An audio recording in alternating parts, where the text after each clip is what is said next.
Good evening. We might get started. It is 5:30. If we could please stand for the local government prayer and acknowledgement. We'd like to acknowledge the traditional custodians of our beautiful lands and our surrounding waters, the Ramangeri and the Ngarrindjeri people. As a community, we recognise and we respect their cultural connection to the lands and waters. Almighty God, we ask you to bless this council and allow it to be an agent of change to the people of this city and beyond. Direct and prosper its deliberations to the honouring of your name and the welfare of the people whom it serves. Amen. We gratefully acknowledge the men and women of the Navy, Army and Air Force who made the supreme sacrifice in the preservation of Australia's freedom and democracy. We also proclaim our gratitude to those who return to us. Thank you. Please be seated.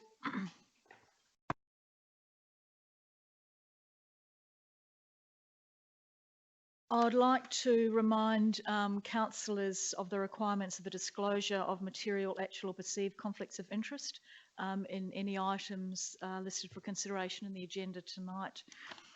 I'd also like to, before we start, thank our community for their united stance in carrying out the directions from the Premier and SAPOL over the last week. We understand it has been a difficult time for you, and we can assure you that the Council's main priority has been and always will be your safety and the continuation of essential services to the community. It's great that we can again meet face to face, and it's great to see all the councillors here and to see everybody in the gallery. And great that we can leave our homes, go to work and see friends, but please abide by the current restrictions. We're certainly not out of the woods yet. The Council Facebook page and website will keep you up to date with any changes, and if you do have any queries, please don't hesitate to ring the Council. If we move to, well, we have one apology, and that's Councillor Hales, who's not well tonight, and we wish him well. Beg your pardon, Councillor Charles? Oh, not at all. I just wondered why he managed to get the seat. Now I know why. I want to be up by Thank you, Councillor yes. Charles. It was a comment. If we move to item 4, items adjourned and or lying on the table. We have a recommendation that Council receive and note the adjourned item, Franklin Island Pedestrian Improvements Design Report. Would someone like to move that way? Thank you, Councillor Henderson. And seconded by Councillor Robertson. All those in favour? That's carried unanimously, thank you. So the current motion before Council is that Council receive and note the Disability Access and Inclusion Advisory Committee recommendation to proceed to detailed design of Franklin Parade pedestrian improvements based on the revised concept plan, option 3, and consider the addition of an identified access car park at this location. Someone like to move that way? That was receiving and noting the item.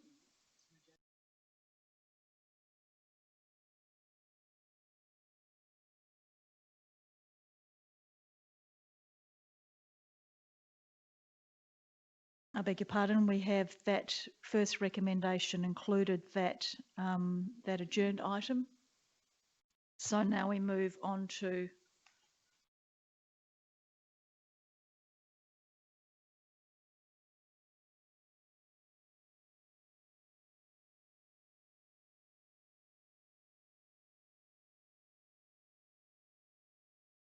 that was just carried unanimously. Yes, and now I've just asked who would like to.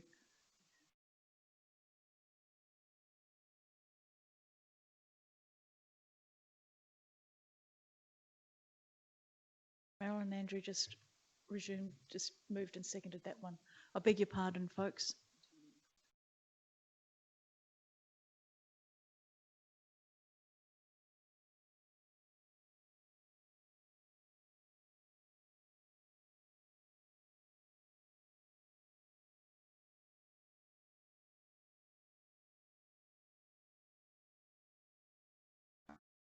I beg your pardon, sorry for the confusion. I think because we had the same mover and seconder for receiving and noting the adjourned item that we did for the item that is on the floor at the moment. So that was moved by Councillor Henderson and seconded by Councillor Robertson. That item was that Council receive and note the Disability Access and Inclusion Advisory Committee recommendation to proceed with detailed design of Franklin Parade pedestrian improvements based on the revised concept plan option 3 and consider the addition of an identified access car park at this location. Would anybody like to speak to that?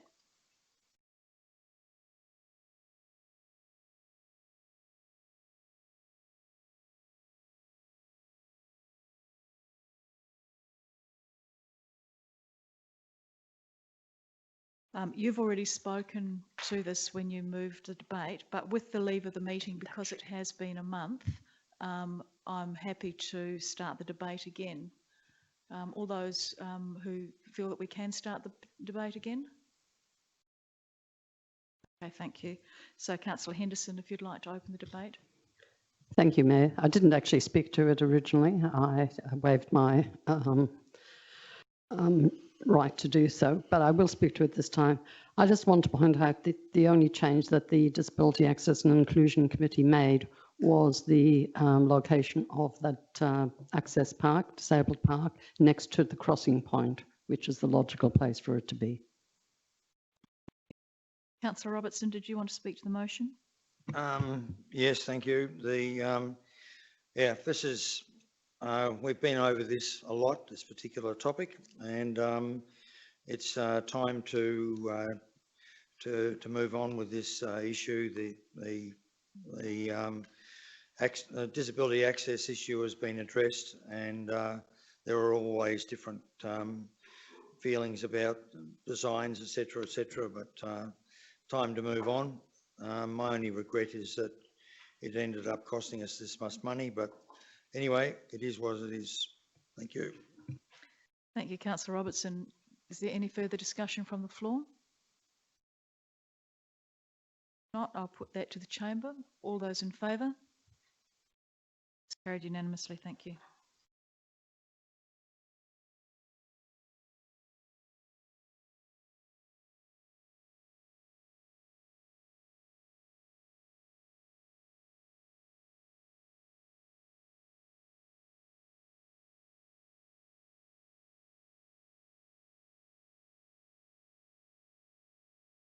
There is, if we go back to item 4.1, there is an emotion there that has been proposed by administration in relation to endorsing the plans, which have been provided at attachment C.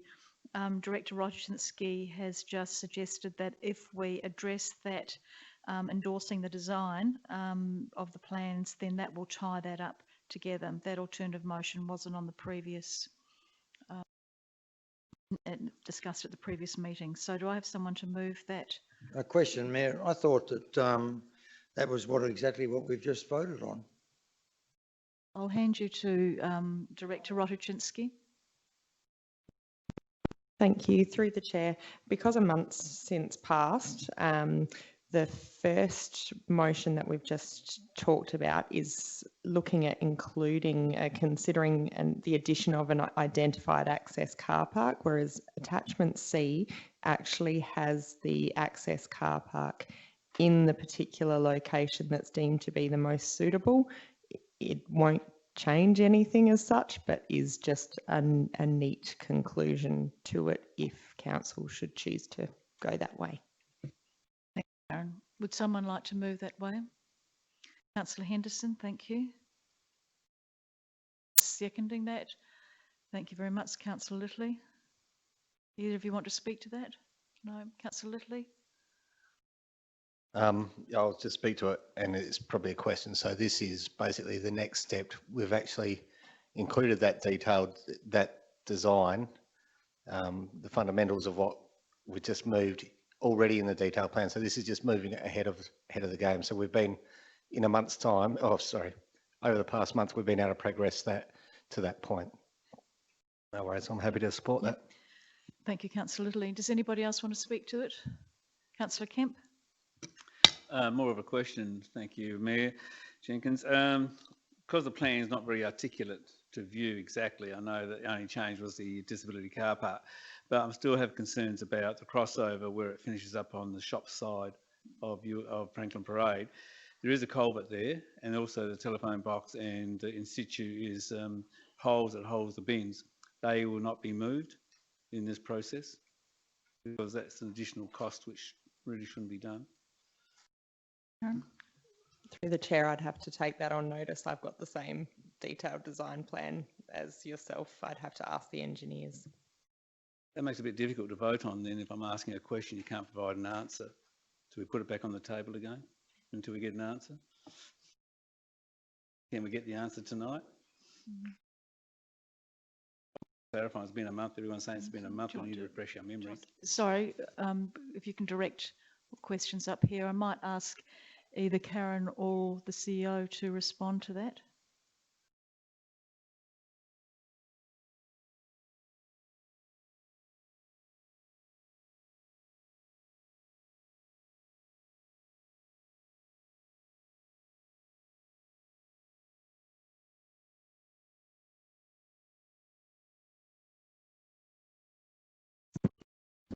Through the Mayor, Councillor Kemp, my apologies. I obviously wasn't in attendance at the workshop where this item was discussed. I believe it came back to the chamber and all those items were clarified at that workshop. I believe what you've got before you is the actual final design. So in regards to those finer details, like you, I have the same design in front of me, so I don't have that clarity.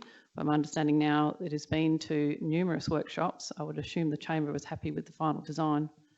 Again, it's adoption of design, it's not construction. There isn't any construction going to be underway until next financial year. That's if council endorses the budget for construction. So only those final details can be fine-tuned. Thank you, CEO. Again, it was just a clarification around to ensure that we weren't putting a crossing over where, you know, there's an infrastructure which needs to be moved or not moved, but I just wanted clarification, that's all, in the final design. Thank you. Any further questions or comments from the floor? Not, I'll put it to the floor. All those in favour? It's carried unanimously. Thank you.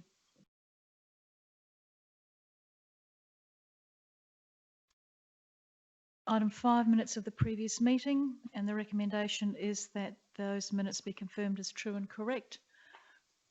Moving that way, Councillor Kemp. Do I have a seconder for that? Thank you, Councillor Schofield. Either of you want to speak to that? All those in favour?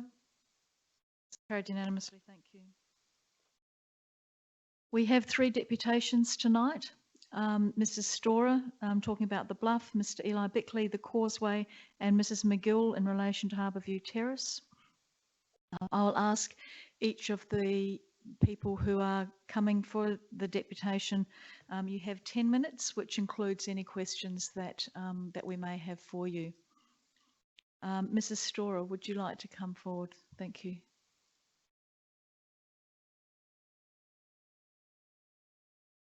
Thank you, Brian.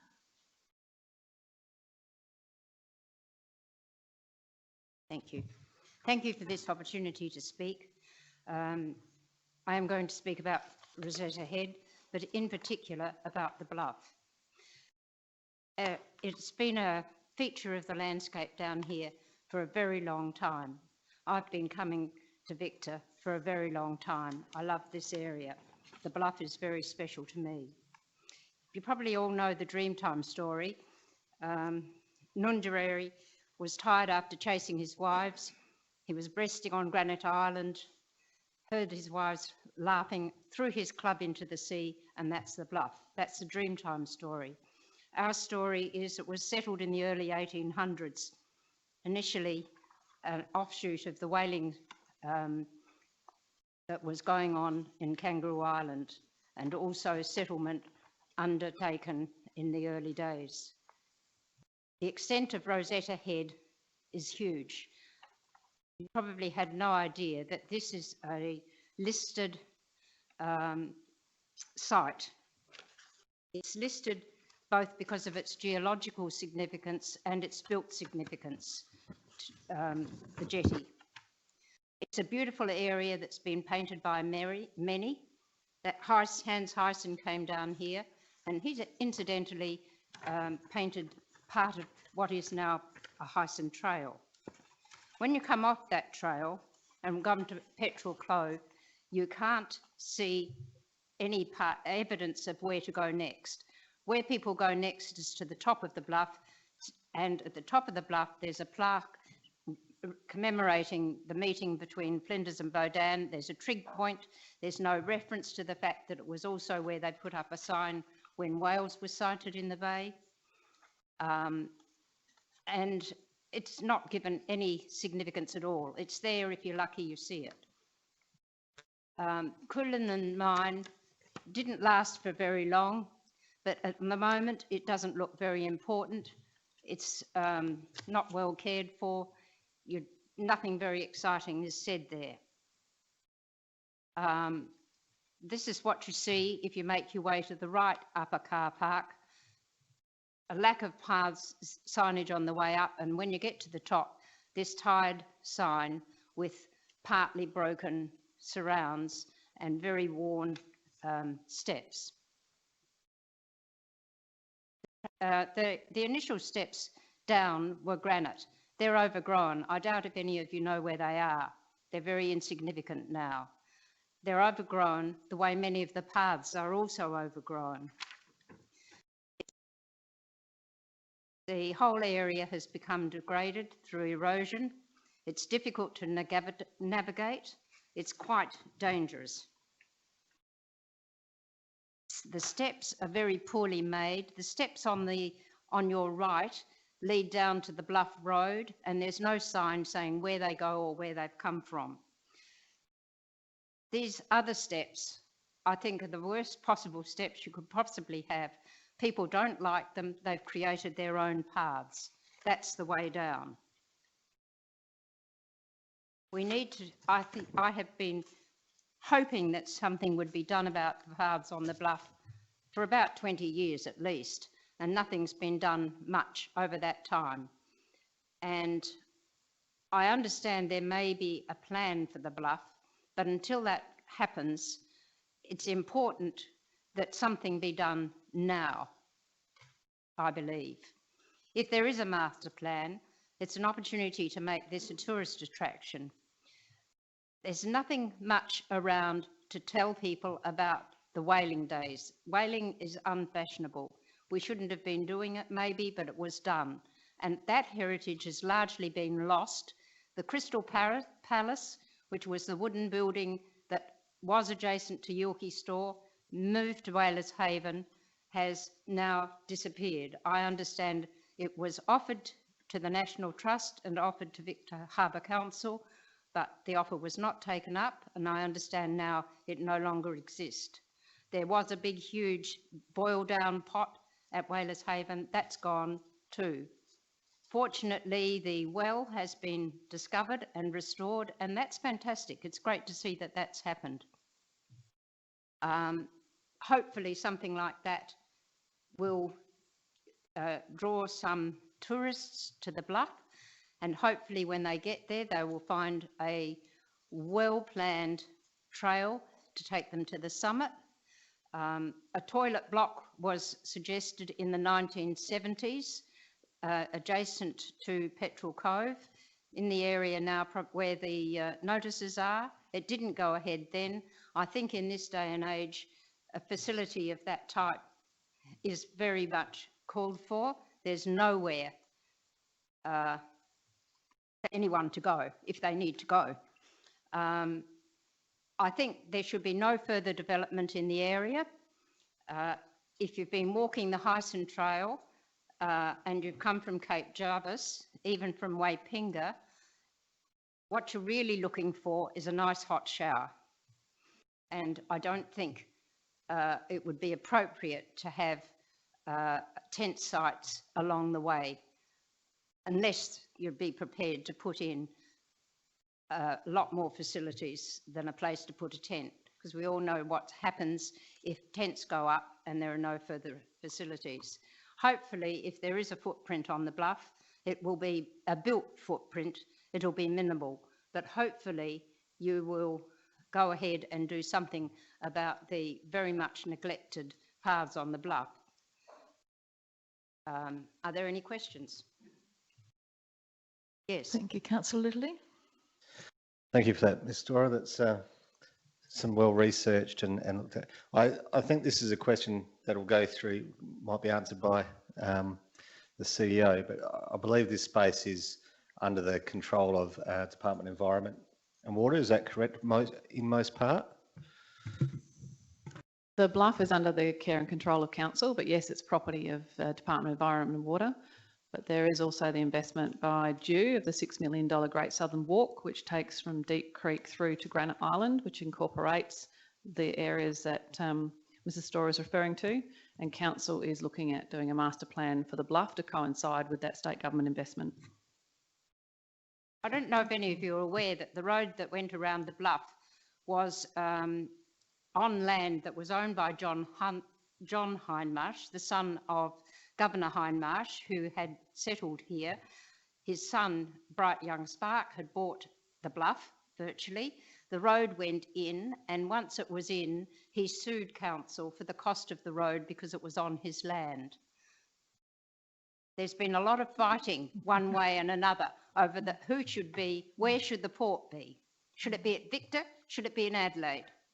The heavies in Adelaide wanted it in Adelaide, so there was no effort put into really researching what could have been done down here, or this might have been the capital of South Australia. So it's not received the attention it deserves. Thank you. Councillor Charles, you had a question? Sorry? Yeah, I just wanted to finish off on that. I just wanted to clarify that one part about the ownership and what might transpire as far as a master plan for that. But I agree with pretty much every point that you've made in your presentation. I actually went for a drive with my family up around the bluff yesterday, and we drove up, and my wife said, "I've never climbed to the top of the bluff," and I said, "Oh, I used to do it all the time," and I've been up there once with my daughter. My comment yesterday was there's not much to see up there at the moment, and it's not real nice to get up there. So I absolutely agree with you as far as the condition of the pathways and that, and some facilities to make that natural, the natural beauty and celebrate some of our heritage in that sense. Some of that heritage, the whaling heritage and the Trig Point, and those things that really stand out as a landmark for Rosetta Head and the Bluff would be fantastic. I also agree with you to that, built development and developing it further that way. You've got 1 minute left. Thank you. Councillor Charles, do you want to have the final question? Yes, Isabel. 20 years ago, it wasn't much better going up and going down, but at least it was easier. It's a challenge now.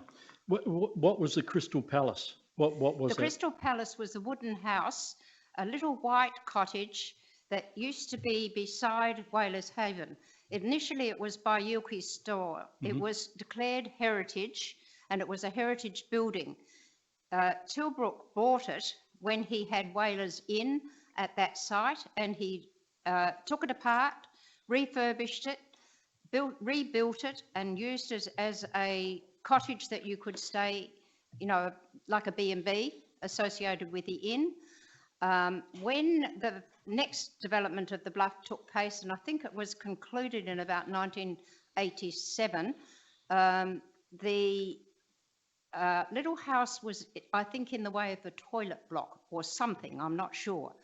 And it was offered to National Trust, and I understand it was also offered, I think it was to the Victor Council. But the cost of moving it probably was the deterrent, and it was declined, and I understand it no longer exists.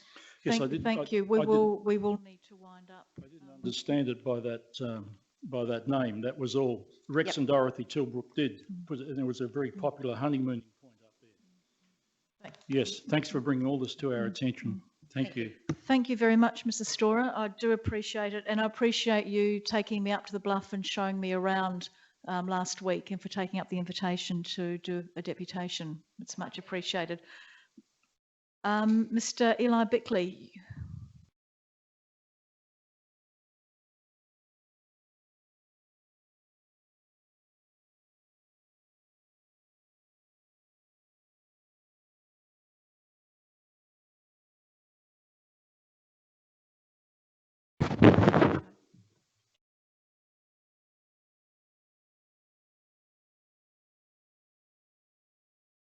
Thank you, Eli. You do have 10 minutes, and that includes questions from the elected members. Fantastic. Thank you, Mayor.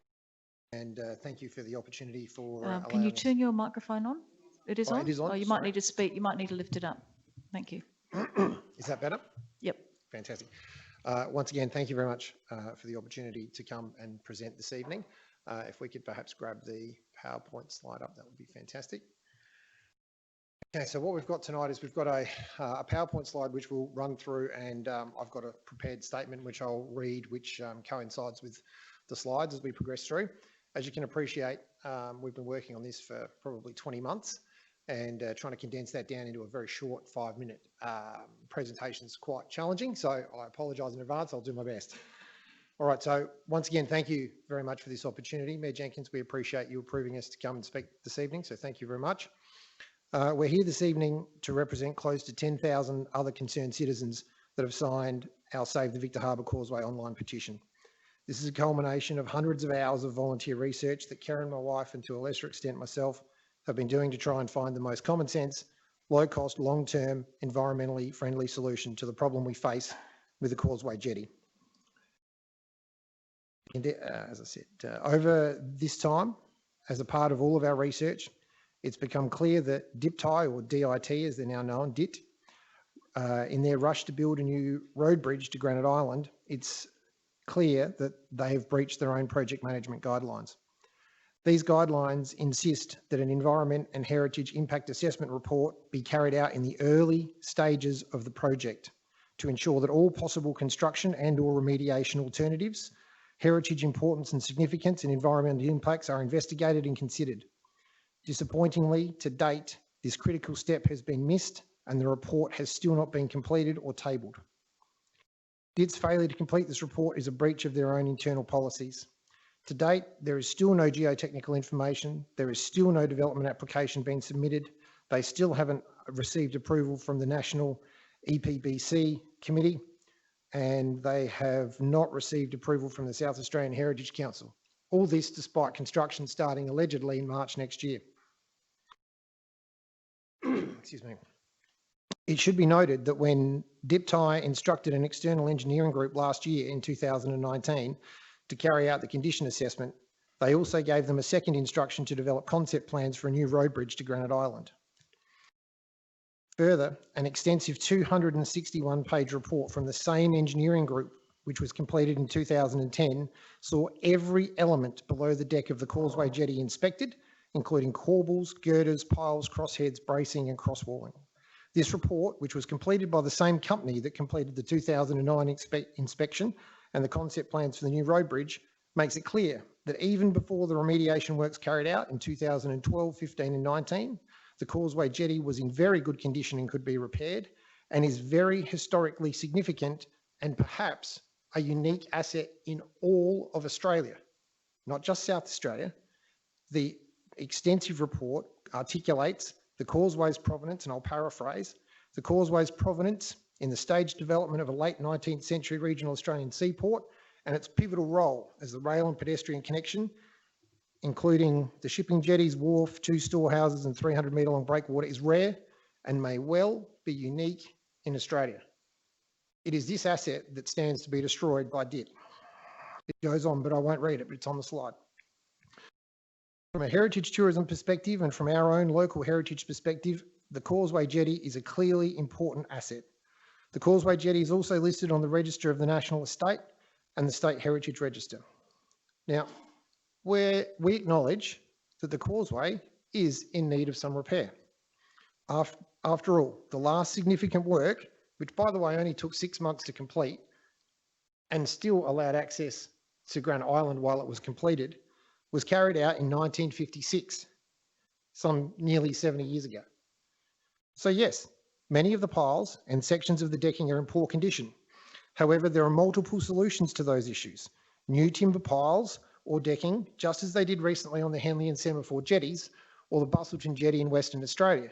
And as you can see from those photos, on the left-hand side of the screen as you look at it, the Busselton Jetty was in significantly worse condition than our Causeway. Significantly worse. It had been set fire to, it had had a ship run into it, it had been significantly damaged in storms. There's no way you'd run the horse tram on that. DIT's own placemat report clearly shows that 100% of the 90 steel piles currently fitted to the causeway, some of which are only 8 years old, already have to be replaced. All of them. How on earth will a new concrete and steel road bridge with steel piles last in this environment? Having said that, the piles are only one of the structural elements of the causeway jetty. Once again, DIT's own placemat report shows that nearly 3/4 of the crossheads and 86% or practically all of the longitudinal beams that actually form the structural spine of the causeway are in good condition. Heritage consultant Sandy Wilkinson, who's got 27 years in the business, has inspected those, and he's adamant that the DIT report is correct, and 86% of them, the majority of them, are in good structural condition and could be used. To destroy the entire causeway jetty because one or two elements are in poor condition is like buying a new car because you've worn out the tyres. Just change the tyres. You don't need to build a new car from the ground up. On this journey, we've been contacted by other groups, including Save the Granite Island Penguin Group, who are very concerned that this project may wipe out the last known penguin colony on the Fleurieu Peninsula. We've also been contacted by southern right whale experts who hold grave concerns on the impact of the underwater construction noise, primarily from driving steel piles, and the impact this may have on the migrating southern right whales in the area. Not only would this construction and impact be terrible for the marine animals, including other cetaceans, but it poses a significant threat to our town's primary winter tourism drawcard. Our well-known and understood winter tourism lull could be made even worse if this construction of this new concrete and steel road bridge does, in fact, negatively impact the whale migration. That's something I hope I'm wrong about, but that is a significant risk that needs to be considered. We also hold strong concerns about the other species which, after all, exist in the Encounter Marine Park, which is also part of the Great Southern Reef System, including the leafy sea dragon, protected seagrasses and acorn worms, which are all on the register for the National Estate as well.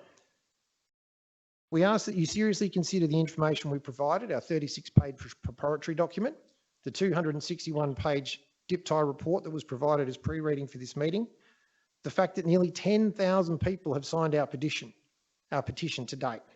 And when this went up when various articles have gone up, more and more people are getting on board. And we would ask that you stand with us, shoulder to shoulder, to protect our environment, preserve and enhance this heritage and tourism icon, while coincidentally saving the South Australian taxpayer millions of dollars. This saving potentially could help us remediate other assets, such as the Screwpole Jetty, or perhaps develop a new tourism drawcard, much like they did in Busselton Jetty in Western Australia. Thank you for your time. Thank you, Eli. Does anybody have any questions? Councillor Robertson? There are no questions allowed from the gallery. Councillor Robertson? Yeah, thank you, Eli, for all the effort that you've done, and Karen as well.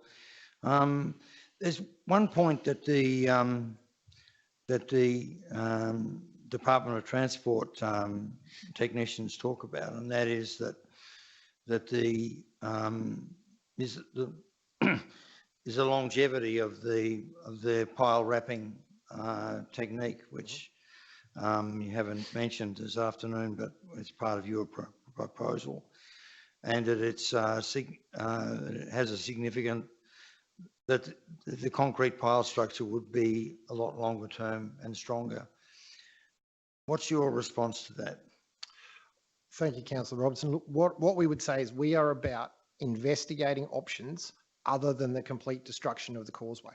Now, for us, the most obvious options are replacing broken piles with new piles, broken decking with new decking. But there are other solutions out there, including this composite wrapping technology.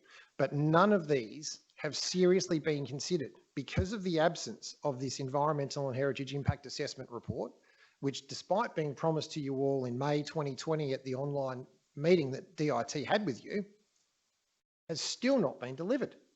We're 20 months down the track. And this report, which should have been done under their own project management guidelines as part of the initial assessment to say, hey, here are all the options, what do we do? And correctly assess them, that has never been done. DIT gave two instructions. One, assess the causeway. Two, give us an alternative design for a new road bridge. Now, to answer your question more specifically about pile wrapping. Pile wrapping as a technology has been around for 20 years. DIPTI or DIT have used it on an award-winning project in South Australia in 2019, where the Coleman Railway Bridge had 144 piles wrapped, and that project has a 50-year design life. Any further questions? Councillor Kemp? Thanks, Eli, for your presentation. Considering this is a Department of Infrastructure and Transport asset, what do you seek from council? What do you like to see council do to support you in this way? Thank you, Councillor Kemp. We're all about trying to make the best, most informed decisions that can be made. And this project, and as I say, unfortunately, we're limited by time, but this project ticks every red flag in the box that should not proceed. I've been on most of the major multi-million, $500 million projects in this state, and this project ticks just about every box to stop right now before anything else happens. And bearing in mind that it's got no approvals anywhere from anybody, it absolutely 100% can stop before it gets started, and that will save everybody a whole bunch of heartache. So what I'm asking from council is, you've seen, hopefully you've had an opportunity to read the 30-something document we put together in preparation for this meeting. And hopefully you've had an opportunity to see the 261-page report that was done previously. And I suspect, as to all of us, that comes as a surprise. When you were asked to make a decision last year about, do you want a new causeway or should we refurbish the old one? I believe council was probably really only presented with one option. And what I'm trying to do is say, hey, there are more options than just the destruction of what is perhaps a unique heritage item in Australia, right? And so hopefully now you've seen that information, and hopefully now one of the things that gets brought up when we've spoken to the Treasurer and other politicians. You'll need to wrap up. Thank you. I will, Mayor Jenkins. They raise the issue that the council is in full support of the demolition of the causeway. And if you are not in full support of the demolition of the causeway, then that needs to be on public record with all of the information that you hopefully now have in front of you and have been able to address. Thank you, you. Mr. Bickline.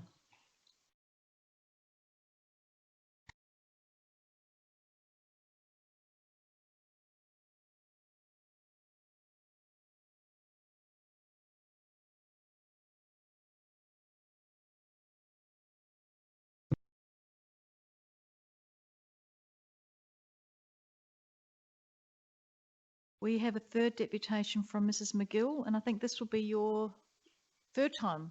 So you're well endowed with the process, Mrs. McGill. You've got 10 minutes, which include questions from the elected members.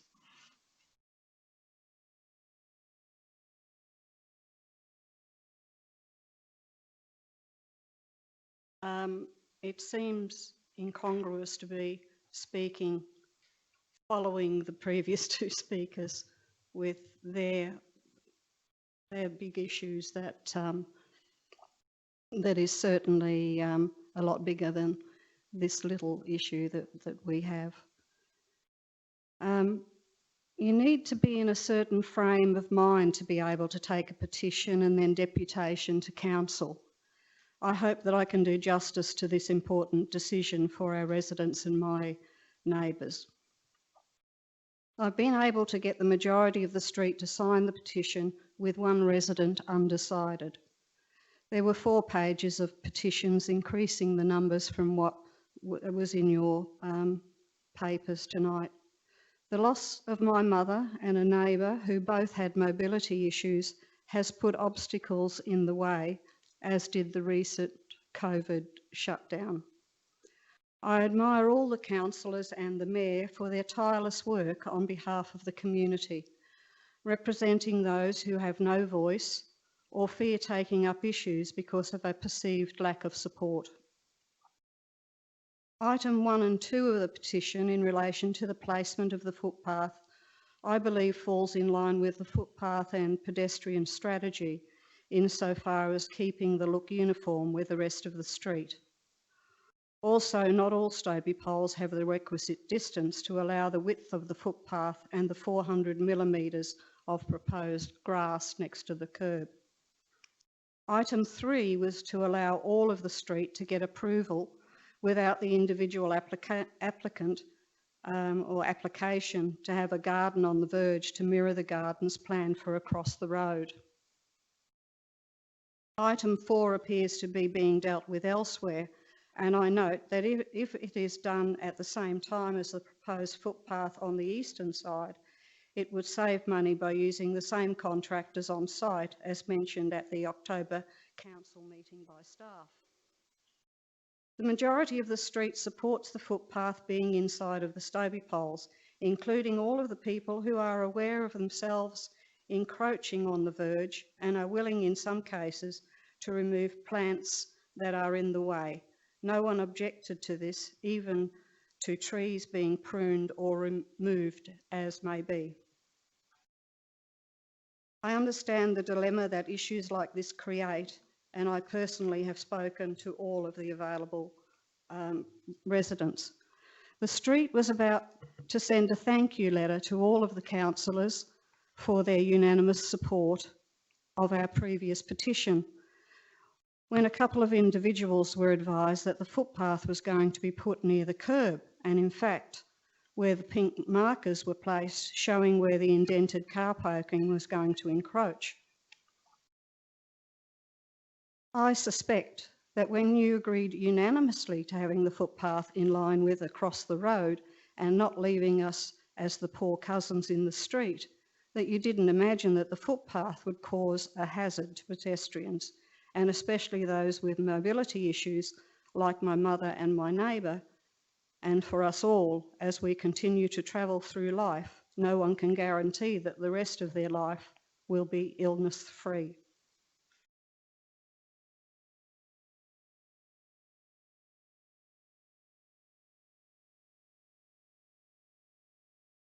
Mayor and councillors, I voted in the last council election and will always take advantage of the hard-won rights that we have in being allowed to vote.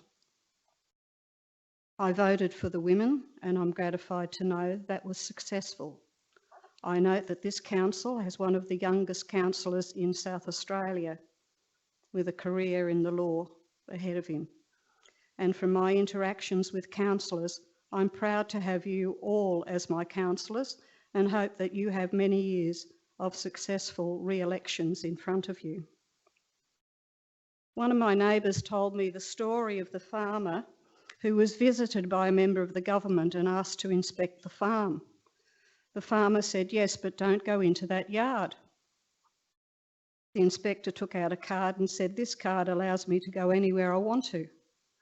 The farmer went on about his work. Next thing, he hears a scream and a shout from the yard, and he sees the inspector being chased across the yard by the bull. The farmer runs to the fence and calls out, "Show him your card."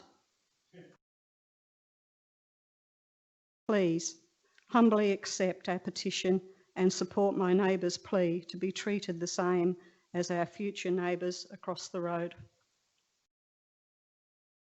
Thank you very much, Mrs McGill. Are there any questions from elected members? Councillor Kemp. Thanks, Francis, for your deputation. My understanding is that all you want is equality. Is what's on one side of the street is what you want on the other. Harbourview Terrace is one of our busy main thoroughfares to Encounter Bay, and I think that if the street is poorly designed, I think it would look horrible to anybody who goes down that street to access Franklin Parade or to the Encounter Bikeway. I can understand your passion about having what's happened on one side of the street from a developer's point of view and the other side from a council's point of view, because that's council's to pay for what happens on your side. So I agree that I think if you're going to design a street, it should be equal for each resident to have the same abilities, to have the same type of access to whatever the council verge is, and a safety of a footpath which is not against the road edge where it possibly can not be. So I think it's glad that you've third time come to keep presenting your case. Thank you. Are there any other questions? Councillor Charles? I don't know how to frame this as a question, but I have been down Mayland Terrace and down Harbourview, looked at it very, very closely, and Mayland Terrace is absolutely a delight. Even the old section going to Kent Drive is laid out in the same fashion, and that's what you're looking to get. And 1.5 metre footpath closest to the houses provides the opportunity for a lovely garden, which someone will take care of on the toward the gutter. And I do believe that this is very, very doable, and I'm on your side with it. It's just a pity that deputations only get 10 minutes because you've got some serious, serious subjects here to deliver, and they could take a full council meeting and deserve to. Unfortunately, we rush too many things in this place, and so does the government. Can't say any more. It's really not a question, but at least I got my view in.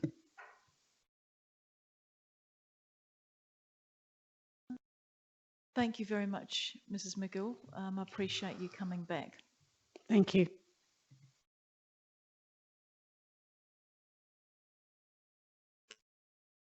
We now move to questions from the gallery, and I have a question from Mr. Blatchford, which I have refused. Question time, I'll remind Mr. Blatchford, is not allocated as a public forum for debate, making public statements or making allegations or derogatory remarks about elected members or council staff. Your questioning and allegations again in relation to the Crozier Hill development against council and council staff will no longer be tolerated, as I have said before, and if you are dissatisfied with the council's response, you can contact the Ombudsman or contact ICAC if you believe that there has been corruption taking place. We now move on to item 8, which is petitions. 8.1, the petition regarding organic green waste collection boundary review. And the first recommendation is that council receive and note the petition boundary review report. Move that way, Councillor Charles. And do I have a seconder for that? Councillor Robertson. Do either of you want to speak to receiving the report? Does anybody want to speak to receiving the report? All those in favour? It's carried unanimously, thank you. Second recommendation. Jenkins, I'd like to declare a perceived conflict of interest as in line with this next one, as one of the petitioners is a relative of mine, and I'll leave the chamber. Thank you, Councillor Mann.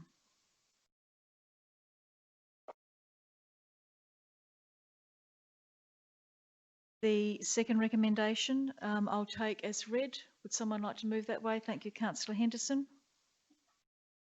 And seconded by Councillor Schofield. Would either of you like to speak to that? No, does anybody want to speak to that? Councillor Robertson?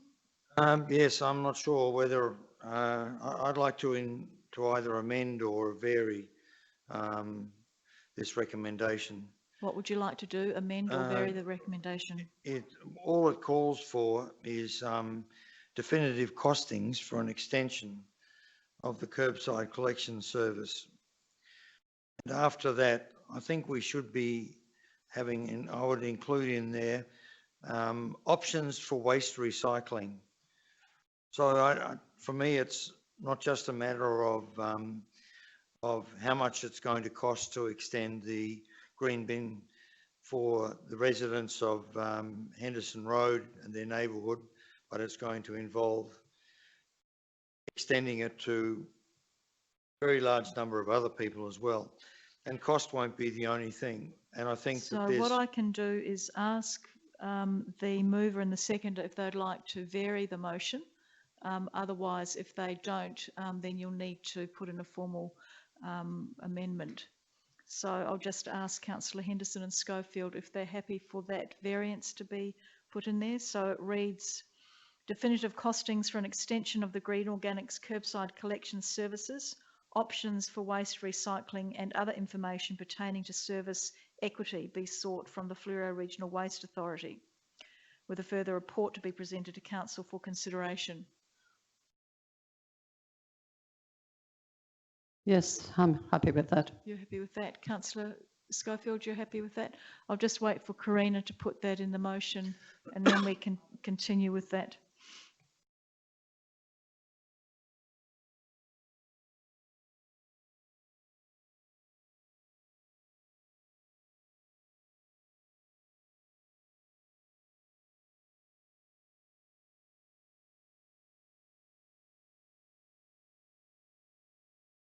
Are you happy with that wording? It's slightly different to the wording that you suggested.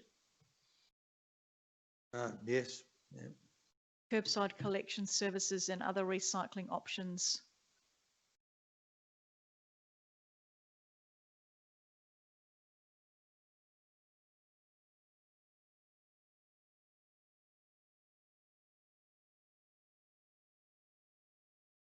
Okay, so anything else you want to add to that, Councillor Robertson? No. Does anybody else want to speak to that motion? I just asked you if there was anything you wanted to add. Oh, okay, all right. Okay. Yep. Yeah. I think the petitioners have got a very solid case to be able to have the green waste collection, in part because I think that some of the criteria for who gets the green bins and who doesn't is not very logical. Anyway, I think that what we should be doing as a council is continuing on the path that we have of becoming a council that has a reputation, or I should say not just Victor Harbour, but the whole Fleurieu Regional Waste Authority have doing really excellent work on diverting waste to landfill, and we need to be presenting further down this path. And a lot of the way of helping people that have got lots of green waste but are very keen to dispose of it responsibly rather than burning it, for instance, that we need to do some more research with those people, so that we may even be able to come to an arrangement whereby we don't actually need to extend the green bin service, although I would think that probably, since the research would take a while, that we might indeed have to say, well, okay, we give the green bin service for the next 6 months or the next year, but in the meantime we'll work on developing options for the disposal of that waste, whether that be through vouchers to take green waste for free down to the Goolwa dump, or other proposals of providing education and options, as we have done in the past on the composting bins. So this one here, as the original motion was one that was just coming down to the issue of, okay, massive amount of money, do you want to add it to operating costs, not only this year, but to every other year as well? Or can we break this process down? Because my discussion with some of the petitioners is that there are other ways. If we can have if Fleurieu Waste Authority, not the council, Fleurieu Waste Authority can put together its education program and come up with a serious discussion with those people, we may not need to be going down the green bin route. So that's my proposal. Thank you, Councillor Robertson. Does anybody else want to speak to the motion? Councillor Kemp. Yeah, I think this is a step in the right direction. I think we have to explore anything outside the township, because there are other ratepayers out there who need services as well. And as the township grows, I think we need to grow with it. And I think there's an opportunity to seek information, seek other alternatives, and I think it's the best way to go. And if we're into climate change and things like that, certainly you want people to stop burning off to get rid of their waste. So I think this could be a proactive way of reducing that aspect of it, even though it may be small, but every little bit counts. Thank you. Thank you. Councillor Litterly. Yeah, I agree with Councillor Kemp. I think that this is an expectation not only of the residents we have at the moment, but our future residents that we'd like to attract to our region and our city and our council area. So it is a growing expectation, and we can only grow one way as a township here, and that's going to be out to these boundaries. I agree. Thank you very much. Are there any further questions or comments? Not. Councillor Henderson, would you like to close the debate? No. I'll put it to the floor then. All those in favour? That's carried unanimously. Thank you very much. Would somebody able to get Councillor Mann?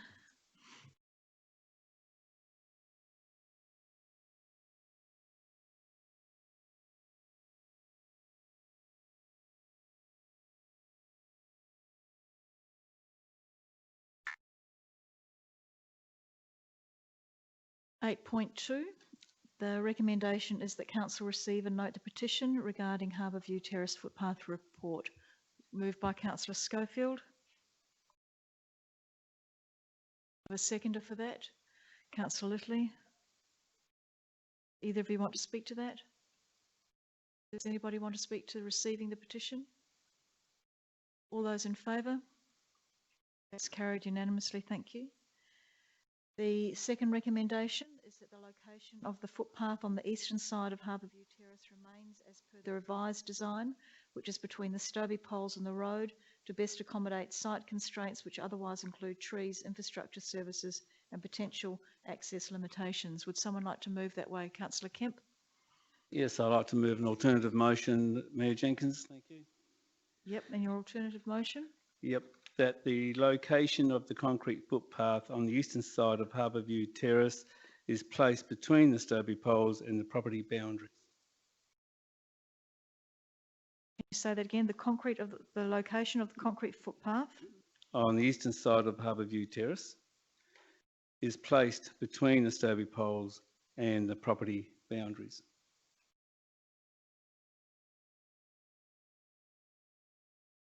placed between The Stobie poles and the property boundaries.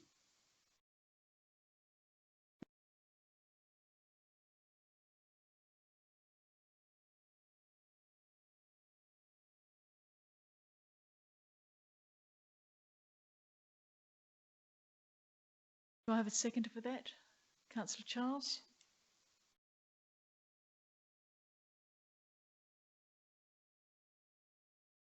Do you want to speak to that, Councillor Kemp? Thank you, Mayor Jenkins. I move this alternative motion because I believe that if we want to have aesthetics in a street, which is nice, I think it needs to be equal, a mirror of each side of the street. And if one side of the street's getting something fantastic, why shouldn't the other side, if they're getting a footpath, have the same ability? Now, with excavation, with putting a concrete path down, you can certainly set the levels quite well with the concrete pathway to meet the pits levels, and also the potential that maybe some pits can be raised if required, as around the council footpaths throughout the town. That I believe Telstra and other NBN type pits can be raised if required to come up to the new level, as in where the Coral Street intersection with Flinders Parade is. There's pits there that need to be raised because of it's up there. But I think this will give a better location, a better look to the street by having a equal, side of the street with footpaths near the boundaries of the properties, where the community can use those verges to actually plant trees, community gardens, which we do have a policy on that to encourage people to utilise and maximise the use of the verge to make it look beautiful and look pretty and make it inviting for people to walk down. Thank you. Thank you. Councillor Charles, did you want to speak to that as seconder? No, simply to agree with everything that what has been said. And it only takes I will say that it only takes a trip to this area and a walk along there, and you'll see that this is the only way to go. Providing new trees or street trees will not be too much of an obstacle, and where needed. And where the path narrows from 1.5 metres, well, that's not unusual to see that in Victor Harbour in many locations. So this is a very sensible proposal, and the infrastructure will not be impeded by a concrete footpath. If it's needed to be removed at any time, it can be cut and replaced. It's just a piece of cake. Councillor Henderson? Not a comment, but a couple of questions. My first question is, what are the site constraints other than possible trees that could be removed? What are the infrastructure and services restrictions there? And what implication would it have on our budget to deal with those infrastructure problems if we were to site this footpath on the inside, the property side of the Stobie poles? I'll hand that one to Director Rotchinsky. Thank you. Through the chair, site constraints are largely, so from having the footpath up against the property boundaries, there are some limitations in terms of sight distance for reversing cars from driveways. It is possible under the standards, so I just do need to make that clear. It's not illegal to do that. Other site constraints are the various infrastructure pits, and certainly there are a number of trees along there and some existing garden beds and decorative items that the adjacent neighbours have planted. Sorry, what were the other aspects of your question, Councillor Henderson? Just the effect on the budget of changing the layout. Thank you. So it would probably cost in the vicinity of about $10,000, but until we actually got costings on changing some of those pits and got those approvals, we wouldn't know for certain. But it should be reasonably possible within the existing budget that has been allocated to that project. I'm not proposing that we would need to actually increase the budget because Council at the last meeting opted to remove the indented parking, and the budget still remains with the cost of the indented parking. But Council should know that it would cost more than the proposal that was in the recommendation, to the value of about $10,000. Councillor Henderson, does anybody, Councillor Littley? Councillor Henderson asked a couple of questions that I had, one being the cost, and also can we do this and meet the standards, which I say that we wouldn't be putting it as a possibility if we couldn't meet the standards, and you've answered that question, Director. I'm in support of this. There was one thing that I thought might need to be done for consultation. I take it as a given that because most of the streeters signed a petition to say that they want it this way, that they're not going to object to council pulling up their plantings, as we've just heard. That but that would be one piece of consultation that I'd want to see was checked back over. From a safety perspective, I think any extra space that you can give from the road edge to the footpath is just, every metre counts, every metre is important. So I will support this motion as it stands up there that Councillor Kemp has put forward. Thank you. Councillor Robertson, you wanted to speak? Yes, thank you, Mayor. I think that we've heard the petition just a few minutes ago. This is pretty much unanimous, apart from one person who has a conflict of interest there.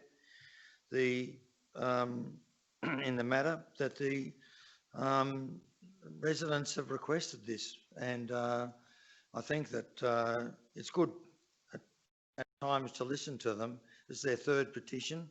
It's unanimous, and it's what they would like, and they have their own serious concerns. We might walk away from the job having done it to say, oh, there's a footpath laid down by the side of the road, right on the gutter, but they're going to have to live with that.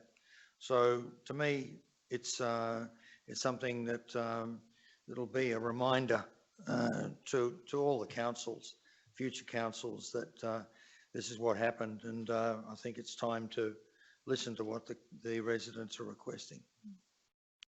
Councillor Robertson. Councillor Schofield. I've just got one question. In the deputation, it was actually stated there was only one resident that hadn't made up their mind. So how does this go? Is it 100% saying yes, or if that one resident says no, how does this development continue? I just wanted that clarification.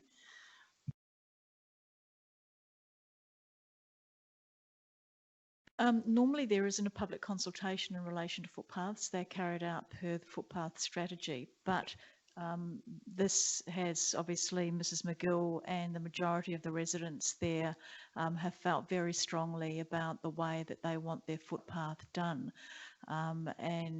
So my understanding would be that we are listening to the majority of the residents. I think in any public consultation, it's very, very rare to get 100%. You know, this isn't a vote, and it's very rare to get 100%.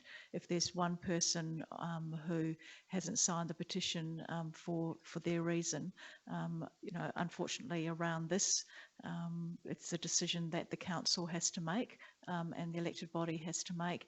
And I may have to make tonight because we've got one person who is away, so I may have to do a deciding vote, and it's based on what Mrs. McGillis said. It's based on the petition. It's based on the answers to the questions that as an elected body you've received in relation to the impact on budget and services. So I need to bring all of that information together in terms of making a decision. Councillor Glasbrook. Yeah, sorry, look, I was away at the last meeting, as members would know. Could I just clarify, is there going to be any on-street parking in this street now? It's a little bit hard to see from this picture again, it's very small. Thank you. Through the chair, since council endorsed at the last meeting to remove the indented parking that was as part of the original plans, the width of the road won't actually allow for legally any on-site parking, so there wouldn't be any down Harbourview Terrace. And there is going to be a footpath on the western side or the lake side as well, yeah? That's correct. Okay, well, I won't be voting for this recommendation. I'm sorry I wasn't here last month. I think potentially, I know that the residents feel that they don't need parking, but parking is an issue. We've gone through this so many times throughout Victor Harbour. What happens when someone has a birthday party or there's something on in the street? Where are people going to park? I don't understand. I couldn't think of anything worse, for example, than not have some parking available in the front of my house. I have people come up all the time and park there. So I think that this was going to be potentially a very bad decision. In my opinion, people come and go in these streets. I can see in a few years' time people coming into council and saying, why on earth didn't you put any parking on Harbourview Terrace? Because I think it's personally a poor decision. So, and the other thing I disagree with is, you know, it's nice to say that we'd like to have both sides of the street looking the same. I don't believe it's a good precedent to set that our council start putting footpaths on both sides of the road. We have so many streets in Victor Harbour that don't have any footpaths. We have so many residents in Victor Harbour that complain about that, would like to have a footpath on either side of their street, let alone both sides of their street. So I just wanted to put my opinion across. I won't be supporting it. I don't think there should be footpath on that side. I think there should be parking, at least somewhere on the street. Councillor Glasbrook, can I just clarify that this recommendation actually doesn't refer to the parking at all? Parking was decided. I realise that, Mayor Jenkins. I'm just making my point clear that, okay. That I disagree with this process, and I disagree with the footpath, and I'll be voting against it. Is there any further discussion from the floor? Councillor Mann. Thank you, Mayor Jenkins. Yeah, I appreciate the views are expressed around the chamber. I have to be in agreement with Councillor Glasbrook with respect to the precedent setting of making both sides of the street the same. I don't think it's a good precedent that council should set. I don't think it's a requirement, as with a lot of the streets in our town, have one footpath on one side. And through this process, and I applaud and thank the residents for expressing their concerns through deputations and petitions, and that's what ultimately led to us going with a proportion of, or coming to an agreement around having that footpath for them. However, my view in terms of where this footpath should be, I think it's fine as originally intended with the administration's view. I don't think it's necessary to spend the additional cost above what we're already spending to upgrade and provide that footpath. So yeah, I won't be supporting this one either. Thank you, Councillor Mann. Are there any further discussion? Councillor Charles, you second. You got a question? The question is the non-car parking, or indeed the parking or parking of any kind, was that influenced by the fact that hospital staff park all along that area and would be utilising it daily? Was that the reason why? I can't recall the discussion relating to hospital staff, but No, Victoria? it was as a result of a petition that came from the residents not wanting to have the indented parking. Their preference was to have a footpath on that side of the road. So there was originally indented parking, and that was based on discussions that had previously been done prior when that development was first in place, and that was trying to identify and provide some potential parking down that street. Are there any further discussion in relation to this? If not, Councillor Kemp, would you like to close the debate? Thank you, Mayor Jenkins. Interesting points some people have made. I think there's some facts we need to be considering. Council is not paying for 2 sets of footpaths down Harbourview Terrace. The developer's paying for the other one. So it's not setting precedents to the town that we're going to be putting footpaths on both sides of the street. Council won't do that. They'll put one footpath down where it's required. If a developer wants to come along and put a footpath down at their cost in the same street, the council approves that, not a problem. The other facts is that the development and how it went through and why wasn't indent parking put on that side of the street? Why wasn't the road realigned before they put the stormwater in and the new SA water main? So again, maybe poor decision, poor planning, which comes from some of these things. So all we've done is gone down the pathway of providing a footpath in place of indent parking, and the residents had a great discussion about that. Bit understanding that I'm sorry about the residents on the western side are not there yet because they haven't built their homes, so they might be a bit peeved they don't have parking in the street later on. But again, it is a very busy street, so I think what we've done is provided a footpath in place of indent parking away from the road edge for safety. I think that's very important for people to use that. And I think in the end, I think all we're doing is making a decision here where that footpath's going. You know, either in the motion that was I changed or in the new motion, which is next to the boundary, which is what the other people have across the road. And the statement about reversing out and standards of those areas of footpaths, I mean, the people on the western side will have the same problem when reversing out with the footpath next to their boundary as the people on the eastern side will have now, if this motion gets up. So I think we've heard from the residents on 3 occasions. They're all in agreement. They know what they want. Council's approved the development of a footpath. All we're doing is appeasing them to put it where it's best, and within the budget, I think if it does go an overrun, be very limited. Thank you. Kemp. I now put the motion to the floor. All those in favour? Those against? Okay, and I have to make the casting vote. I've listened very carefully to the discussion and to the debate, and one of the reasons why I am deciding to support this motion is because it was at the last meeting that we made a decision in relation to parking. So parking, in terms of my decision, doesn't come into it. I actually think that we do need to have parking down there, given that that's parking around that hospital area is a problem. But that was a decision that council made previously, and so I support that. Given that we are not having any poor parking, I think that if we can accommodate the wants of our ratepayers in relation to doing things the way that they would like to have them done, with not a huge extra cost, I think we should.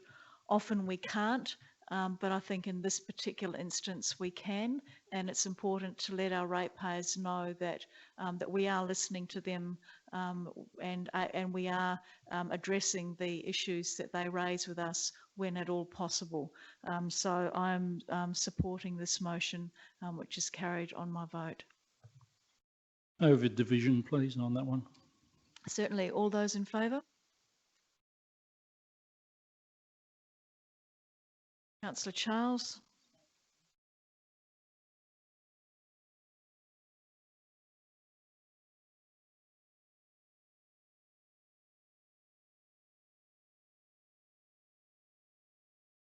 Councillor Robertson. Councillor Littley. Councillor Kemp.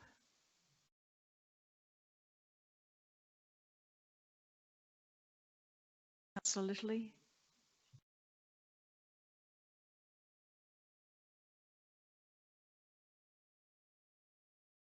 Against, Councillor Mann. Councillor Glasbrook. Councillor Schofield. Councillor Henderson. That's carried on the casting vote of the Mayor.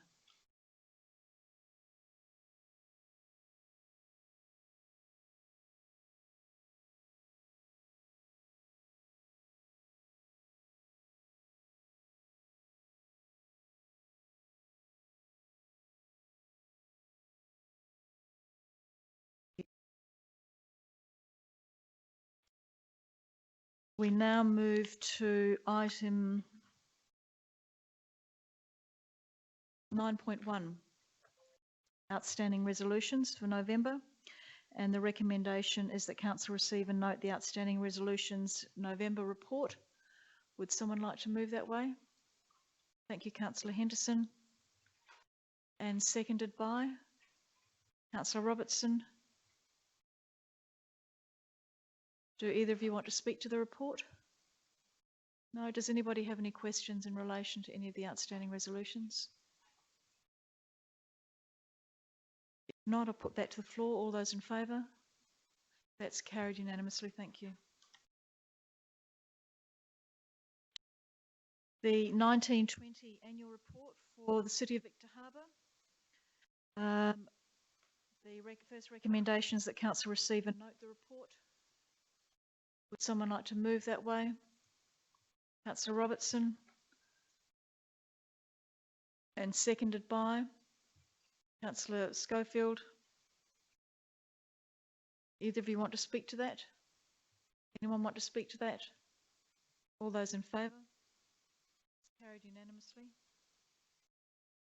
Second recommendation is that Council adopt the 2019-20 annual report. Moved by Councillor Mann, seconded by Councillor Henderson. Either of you want to speak to that? Anyone want to speak to that? All those in favour? That's carried unanimously. The third recommendation is that Council enter the 1920 annual report in the 2021 Australasian Reporting Awards. Someone like to move that way? Councillor Charles and Councillor Robertson seconding that. Either of you want to speak to it? Anyone want to speak to it? Thank you, Councillor Glasbrook. Yes, I'd just like to ask a question if I could, please. I will just speak quickly about the effort that's gone into the report this year. It's a far more substantial report than has been in the past, and I believe there must be a hell of a lot of work gone into it, which leads me to my question, probably to Kelly, and is the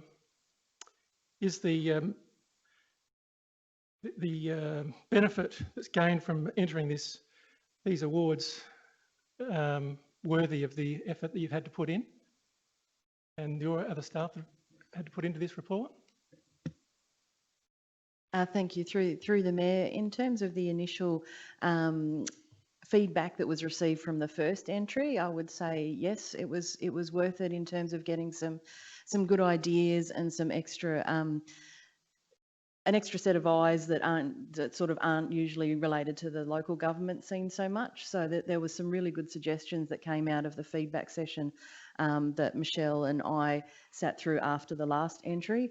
In terms of ongoing benefit, I'm not sure that there is that much benefit in continuing down that process. Because it does take work, it does cost money, council money to enter it. But definitely the first time around, it was really good to get some external insight into what sort of things we could incorporate that helped us develop a better annual report with a bit more detail that sort of has more information for the public at hand. And to be perfectly honest with you, Michelle and Tara were the ones that have put all the hard work into this annual report. I had very little to do with it except for the financial statements, so they did a fantastic job taking on board that feedback. Yeah, no, I agree that they've done a fantastic job, and I have spoken to them. That's why I've brought this up, because they both commented about the effort they've had to put in. So just to clarify your answer to that question, is that you don't feel that there would be any advantages to council to continue on with this? Sorry to point it right down to a yes or no answer, but. Through the Mayor, I don't think so, not in terms of a continued effort. I think it was really good to have a reset and have a think about what was included in there and to add some value. But I'm not sure if the benefit is there long term, because our annual report is very highly legislated. So in my opinion, I think it was fantastic to do it the one time, and it might be something that we could do as a reset in future years, but I'm not sure the benefit's there. Thank you. In that case, I won't be supporting this motion. I understand that the pressure that staff are under, we've got so much on the table at the moment, and we need to perhaps make some priorities. So to me, this is not a priority, so I won't be supporting this motion. Thank you. Thank you. Can I just ask Kelly, how much does it cost to enter? Through the Mayor, in the report, it's $900 to enter that, and then depending on the results, there would be some an extra cost for feedback after. I think they're the only costs that are involved. Thank you. If I may, through the Mayor, just to add to Kelly's comments, I believe it's worthwhile entering this time though, because I think it would be a benefit to actually get the feedback to see how much we brought it back up to a really good standard. So in answer to Councillor Glasbrook's question, I don't see ongoing the benefits, but I certainly see a benefit this year, because it would be nice to be able to get the feedback to see the improvements that have been made from our previous entry.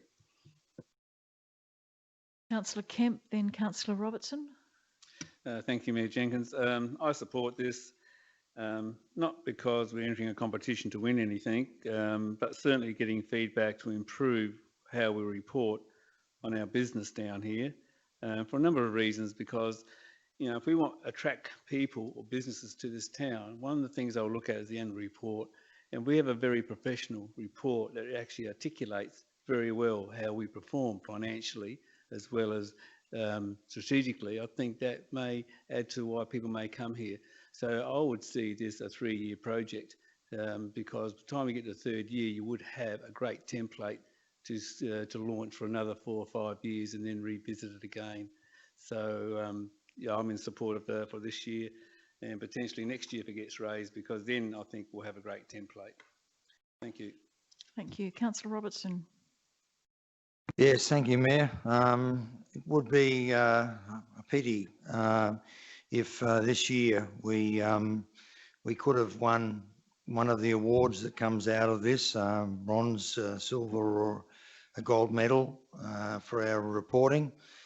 I think that, you know, the effort that's gone in would, and has already been noted, this year's or the 1920 report is a vast improvement on the previous one that was, or the previous reports.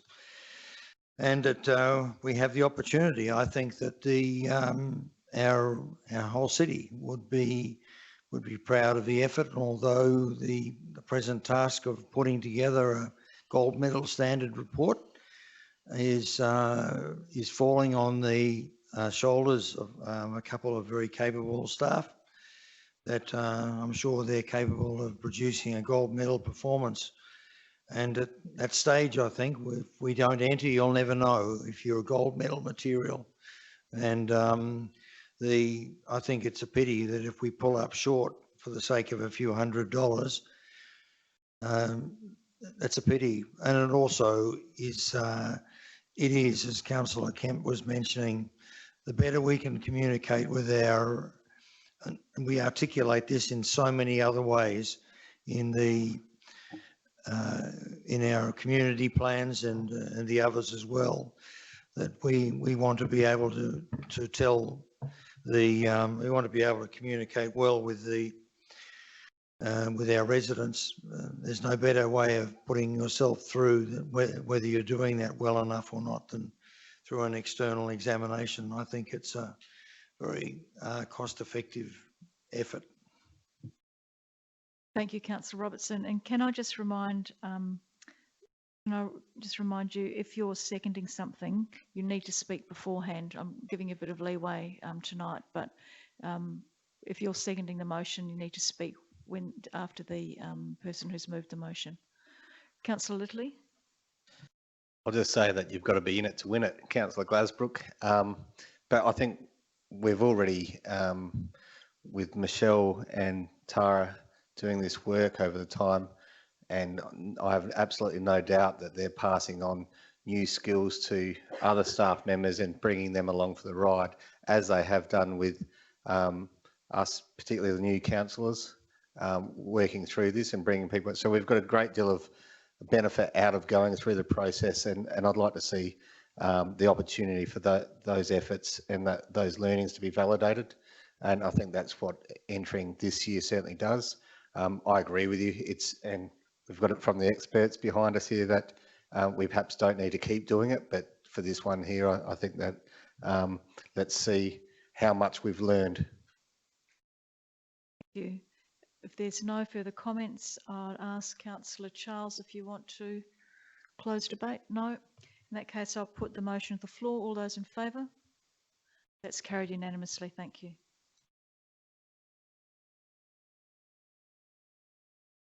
We have item 9.3, the Crosy Hill Development Investigation.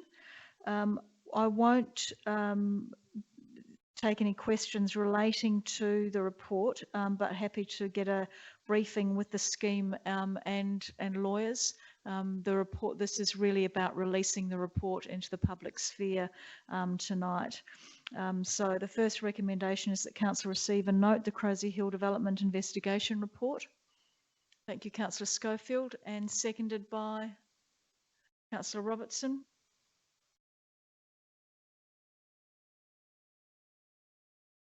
Do either of you want to speak to receiving and noting the report? No. Does anybody want to speak to receiving and noting the report? Councillor Charles? I'm just wondering why you won't accept questions on this issue, because if I can just say this, Mayor, the previous CEO Maxwell stated on occasions that when accepting the recommendations, Council also accept and validate accompanying information such as the purpose, the background, the commentary, the risk assessment and so on. Yep. Can you tell me if that is correct?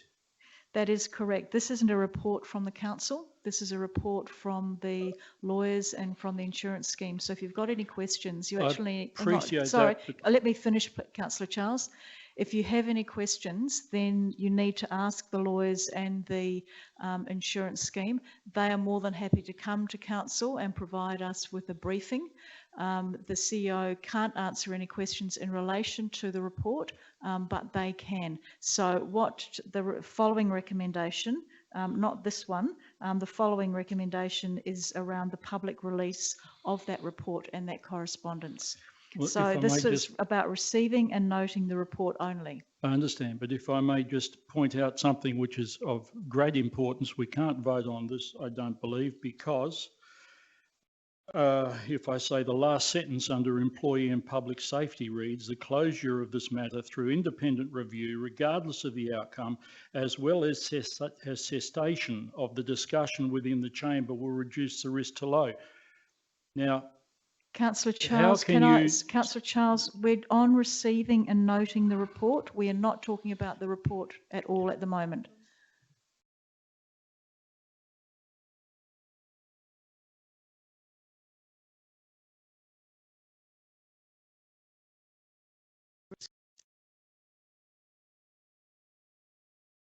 Receiving and noting the report at the moment. Someone want to move to receive the report? Councillor Charles?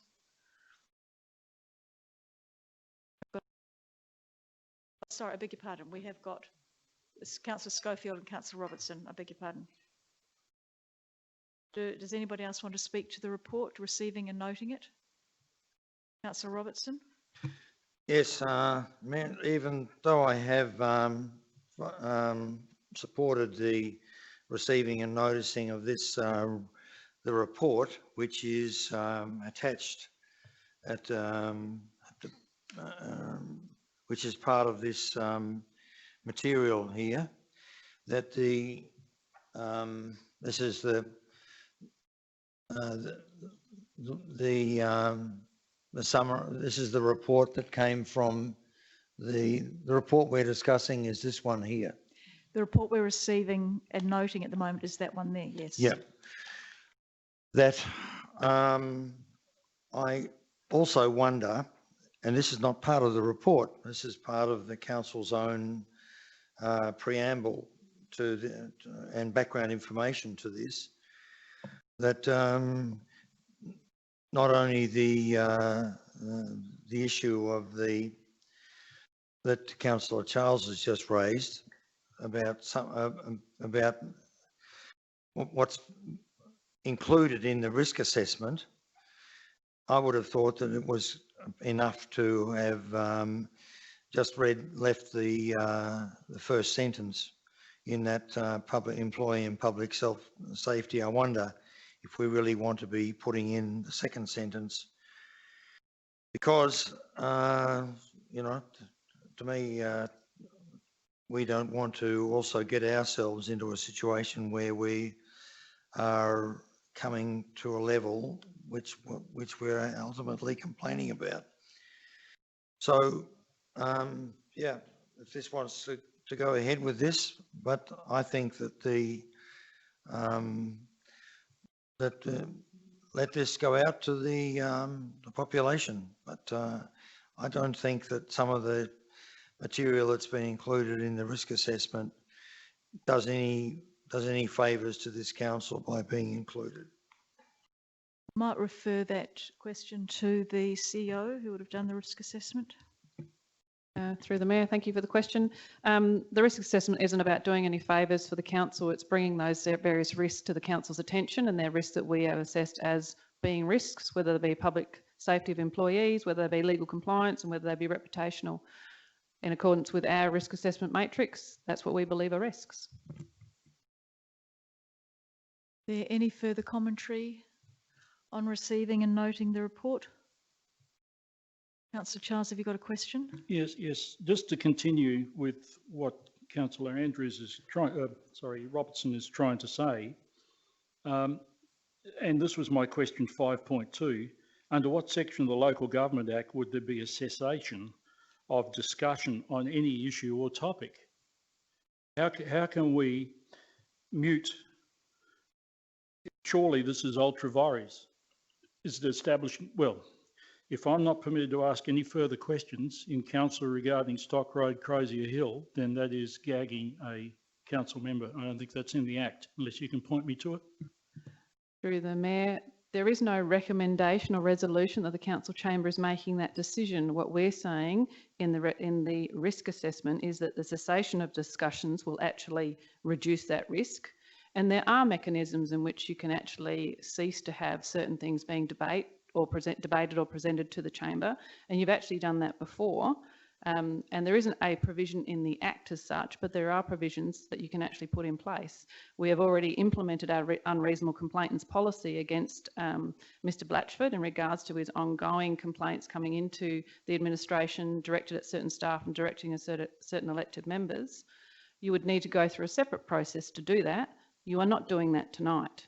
Tonight you are receiving a report from the Local Government Mutual Liability Scheme on an investigation that was undertaken. I have highlighted some risks and also some opportunities to actually reduce those risks further. Thank you, Victoria. Councillor Glasbrook and then Councillor Kemp. Yes, I'll just clarify for the members the way that I read this. We're not accepting the report within the agenda, we're accepting the report from the local government insurance company. So we're not accepting what's written in the risk. That's a council evaluation of some risks that they have, which is within all of our documentation. The report that we're receiving is the report from the local government. So I can't see an issue in receiving that report. I'd like to receive it. I'd like it to be released to the public because it'll continue the conversation if it needs to be continued. So that's the way I look at it. You're quite correct, Councillor Glasbrook. This is a risk assessment that goes with any internal recommendations that that occur. It's not related to the report itself. Councillor Kemp. Yeah, just a question to the CEO, if I may, on the risk side of it, as she did the risk assessment. Did you consider that if we don't resolve this issue, that we're going to court could be assessed as high because of the reputation of council and the cost of council to go to court if we don't resolve this issue? That is a risk too. Did you consider that as part of your risk assessment? Yes, we did. But we have not been presented with that at any stage during this entire investigation, and that to me is the ultimate way of ceasing this, is actually for any of those components to take council to court. Again, I guess the question was along the lines as well, CEO, was that trying to resolve this out of court would have been a better way of option, a lower risk than going to court if it's not resolved outside of the courtroom, if you understand where I'm coming from. That's what I was just wondering, if you did assess it as that. And so I'm just wondering why it wasn't put in here then as part of your assessment process, and just only picking one or two out. That's all. I thought when you do a risk assessment, you provide all the risks and all the activities to mitigate that risk is recorded and reported. Any further comments or questions? If not, I'll put that first recommendation, council receive and note the report, to the floor. All those in favour? It's carried unanimously. Thank you. The second recommendation is that council supports the public release of the correspondence from the Local Government Mutual Liability Scheme dated the 13th of November, titled Crozier Hill Development and City of Victor Harbor, L100 4992 investigation, and that a copy of the correspondence be included as an addendum to the public minutes of this meeting. Moved Councillor Henderson and seconded by Councillor Schofield. Either of you want to speak to that? Does anybody want to speak to that? Councillor Kemp. It's an interesting position to release a document with a fair bit of detail there to referencing people and their names. I find it interesting that under a section 90 of confidentiality, that every time we mention anyone's personal affairs, it goes into confidence automatically. Here we are endorsing a report that's going to go out which names a lot of people and their marital status and all sorts of things. But anyway, it's about for the public to understand what's happened, to get the full picture. But I do, and I want to remind the public in this statement I'm about to make now, that this report's come from a mutual liability scheme lawyers on behalf to support council. So it's only one organisation's opinion on the investigation they've undertaken. There has not been an independent investigation to this level, only through the mutual liability scheme, which is representing council to protect council from litigation or from compensation. And that's what the scheme is designed to do. So again, it's not what I believe is a totally independent report. There's only one view of an investigation, and until we get another investigation done by another independent people who have no input or connections to council or the owners of properties, then we may get the true situation of what the Crozier Hill Estate issues have been about since 2000. So just let people know that, you know, this is not end all to, sorry, to finish it all to end all, because it's only just one set of lawyers' opinions on working on behalf of the council. I'll ask the CEO to respond to that, Councillor Kemp. Through the Mayor, I probably will stand to correct you. That's not correct. So the Local Government Mutual Liability Scheme is standing in and represents council as its insurer. It has engaged both independent legal advice from Warmans and also independent legal advice from QC Andrew Harris. So it is a completely independent investigation that has been engaged by the scheme to provide the scheme the advice and to act on behalf of the council. So it is an independent investigation. I also correct in the comment we made before, there is the legal court action reference risk was actually assessed, so it's in under the risk and legal compliance. So we believe it is medium based on the independent investigation if the matter was taken further. Thank you, CEO, for that clarification. I'll stand corrected on some of those points. There any further commentary? Councillor Kemp, you're the only one that wanted to speak. Councillor Charles? Thank you. I'll be voting for it, most definitely. I do not doubt this confidential report by the Local Government Mutual Liability Scheme, the insurers, was written to be released. It unapologetically presents a typical insurance company perspective. I have every expectation this council will support and release what I believe is a presentation designed to take the heat out of this long, crazy debacle, which has been allowed to fester for some 20 years and therefore has cost the community hundreds of thousands of dollars, if not $1 million. In my mind, it's a foregone conclusion this report will be released to the public, but unfortunately the expense to the public purse will continue as eventually physical flood mitigation measures will be required to protect residents and property. In hindsight, how simple if in 1999 Council was advised to follow the principles of our development plan before they voted. The Crozier Hill development issue has been regularly covered by the media and in council chambers, and in the manner in which it was addressed or not addressed gave rise to strong doubts there was nothing to hide. I know during my first 4 years on council, I repeatedly questioned council, and because of my questioning, I believe I've been marginalised and punished for seeking a fair solution. I sought a frank, every which way communication with all parties, including the whistleblower, Mr. Blatchford, but this was never permitted. Tonight we have the report of approximately 18 months investigation by a Queen's Counsel, a special counsel and assisting legal team employed by the insurers. By my reasoning and my belief, it is that any report written for and paid for by an insurance company can only be viewed as a one-sided legal opinion. But who will test that opinion against an alternative opinion? Do they have public funding too? Council members on page 78 of the agenda see legal and compliance. It reads, if council maintains the position of the scheme being the insurers, any further discussion of the matter should only be instigated by court action. This statement, in my view, is bullying and intimidation. To me, it says might is right. It promotes legal action as a dare, knowing that it's extremely unlikely that any individual or community group could afford to take court action and compete on a level playing field, financially speaking. Every day there are contested issues in courts. They argue till the cows come home or until someone runs out of money or time. That's my statement. Thank you. Thank you. I'll also place my questions on notice for the next council meeting in December. Any further discussion from the members? Councillor Henderson, do you want to close the debate?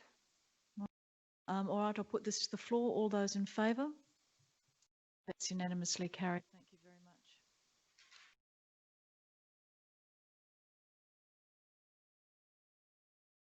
9.4, reviewed council member allowance and benefits policy. The first recommendation is that council receive and note the council member allowance and benefits policy report.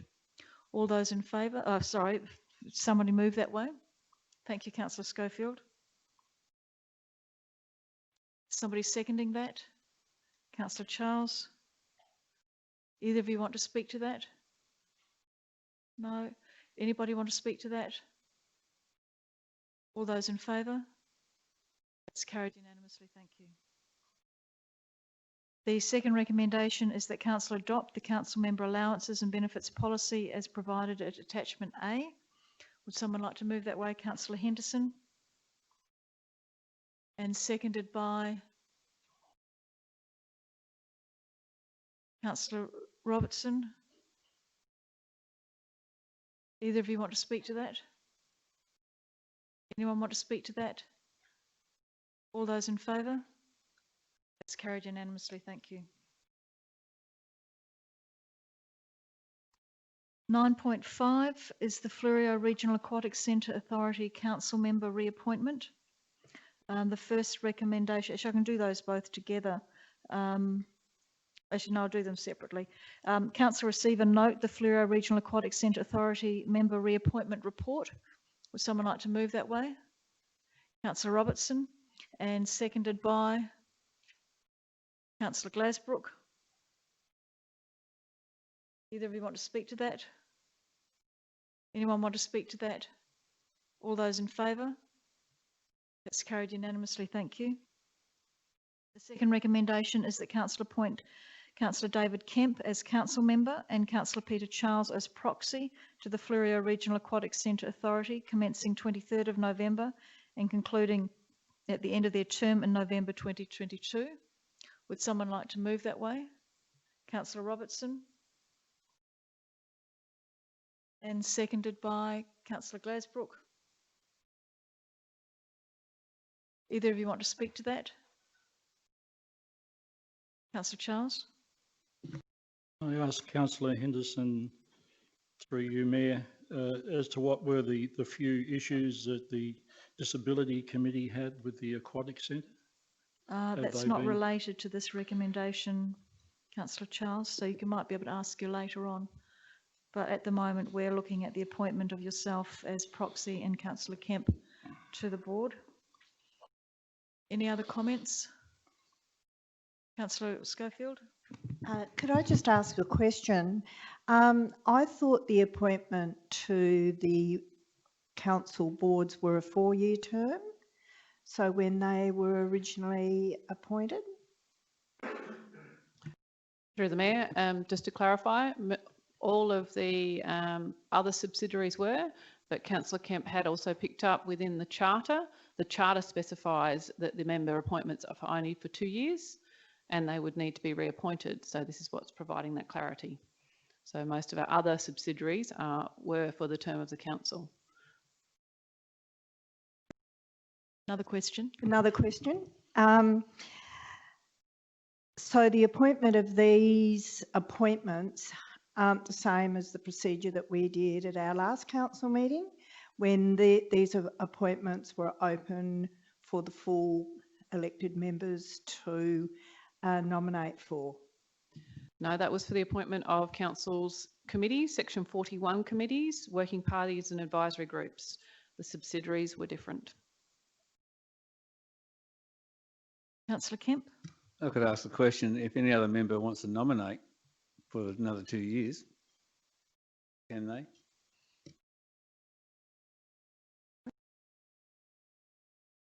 They certainly can if they wanted to.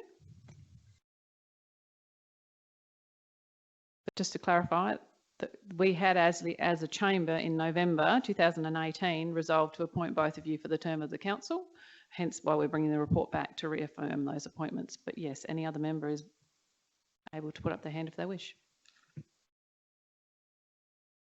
If there's no further discussion, we'll continue with this. No further discussion, I'll put it to the chamber. All those in favour? That's unanimously carried, thank you. Fleurieu Futures Update Report, and the recommendation is that Councillor receive and note the report. Would someone like to move that way? Thank you, Councillor Littley. And seconded by Councillor Robertson. Do either of you want to speak to that? Councillor Robertson? Yes, thank you, Mayor. Yeah, I think it's this is a very good proposal that dates back, I think, 4 or 5 years. It's taken forever to get round to doing it, but to moving on it. But in the meantime, councils of, particularly the 3 councils on the Southern Fleurieu, have got on with things and developed some very good working relationships on something that really, on various matters that really show the benefit of collaboration. And I just went through, I was very interested to read the, and I think it's sad that some of the other councils have made all sorts of pretty lame excuses as to why they think that the report shouldn't be released. But I think we've done the right thing by saying it should be released. I was interested in the various examples given in the commentary provided by council to this item, and about current and future collaboration, and some of them are well known to us. The Fleurieu Regional Waste Authority, which I think is doing a great job, as is FRECA, Phoenix coming out of the ashes, hopefully. The Community Services Advisory Committee. Great pity that Alexandrina pulled the pin on that, but that's to their loss. The Southern Community Transport Scheme continues going on. The Star Club program, I think, is, and I had a question about that, in that it says here on page 109 that we're coming to the end of that, which isn't too far away. It's another 6 months and that'll be ended. Has there been any indication so far that the Star Club program will continue to get the Office of Recreation, Sport and Racing support? Not to my knowledge, but it is something we're following up, because there is an interest, obviously, from other councils to continue on with that project. It has been extremely successful. Yeah, I would totally agree with that. I've more to say with that on later on. A notice here, the proposal coming up about the study hub, and that'll be developing in its own way. On page 109, this regional public health plan, where are we on that? I continue to see it come up at committee meetings, and there's says, oh, we're waiting for this or we're waiting for that. Something we're waiting on something from Adelaide. I would have thought we would have got on with doing something ourselves out of that, but where are we in relation? I've got my question here is, where is the regional plan that is for the health plan? Thank you, through the Mayor. So the Regional Public Health Plan, there's actually there's multiple components to it, but there is a regional section of it which looks at the at the broader region, and then there are council specific plans within that. That was endorsed a number of years ago and is continuing to progress. The mandate at the time, so it was an introduction from state government with the South Australian Public Health Act, and the councils have an inaugural plan that was produced a few years ago. They're now going through a process of refining it, so it will be the second iteration of the plans that they're developing. First iteration was very much looking at what councils are already doing, their existing programs and their contribution to public health, whether it be our asset management processes, development of footpaths, having a regional swimming pool, having library services, so having a really broad lens look at public health. So that is still in existence, but it is currently under review as well. So you'll see more of that come through as that second iteration's developed. I just dropped down to the other one. There's ones here. There's this regional climate adaptation plan, which has some interesting elements to it that I hope we'll be taking up, and particularly in relation to supporting water quality, especially stormwater, and the water quantity, these water security in the new year. The arts and culture program, the bottom of page 110, the Alexandrina Council and Yankalilla Council collaborations, which I wondered in a way, I guess we didn't join that for a good reason, but I don't want to go into it here. The one that really interests me, though, is the one on page 111, which is the Enterprise Resource Program. And what's laid out here is, of course, this business that we have to deal with, QuickSmart. That is, that the operating system that underpins the operations of the council is running out of steam rapidly. And it's no longer supported, as far as I understand, by the original creator of the program. So it's something that really we need to get on with. But I think this is, and I'm looking forward to seeing at some stage from the council administration, since it's really their baby, a really detailed approach and plan to this particular collaboration. I recognise that this issue, I recognise that collaboration, because one council, Alexandrina, has gone down the route of You need to doing them. wind up, Councillor Robertson. I'll ask for another couple of minutes. Right, these questions. The when do I'll cut to the chase on that one. When do you think that that we'll get the chance to look at the complete picture in terms of what we're doing in relation to the Enterprise Resource Program? It appears to here that it's rather imminent, and it's a big project. It's going to cost a lot. Through the Mayor. So obviously Council has invested funds this financial year to have a business systems analysis undertaken.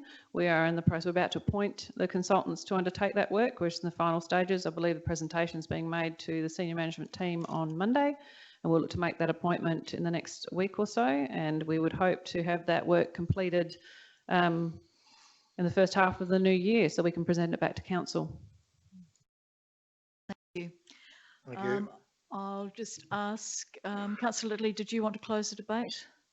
Oh, sorry, Councillor Glasbrook, to speak.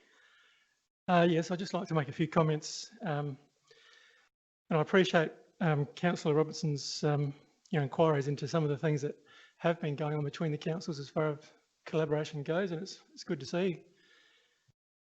But as far as I'm concerned, we're really just skirting around the edges, and I'm particularly disappointed that this is being stalled by these other councils. These two documents show quite clearly that there are significant advantages that can be achieved through collaboration. And I understand that the figures are old, and they're old because they haven't, the document hasn't been released in all of these years, and it quite clearly should have been. But even though the figures may be old and out of date, the philosophies and the principles that they explain are still the same. They're still there. And I believe that we're depriving our community of huge potentials into the future. And I don't think that, if the community were given the information that was inside these documents, I think you'll find that many people would be very disappointed that we haven't acted upon them. So I can't speak strong enough to try and continue this project and hurry things along, because, as I say, I think we're missing opportunities that we've been given quite clearly, and I think that's irresponsible. So, yeah. Thank you, Councillor Glasbrook. If there is no further debate, I'll now put that to the floor. All those in favour? That's carried unanimously. Thank you.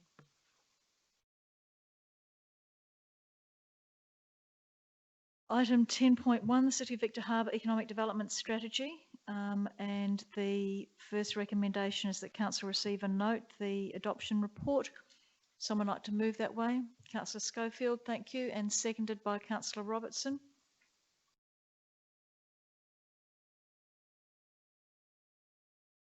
Either of you want to speak to that? No? Does anybody want to speak? Sorry, Councillor Robertson, did you want to speak to it? No. Does anybody want to speak to it? All those in favour? That's carried unanimously. Thank you. The second recommendation is that council endorse the City of Victor Harbor Economic Development Strategy. Would someone like to move that way? Thank you, Councillor Kemp. And seconded by Councillor Robertson. You want to speak to that, Councillor Kemp? Thank you, Mayor Jenkins. I think this is a great opportunity for our council. It's the first step in a good process that we are looking at our economic development in a very strategic format. We've engaged the Business Victor Harbor to actually work with businesses as well with council. So I think this is a great opportunity for our council and our community, and it only will get better if we keep our foot on the pedal and keep the pressure on to ensure that we don't let the hard work that's been done to date die off, and review it every year just to see whether we need to tweak it here or there to maintain it. Councillor Robertson, did you want to speak to it? Councillor Glasbrook? Yeah, thank you. I'll just quickly agree with Councillor Kemp and reiterate how important it is that we communicate this plan with our community, because if it's not supported 100% through, across every section, it's, it's not going to be successful. And I certainly hope that it is successful. I hope that we can get people on board and get people enthusiastic and kick some goals. It'd be fantastic. Thank you. Thank you. Does anybody else want to speak to it? Not, I'll put it to the floor. All those in favour? That's carried unanimously. And in that, I'd like to thank very much the Economic Development Working Group that I believe, Councillor Robertson, you were chairing, and I know that the working group, and Councillor Littley, you're on that as well, has done an awful lot of work with Business Victor Harbor, with the other independent members that have been on the group, and with the staff. And I think working together and the hard work that you've done over almost the last year, I think, has really brought together a fantastic economic development strategy that this council should be proud of. So thank you very, very much for all of your hard work. And I agree, Councillor Glasbrook, I think it's something that we need to communicate very well to the community because it is their strategy. It's really a strategy for community well-being through economic development. The third recommendation is that council engage with Business Victor Harbor on the implementation of preliminary actions outlined within the report, utilising funds allocated within the 2020-2021 budget. Someone move that way. Thank you, Councillor Charles, and seconded by Councillor Glasbrook. Do you want to speak to that, Councillor Charles? Councillor Glasbrook? Yes, I'll just briefly speak to it if I could. I certainly think this is a great opportunity to engage with Business Victor Harbor. I want to reiterate, I know that members realise that the members of Business Victor Harbor are business people and they are pushed for time, and there could be the potential that we might need to support them a little bit more to get the full benefit of this opportunity. So I just think if that comes up in the future, I hope that we can look at ways at improving our relationship with them. Thank you. Any further discussion on this item? If not, I'll put it to the floor. All those in favour? It's carried unanimously. Thank you. The fourth recommendation here is that council engaged with identified partners and stakeholders outlined within the strategy to be presented to council as part of the 2021-22 annual business planning process. Councillor Schofield moving that way. And seconded by Councillor Kemp. Councillor Schofield, do you want to speak to this? Councillor Kemp. Thank you, Mayor Jenkins. I guess what I'm about to say sort of ties up with the previous recommendation. I think it's a great, again, it's just supporting the whole concept of the economic development, what we've gone through with the strategy and the action plan. But I would like to see, and it doesn't have to be a part of a motion or anything, maybe just be noted by the CEO, that maybe part of the quarterly review that we do. Sorry, Councillor Kemp, I'm being distracted by the gallery. Finished? Carry on, Councillor Kemp. Oh, that's right. What I was saying is that a part of our quarterly review, process is to spend a little bit of time with some commentary about how all this is happening and how it's coming through. It's getting some feedback to the chamber that, you know, the first quarter process of this recommendation and the previous one, we get a bit of a feedback on a quarterly basis just to say how it's going. So as we move towards 2021-22 budget, we are in a better position of understanding and knowledge that it has worked, the strategy is working, the involvement with the stakeholders in Business Victor Harbor is really working well. So that will give more encouragement, you know, to the chamber that, you know, we made the right decision with some form of, not a big feedback, but just a bit of commentary that yes, it's working well, it's going good. These are the achievements we've made to date, that type of thing. Just something small, just to give some. And certainly we can feed that back to the chamber. The CEO and I meet on a regular basis with Business Victor Harbor, and we can feed back to you how we're going and what we're working on together and what issues come up. So I'll take that on board. Is there any further comments that anybody would like to make? Councillor Robertson? Yes, Mayor. I support this recommendation totally, but one of the things that we really need to do is to recognise that what's in this economic development strategy is quite a seismic shift in the way that the city views itself or should be viewing itself, and also will impact a lot on attitudes and actions in relation to investment and interaction, collaboration within the society, well, within our community. And it's going to require that quite a lot of businesses have a lot of changes to be able to make changes in the way they do things to be able to make this work. And it is imperative, as a previous speaker said, that we don't let this strategy just wither on the vine, so to speak, but that we really put a lot of effort into engaging and educating and promoting this strategy. It will not develop legs on its own. Yeah. Thank you, Councillor Robertson. Does anybody else want to speak on this motion? Not, I'll put it to the floor. All those in favour? It's carried unanimously. Thank you.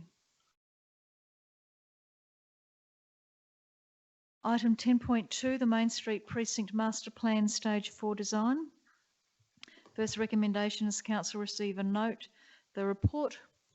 Councillor Mann. Sorry, Mayor Jenkins, I'd like to declare a perceived material conflict of interest as my remote lineal ancestors have a premises within stage 4 of the Main Street, and I'll leave the chamber. Thank you, Councillor Mann.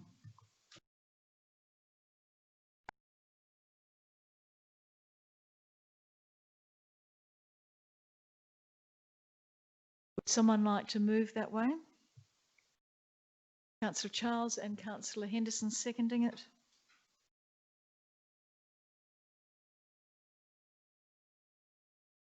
Either of you like to speak? Does anybody want to speak to receiving the report? All those in favour? That's carried unanimously. Thank you. The second recommendation is that Council endorse the design direction for the Main Street Precinct Master Plan Stage 4 design to be based on Attachment A and authorise the detailed design and documentation phase to 100% final completion for construction purposes. Moved by Councillor Henderson and seconded by Councillor Schofield. Either of you like to speak to that? Councillor Henderson? Just to say, we've had lots of discussion on the design of this, so it's time to move on. Any further discussion on this? Councillor Glasbrook and then Councillor Robertson. Yeah, I just wanted some clarification. I asked a question at our CASPAC meeting in relation to the cost so far of the Main Street upgrades, and I haven't had any replies, so I'm wondering if there's any information.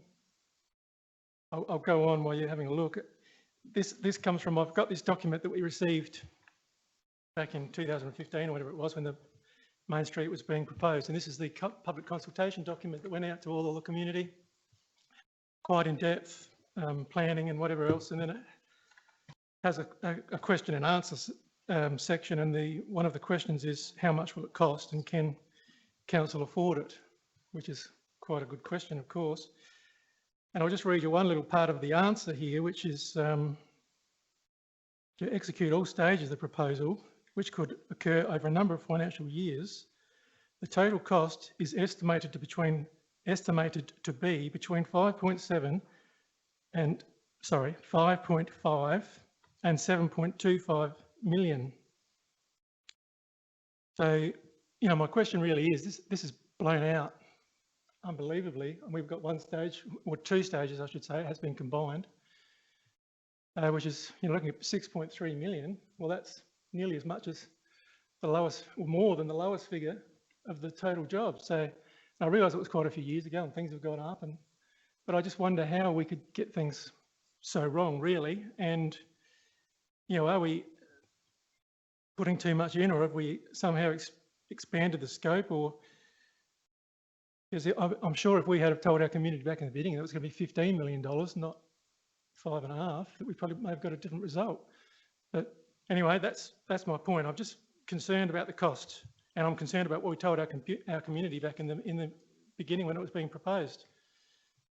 I agree, it needs to be done, and it needs to be, you know, we don't want to mess around, but we've also got to look at our dollars and cents.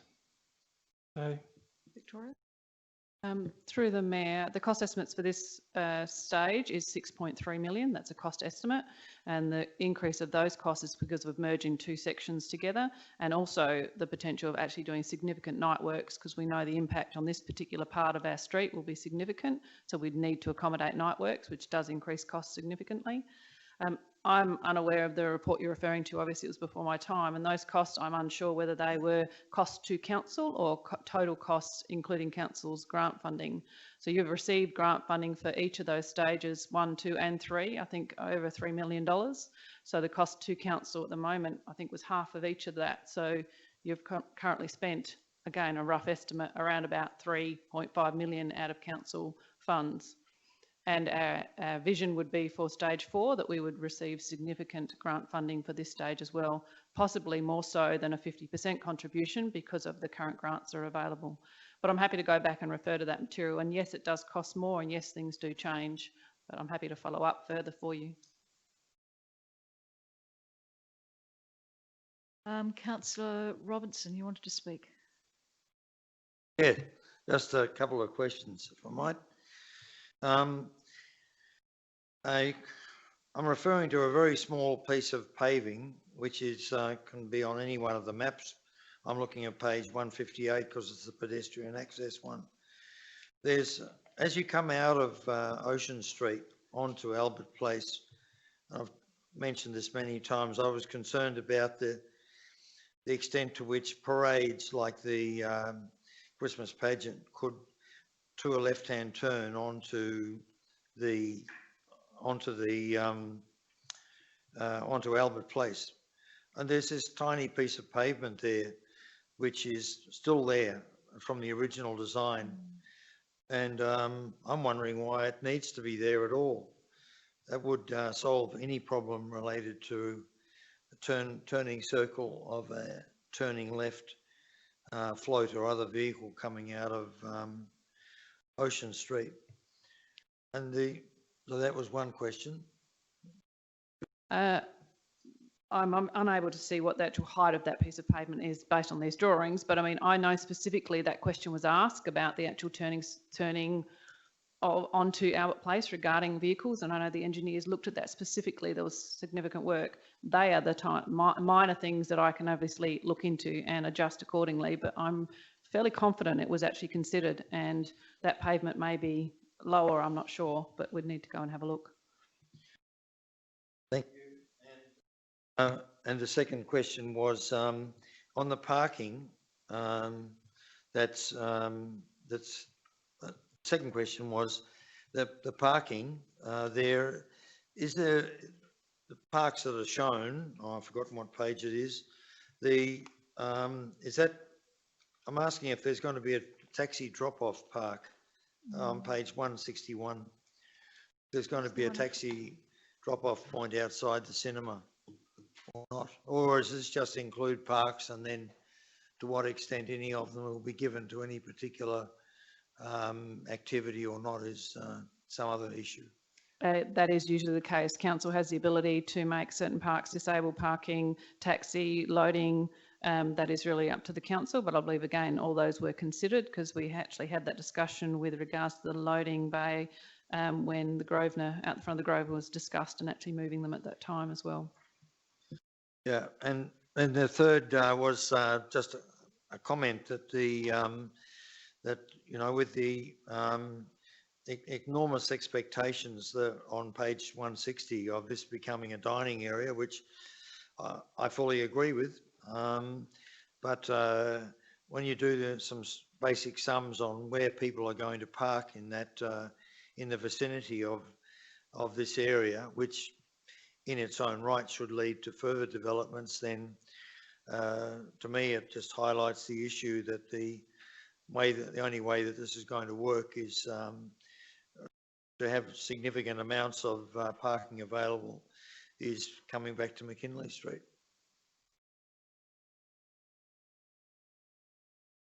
Thank you, Councillor Robertson. Does anybody else want to speak to this recommendation? If not, I'll put it to the floor. All those in favour? Those against? That's carried. Thank you. The third recommendation is that Council grant delegation to the Chief Executive Officer to conclude the final plans and documentation and to make any minor amendments if and when necessary. Councillor Schofield moving that way and Councillor Littley seconding that.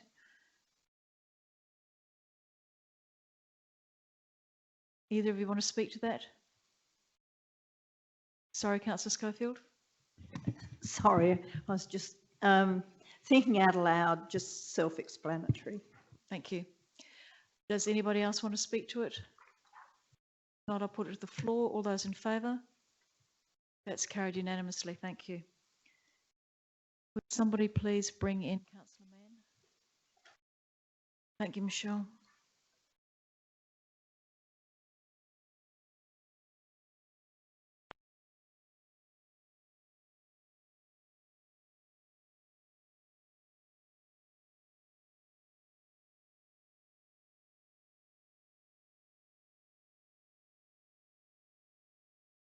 We now move to item 11.1, which is the 1920 financial statements. And I'd like to thank the Audit Committee for the work that they've done on these. These have been through the Audit Committee process. So the first recommendation is that Council receive and note the 2019-20 financial statements report. Does someone move that way? Thank you, Councillor Robertson. And do I have a seconder for that? Councillor Charles. Either of you like to speak to that? Anybody like to speak to that? All those in favour? It's carried unanimously. Thank you. The second recommendation is that Council formally acknowledges that asset re-evaluations for artworks, bridges and library materials have been completed and included in note 7 of the financial statements. So I'd like to move that way. Thank you, Councillor Henderson. And seconded by Councillor Robertson. Either of you like to speak to that? Anyone like to speak to that? All those in favour? That's carried unanimously. Thank you. Third recommendation is that Council receive and note the 2019-20 annual financial statements reporting an operating surplus of $349,000 and an unmodified audit opinion for both the financial statements and internal controls. Someone like to move that way? Councillor Mann, thank you. And seconded by Councillor Henderson. Anyone, Councillor Mann, you want to speak to that? Thank you, Mayor Jenkins. Yeah, I would just like to commend Kelly and her team for the excellent work, and finishing with a $350,000 surplus, I think, is no small feat, and just really exceptional work by administration and the finance team. So I just want to make that known. Thank you, Councillor Mann. Yes, I echo your sentiments. Any further discussion? Councillor Kemp and then Councillor Robertson. Thank you. Just following on from Councillor Mann's statement, I agree that the finance team do work very hard, but I do have a question for Kelly. The 349,000 surplus, that was mainly due to grants coming in for that for the future years. And how's that money then managed? Is it capital grants or operating grant budgets? So through the Mayor, in terms of the operating, the statement of comprehensive income, it's operating that $349,000. And it is mainly due to, we were looking at around a break-even position, but the advance payment of financial assistance grants that were received late in June are what has prompted the actual surplus on this occasion. So in terms of that surplus, once the year is finished and we've done the financial statements, it is written towards council's overall equity and acts as basically an addition to our accumulated surpluses in our equity statement. Just a follow-up question, please, Mayor Jenkins. So how do we cover off on the grants for the next year, which we received in the previous year? So do we actually have to find more money to cover those grants, or do we draw off the equity to cover the grants? Again, through the Mayor, so in terms of operating grants, they have to be recognised at the time we receive them. So we've received the income. We would be expecting to again receive advance grants next June, as that has been the way that it's been trending for the last 10 to 15 years. So we would be expecting to receive those again. If we don't, there would be a reduction in income expected for the 2020-21 financial statements. In terms of capital grants that we've received, so we received approximately, I think it was $2.45 million in grants for capital projects in advance. The new accounting standards allows us to recognise that as a liability now and then receive the income or recognise the income once we actually draw down on those funds. So we have a reserve sitting with the LGFA, Local Government Finance Authority, that has those grants cash backed and within those reserves, and we can draw down on them as we spend money on the capital works. Thank you, Kelly. We had Councillor Robinson. You wanted to say something? Yes, thank you, Mayor. I would like to add to the congratulations to Kelly and her team in relation to the work done, not only in terms of efforts made to create or keep us out of deficit, but also the other work that goes into trying to make sure that we stay a rational course. But also I'd like to congratulate in particular the finance team on the very good report they've had from Galpins, the auditors.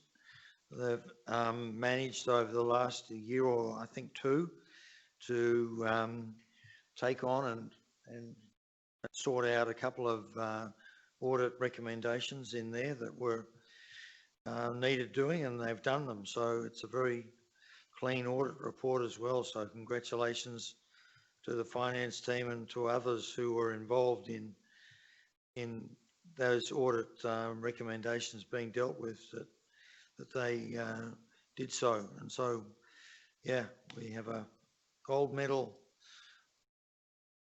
audit report too. So well done. Thank you, Councillor Robertson. Are there any questions or any other comments from the floor? If not, I'll put that to you all. All those in favour? That's carried unanimously. Thank you. 11.2 is the 2021 September budget review, and the first recommendation is that Council receive and note the report. Would someone like to move that way? Councillor Kemp, thank you, and Councillor Schofield seconding that. Do either of you want to speak to it? Does anybody want to speak to that? All those in favour? That's carried unanimously. Thank you. The second recommendation is that the Council endorse the 2021 September budget review detailing net capital expenditure of $11,579,300 and an operating deficit of $976,000. $79,500. Would someone like to move that way? Thank you, Councillor Henderson. And seconded by Councillor Robertson. Either of you like to speak to that? Anyone like to speak to that? All those in favour? Those against? That's carried, thank you. The third recommendation is that the Chief Executive Officer, in line with the Audit Committee's recommendation, review the progress of capital projects during the mid-year budget review against organisational capacity and provide a report back to Council as part of that process. Moved by Councillor Charles and seconded by, was that your hand, Councillor Glasbrook? By Councillor Glasbrook. Either of you like to speak to that? Anyone like to speak to that? Councillor Kemp and then Councillor Robertson. Thanks, Mayor Jenkins. Just a question to the CEO. Can she provide a bit of an overview from this recommendation, because it's very broad. I'm not quite sure exactly what the Audit Committee is seeking in the way of organisational capacity. If she could have give us a bit of an overview what she believes that she has to report back on, because there's no other criteria set for you to follow. Thank you for your question. I believe it's in regards to resourcing. Obviously, we are able to identify or utilise our existing resources, staff resources of managing capital projects, but also it's about our capacity to increase that resourcing of capital projects, whether they be in-house managed or externally contract managed. We currently are stretched in terms of our resourcing for management of capital projects. Just a follow-up question, please, Mayor Jenkins. Would you consider that it might be worthwhile looking at operations as well in that capacity at the same time to give a complete overview of Council's capacity in operating and capital? I know the Audit Committee hasn't asked for it, but would you consider it? Yes, I'm very happy to. We are stretched in some of our operational areas because we know we've got some vacancies, but I know I'm able to fill them hopefully very soon. But yes, I'm happy to include both. That will give a fairly good picture. But I know the Chamber's already had the discussion in regards to our capital projects about actually capitalising a resource more longer term to assist with the delivery of those capital projects over a period of time. So we've already commenced some of those discussions. Thank you, Councillor Robertson. Thank you, Mayor. I have a couple of questions. In relation to the, here we are at the end of this report, I should say, is at the end of September, the first quarter. Capital budget is 14% spent. I know that this time in that period, that first quarter period, there was a lot of disruption to activity because of the COVID restrictions. It's also the beginning of the financial year when maybe a lot of bills haven't come in because activity is taking place. But I'm particularly concerned that the operating budget, as is presented here, is only a single-digit percentage level of expenditure, as it should be for the only 4%, according to my calculation, of the operating budget. 870,000 spent at the end of September, as opposed to a total budget for the year of 19 million. So that was my first observation. The second is that I think it'd be useful for when we get huge variations on the quarterly budget report, such as on page 212 there, the Community Scots Transport Scheme has had a massive increase in expenditure by 1,200%, but there's no explanation of that, or indeed some of the other items there that are significantly out of what was expected.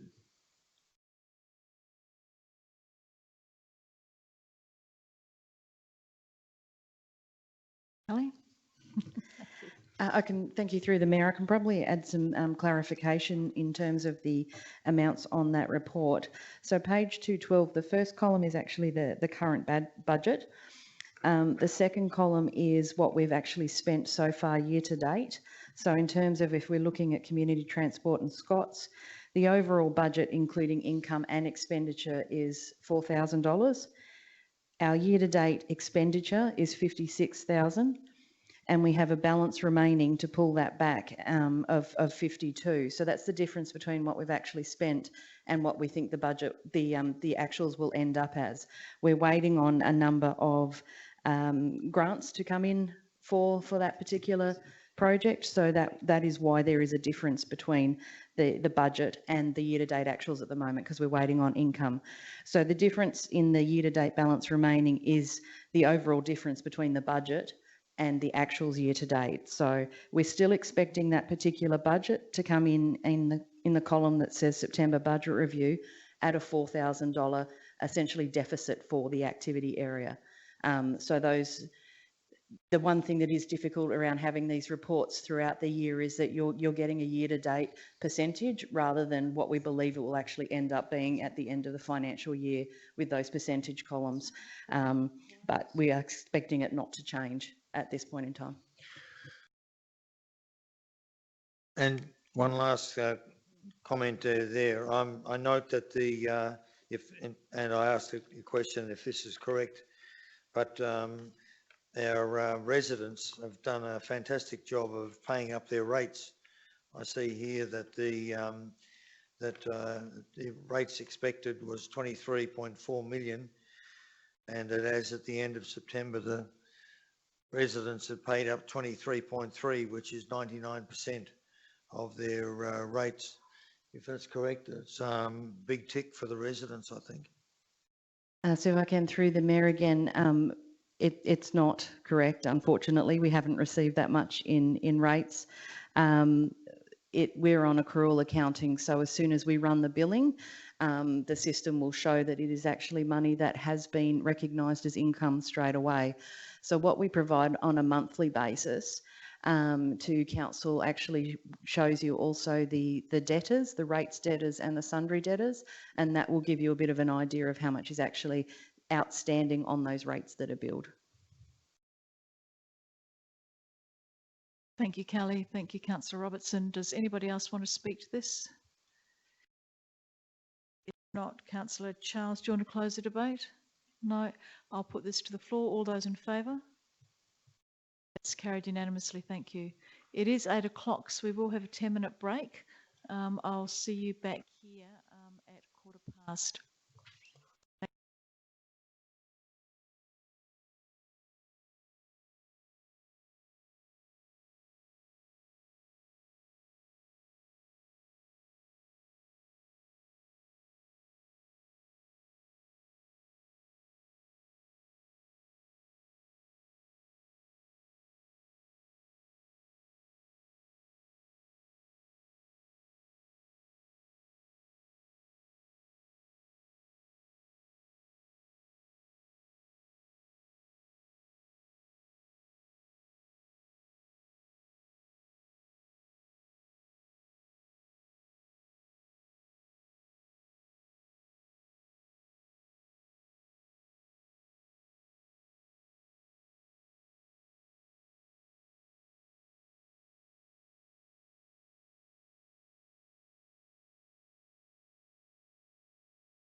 Recreation and small grant programs for 2021, the round 1 applications. The first recommendation is that council receive and note the report on the recreation and small grant program applications for this year. Would someone like to move that way? Thank you, Councillor Henderson. And seconded by Councillor Charles.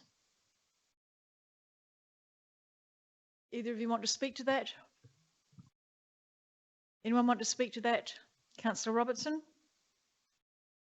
Yes, thank you, Mayor. Excuse me. Yeah, this report, I think, is normal, is useful. However, I think what we should be doing is, in relation to these grants, is that there's rather that we should be promoting as much as possible in these grant applications the program of the Star Club in there. So in other words, we start to give guidance to the clubs on various issues. For instance, here we have, I think, a great grant application in terms of the Fleurieu Trails. Even though it isn't an established club yet, the actual grant is for a terrific cause, which is training people in trail development and design, and that and doing that amongst the volunteers, amongst the general public, will be a great boost to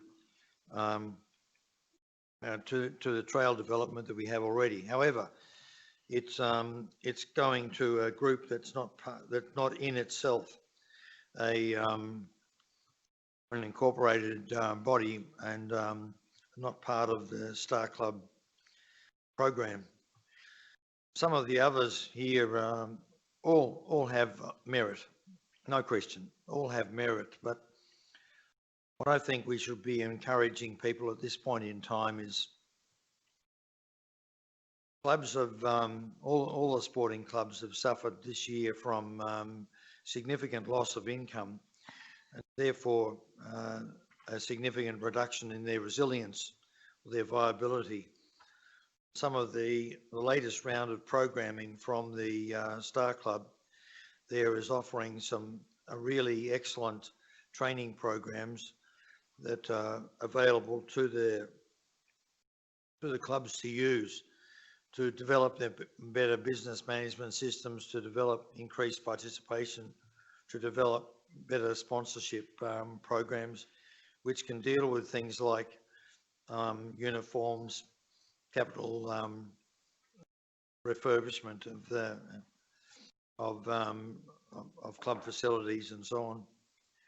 So yeah, I think the report is, I'll be voting for this, but I think we should be doing a little bit more in terms of these small grants programs rather than lining up for the usual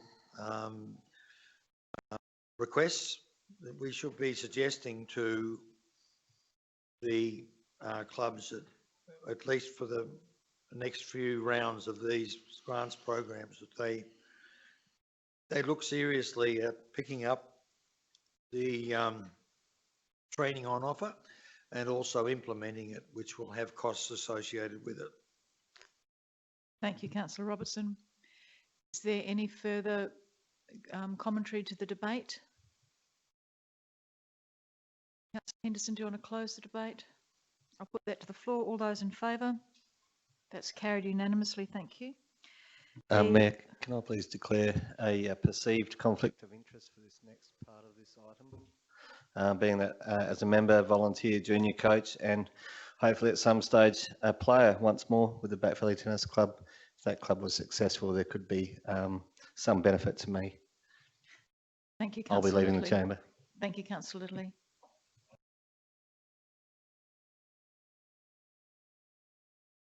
The second recommendation is that Council endorse the following grants from the Recreation and Small Grant Program to the Archery Club, Football Club, Yacht Club, Tennis Club and the Fleurieu Trails. Moved by Councillor Henderson. And seconded by councillor Schofield. Either of you want to speak to that? Anyone want to speak to it? Councillor Kemp. Thank you, Mayor Jenkins. Just a question along the lines of the Victor Harbour Yacht Club building. Who's owns that? The yacht club or does council property? Same with the Back Valley Tennis Club, hot water service. Is that part of the infrastructure or of council or not? Through the Mayor, I believe it is council that owns the yacht club. I'm not sure about the Back Valley, but in terms of the leases, there would be certain things that the lessees would be required to do, including maintenance and replacement of minor plant and equipment and things like that. So if it was anything structural, normally the leases would require council to be involved in that. Thank you, Kelly, because there is a charter that the council approved, and that would have changed a lot of issues around how leases are then are negotiated and that. So I'm just wondering how the charter now sits against the leases, which the charter would look at all maintenance, my understanding, of those types of, not putting it back onto the occupants from my memory of the charter, how it was written. But I need to refer myself back to that. But again, I just want to compare the charter against the leases now, because which one overrides what? I thought the charter would override the leases now, since we've endorsed that process for maintenance. Through the Mayor, I would have to check on that, but in terms of the legality of a document, I think that a lease would have the higher hierarchy, in my opinion, because it is actually a signed and sealed type document in most cases. And has been set up essentially by lawyers for an agreement between the parties as to who's responsible for what and the roles of each party. So I think it would have the higher impact, the higher hierarchy at this point in time until it came up for a renewal. But we would need to possibly get some more information on that for you. Thank you, because the only reason why I would say that is because then that'll become a maintenance cost, not so much a grant cost, because council would have to fix up those areas, which is council property. But anyway, if you could find out as to how the charter sits with the leases, that'd be thankful. Thank you. Thank you. Any further commentary on the second recommendation? If not, I'll put it to the floor. All those in favour? That's carried unanimously. Thank you. Get Councillor Littley, please.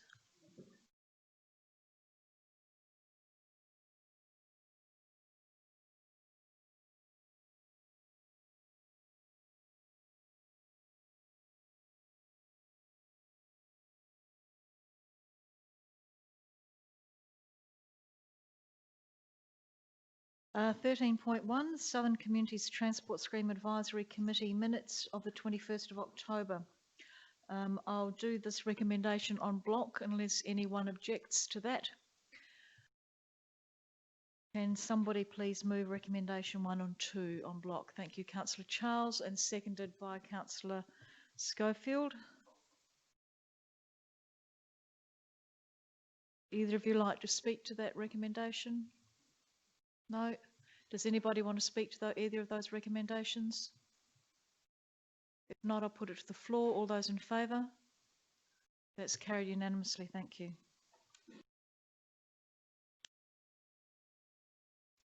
The Disability Access and Inclusion Advisory Committee meetings on the 8th of October, that's item 13.2. And again, I'll do that recommendation en bloc, that Council receive and note the minutes. And that Council give consideration of the inclusion of an accessible beach access matting at Soldiers Memorial Reserve in the 2021-2022 budget.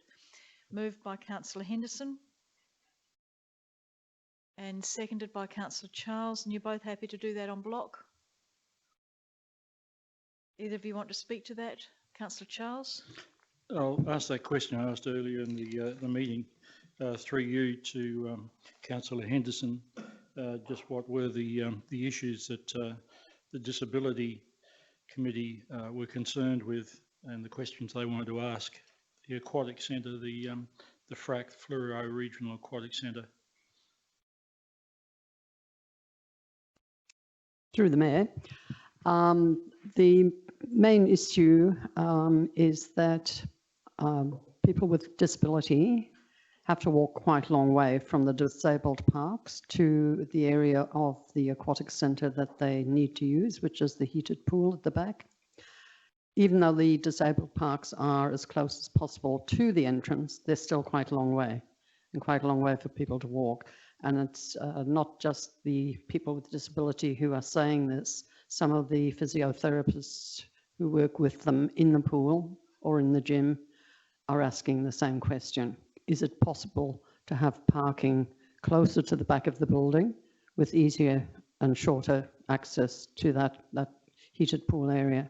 There is an entrance at that back area, and we're asking the question whether or not this could be made available, parking for disability at the back of the pool and access through that back door to make the journey shorter for these people. Thank you. I think you'll see on page 290 of your agenda, Councillor Charles, which is page 5 of the minutes. Those questions that were raised are there on the 6.2. Is there any further commentary, Councillor Littley? I also have a question that's probably Councillor Henderson could answer with regards to this beach matting. I know in the past there's been some concern about our duty of care and responsibility when people with disabilities are entering the water in our region using this beach matting. Is that something that's been, or how has the committee worked through those issues? Because we don't have lifeguards in this area, and that was giving access also means we need to have egress as well, and those safety concerns, have they been, are we satisfied they're addressed, I guess? We've had lots of discussions around that, and we've also had questions and proposals about having suitable wheelchairs available for hire that people could use to access the beach. And, you know, some of these wheelchairs do take people into the water. The average wheelchair, for example, wouldn't take someone into the water. They would take them onto the beach, though, where their family would be with them, possibly having a picnic, or, you know, doing what people do on the beach. Yes, I just, my personal feeling, and I think the feeling of the committee generally, and of the community generally, is that people with disabilities need to have the same access as any other person, and that includes to our beach areas, you know, given that we are a seaside town. Just to follow up, so this is beach access, not water access? That's correct. Thank you. Any further debate in relation to that, Councillor Robertson? Yes, Councillor Littley asked a question I was going to ask, but I had another one as well. And that was page 284. In the middle of the risk assessment there, this matting is going to involve quite a lot of handling. Did the committee get any idea of how much handling was going to be required with this beach matting, and you know, what sort of costs were going to be involved in that? Well, we haven't looked at costs as such, but the old style matting is being replaced with matting that is much more suitable and doesn't need cleaning and brushing off or lifting up as often. I can't remember the details of that, but this sort of facility or equipment is improving all the time. So this is just looking at, you know, what is available, what's emerging, what the possibilities are. So, yeah. And just to follow up to that, it's said that, I mean, this is, I guess, is a trial, is it? The Soldiers Reserve beach matting is a trial? Not really. There is some beach matting on one of the beaches on the lake. It's already being used. So it's not the first beach matting in Victor Harbour? Yes, but in that particular location on Soldiers Reserve, whereabouts would you be proposing to put the beach matting? To be perfectly honest, I'm not sure where the most logical place would be. I don't think that's actually been addressed yet. Just to give access to that beach, somewhere along that beach. Because a great deal of it is got, you know, a It's jumble rock wall. got rock wall, I know, yeah, yeah. Councillor Little, you had another question? Any further commentary on that recommendation? Okay, so I'll put it to the chamber. All those in favour? Those against? That's carried, thank you.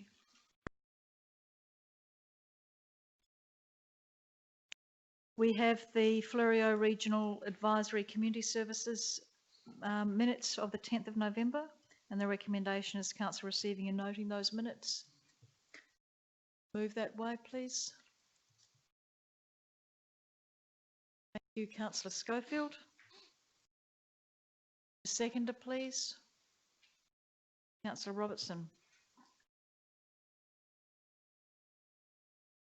Does anybody have anything to say about those minutes? Not, I'll put that to the floor. All those in favour? It's carried unanimously, thank you. 13.4 is the CEO Performance Review Committee minutes, and I'll just note that while there are 3 recommendations there, following discussions with the CEO this afternoon, recommendation 2 and 3 are not necessary to bring to the chamber. They're related to, they're the terms of reference of the committee, but it sets its own dates. So we actually don't need these as a resolution for the chamber. So we're just going with recommendation 1, that council receive the minutes of the CEO Performance Review Committee meeting that was held on the 21st of October. Councillor Charles moving that way and Councillor Little seconding that. Any questions or anyone wants to speak to that? All those in favour? That's carried unanimously, thank you. 13.5 are the Audit Committee minutes, and I'll take them on block if there's no objections. Would somebody like to move those 3 recommendations on block? Councillor Little, thank you, and Councillor Henderson seconding that. Does anybody have any questions or comments? Councillor Kemp. Thank you, Mayor Jenkins. Item 2, the council received and note the completion of the Audit Committee annual self-assessment. It's a little bit disappointing that the Audit Committee didn't see the administration comments on the committee's responses at the time. Now, it would have been helpful for the Audit Committee to, in that discussion, to have the administration's comments on the self-assessment undertaken by the committee. So just wondering why that weren't available for the Audit Committee to make comment. Through the Mayor, as the Audit Committee was notified at the meeting, there was an administrative error where it was in somebody's inbox that was no longer involved with the Audit Committee. Your particular self-assessment and items were tabled at the meeting and explanation given for some of the items, but I acknowledge that it was an error, that it was missed, and I apologise. Any further discussion about those recommendations? Not, I'll put it to the floor. All those people, all those in favour? Those against? That's carried unanimously. Thank you.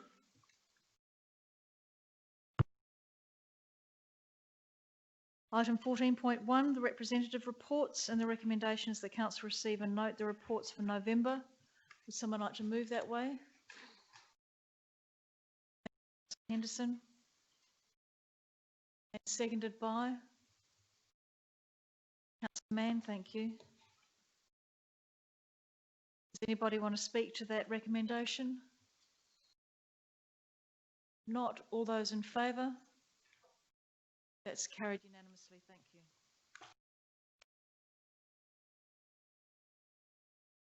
Victor Harbour Horse Tram Authority Annual Report. And congratulations to the Horse Tram Authority. That was really good to be able to read that annual report and see the progress that you've made over a very, very difficult year. The recommendation is that council receive and note the annual report. Do I have a mover for that? Thank you, Councillor Henderson, and Councillor Schofield seconding that.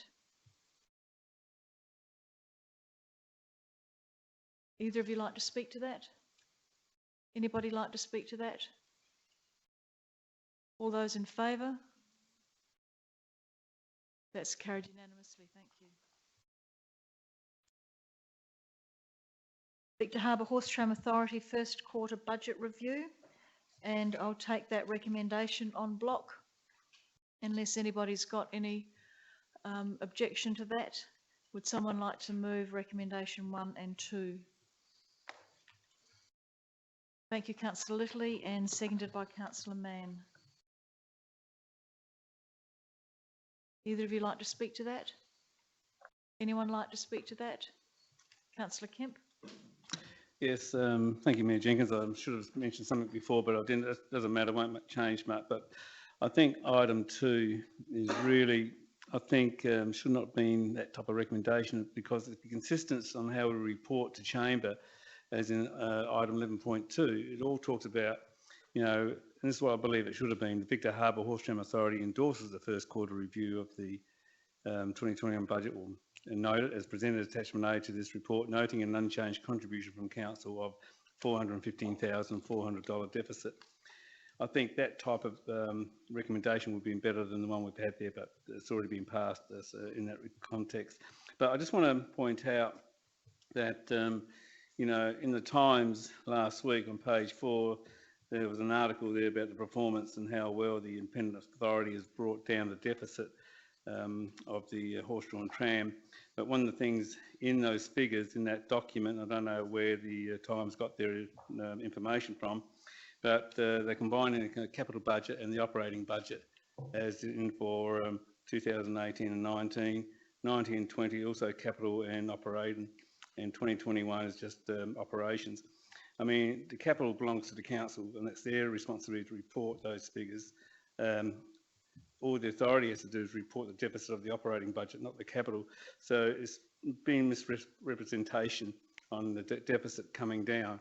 But when you look at the actual figures of what contribution is made by council, in 18-19 the council made, and this comes from the approved annual plan that we put up, and of course the other option is to look at the following year's annual report to see what the final figures are. But that's maybe a combination of capital and operating. But in the approved plan that we put up to contribute to the horse tram, 18-19, 335,300, 19-20, 364,000, and 2021, 415,400. It's not reducing. The contribution by council is growing.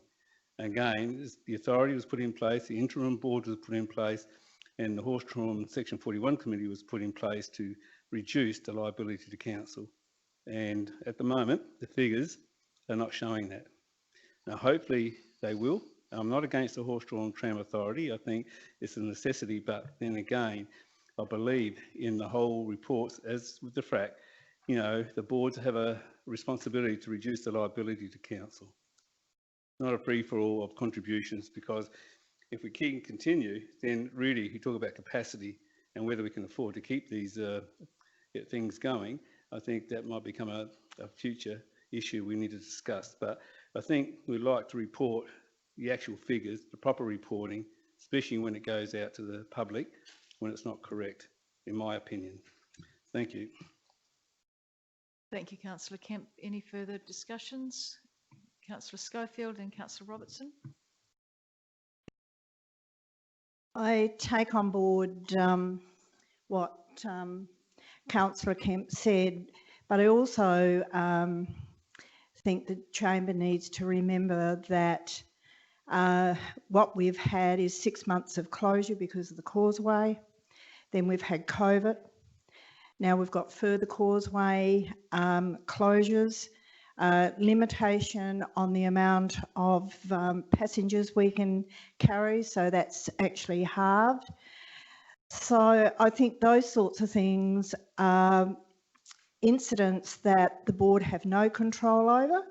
And I think that when you're having a look at the financial figures, you need to be looking at some of the reasons why those amounts are down. And I guess the horse tram is no different to quite a few businesses across Australia at this particular moment. And we have not just COVID, but we have a causeway and weather restrictions that have been put in by the government that are having a huge impact on the income and the operation of that service. Councillor Schofield. Councillor Robinson. Yes, thank you, Mayor. I also object to the presentation of these results. That just buries the fact that the community is well on the way to putting into, a complete subsidy into this enterprise of approaching $500,000 a year, and that still we have professional services from the council still at significant levels. This is an authority that's still a long way away from being independent of the council, and at the same time we have an authority that's continuously seeking more and more and more inputs to their operations. The latest one being the more land, and to me that we can talk about having COVID and stuff like that, but actually COVID can be an opportunity, like it has down here, brought a lot of people down, but we're still only operating one tram. But we have 2 operational trams, we have plenty of horses, and we have plenty of staff to be able to be running 2 trams, but we only run one. So I'm sorry, but the amount of money which is assumed in here, that there will be ongoing impost to the ratepayers of this massive amount of money, that we should not be allowing that to pass by as being, oh, that's what's going to happen every year, and that we don't need to be looking at issues of sponsorship, of increasing or changing fares, of getting more trams out there, of delivering more out of this product than what we presently get. Thank you, Councillor Robertson. Would you respond? Councillor Littley.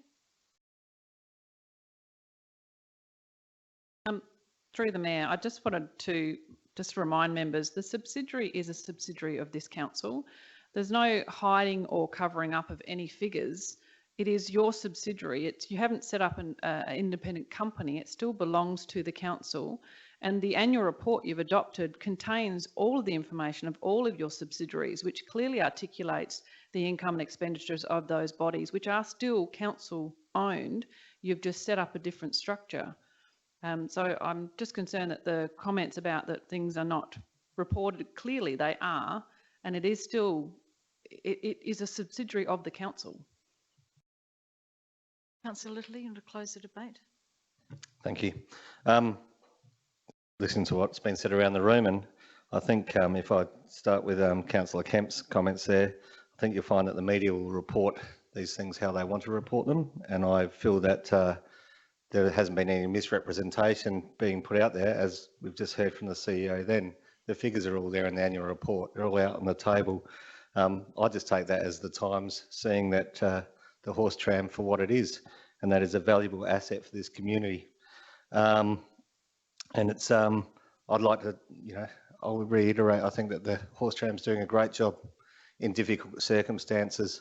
They are acting with vision to build that service, to break the shackles, if you like, so they're not hobbled.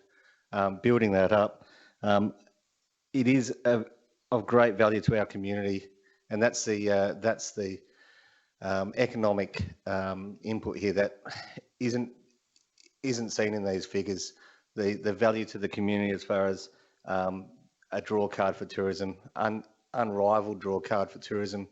I think in this area, our business community reap the benefits of that, and that's money that I feel that as a council we have that obligation to provide. Yes, it's a service and we put money into it, but I think we get that back, or our community gets that back tenfold. I really do. I'd like to see, and hopefully we do get to see, some reporting of just how much economic value there is in our community from this horse tram service. So I say well done. Yep, there's a long way to go, and I think that you know, our Horse Tram Authority keeps asking us to support them. That's for a reason, because I think they can go that long way. Absolutely. Councillor Littley, I now put those two recommendations to the council. All those in favour? All those in favour? And those against? Can I just do that again, please? All those in favour? And those against? And I'm in favour, so that's carried with the casting vote of the Mayor. And I'd just like to add that anything that any capital works that the Horse Tram Authority have asked for have come through the council and have been endorsed by council. So that land that they have got, the stables that they are getting, all of those things have been endorsed by us as council. It's not something that they have said that they want and then they've just got. It's been carefully considered by us, and those capital works belong to us. We now move on to 14.4, and this is the establishment of the Victor Harbor Horse Tram Authority Audit Committee. The recommendation 1 is that council receive and note the Audit Committee establishment report. Can I have a mover for that motion, please? Thank you, Councillor Littley, and Councillor Mann seconding that. Either of you want to speak to that? Anybody want to speak to that? Councillor Glasbrook. I'll just make a comment really. I struggle to really see why the Horse Tram Authority needs an audit committee. It is a very small establishment at this stage. This is just another layer of bureaucracy. I know that they can get exemption. The Waste Authority was exempted from having an audit committee for at least 6 years, probably more. So yeah, I'm just surprised that we're going down this track. Personally, I just think it's just another thing that they don't really need to be bothered with at the moment, but that's only my opinion, of course. It is in their charter, Councillor Glasbrook, and that charter was endorsed by council. Councillor Schofield, do you want to speak? I was partly going to say what you just mentioned, your Mayor. 4.1 of our charter actually states that we do have to have an audit committee. There is an option that the authority appoint their own or use the council's audit committee. And the board chose to appoint their own audit committee, and that's what they've done. Per charter, per the chamber and per the minister. Councillor Schofield, do you have a question, Councillor Glasbrook? Yeah. So does this mean that the Horse Authority will be employing their own auditors? They already do.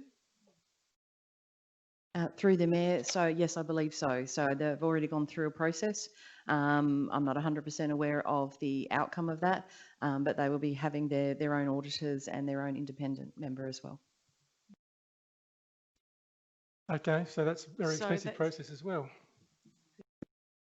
I think one of the things that came out of the last discussion is that there was some elected members were concerned that the audit committee wasn't independent enough from council and was too dependent on council staff.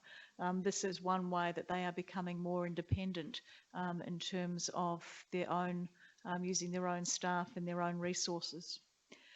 Any further discussion on that first recommendation? Kelly, do you want to say something? Sorry, thank you through the Mayor. Just to add to that, in terms of the external auditors, the Horse Tram already does pay for its external auditors, even though they were currently using the same ones as council.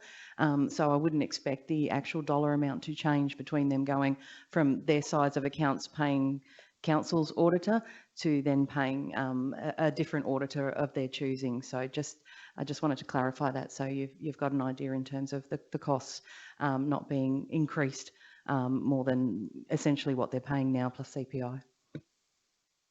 Kelly, I'll put that recommendation to the floor. All those in favour? Those against? That's carried. Thank you. Call a division, please. All those in favour, please stand.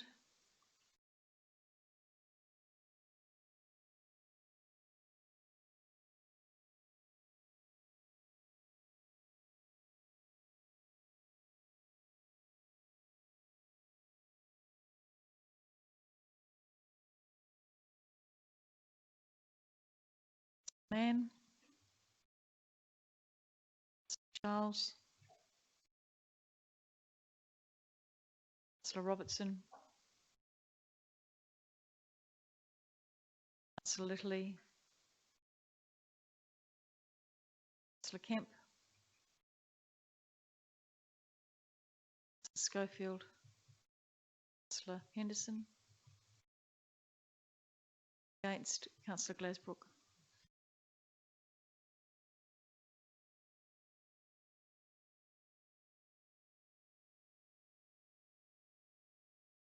Motion carried. The second recommendation is that Council provides approval for the Victor Harbour Horse Tram Authority to establish an audit committee and endorse the terms of reference provided at attachment C. Would somebody like to move that way? Councillor Littley, thank you. Do I have a seconder for that? Councillor Henderson.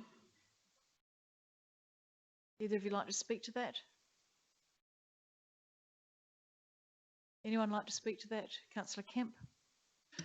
Thank you, Mayor Jenkins. I am concerned about the terms of reference. I don't believe they're correct. The reason is my belief, that under membership item 3, 3.1.2, the authority of the general manager, the authority general manager will be on the audit committee as a voting member. I find it very strange, and maybe even a conflict of interest, that a general manager or executive officer of an authority sits on the audit committee as a voting person.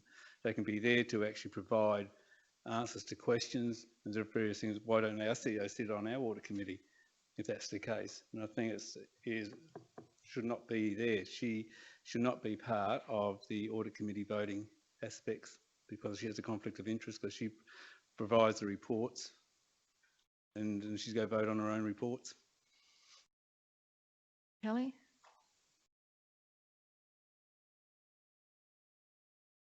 Through the Mayor, it is possible for her to be a voting member. However, it's at council's discretion, and it could potentially, like you said, there could potentially be conflicts of interest that then she would need to withdraw herself as a voting member. But in terms of that, it would, in my personal opinion, it would probably be easier without the General Manager as a voting member of the Audit Committee. She will be responsible for the production of most of the reports, and so it is an unusual situation. So that could be something that Council amends at this time before endorsing.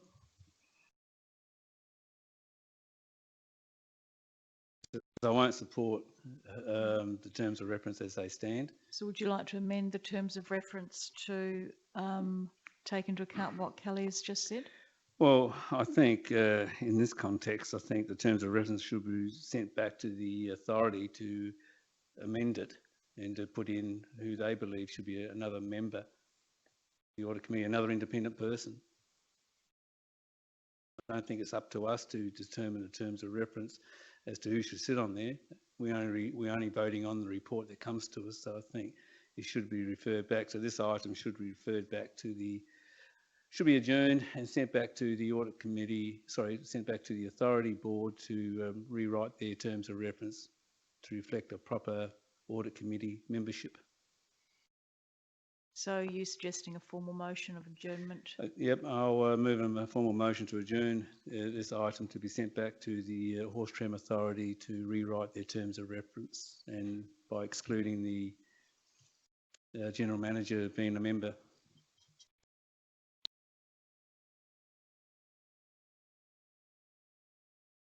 Through the Mayor, if I may, Councillor Kemp, could I just discuss a couple of things with you? I've got the charter in front of me in terms of the establishment of the audit committee, and I'm just looking at the clarity of the actual charter states the authority is required to establish an audit committee, and clause 13.4 of the Schedule 2 of the government's regards to the Constitution, the functions of the audit committee, which is similar to ours. It says the authority may establish its own audit committee or use the council's audit committee with the agreement of the council. Believing that's both. I mean, I'm just wondering whether you could endorse the terms, well, you could actually seek them to amend their terms of reference or endorse them with your changes, because they're required to get your agreement whether they use yours or they establish their own, the way I'm reading the charter. So your advice is then, CEO, is to virtually for me to remove the authority of the General Manager as a member of in the terms of reference. Yes. And do we then, as a council, give some support and direction back to the authority on how they should address their membership? Well, the charter again sort of articulates who they should have on there. So it says they must have, they must comply with the local government finance management regulations in regards to their membership of the audit committee. Hence Kelly's comment about the General Manager could be on there, but it's not good. It's not the normal practice, but they could be. An officer of the council nominated by myself, the CEO of the council, may attend audit committee meetings as observers. We can't be a voting member. At least 2 members of the audit committee must be neither elected members nor employees of the council. The presiding member of the audit committee must not be an elected member or an employee of council. Members of the audit committee are not entitled to payment of remuneration unless otherwise approved by the council. And they must provide their minutes to me, the CEO, within 5 days of their meeting. So they still have a direct oversight of their actions if as an audit committee. So you could move your formal motion. I'm not saying that you can't, but I'm saying you could actually amend their terms of reference and then it would go back because they are under the direction and instruction of the council.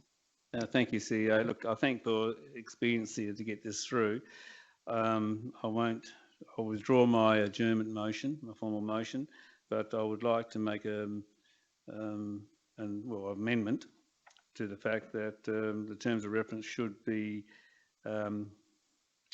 rewritten to remove item 3.12 of the terms of reference, if that makes sense. I'm trying to think.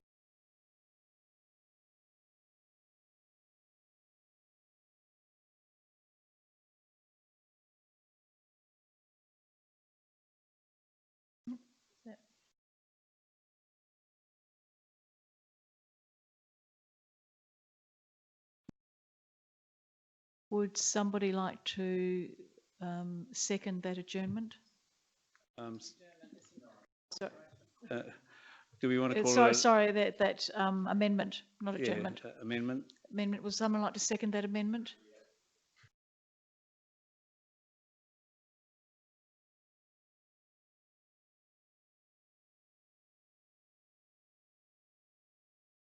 Councillor Littley and Councillor Henderson, would you be happy with that being put in as a variation?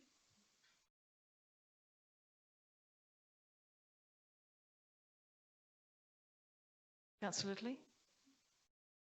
Yeah, I'm happy with that as a variation. I just wanted to perhaps see that there's nothing else in the terms of reference that while we're here that you might raise.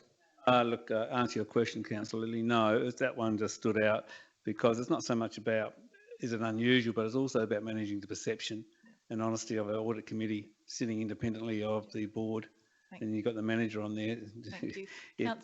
Anyway, so I'm just answering your question. Councillor Henderson, are you happy for that variation? You are?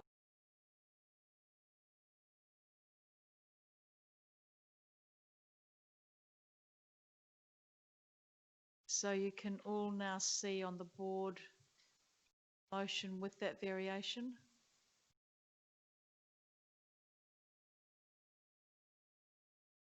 That, Councillor Kemp? Yes, Mayor Jenkins. Thank you. Does anybody else want to speak to that motion? Floor, all those in favour?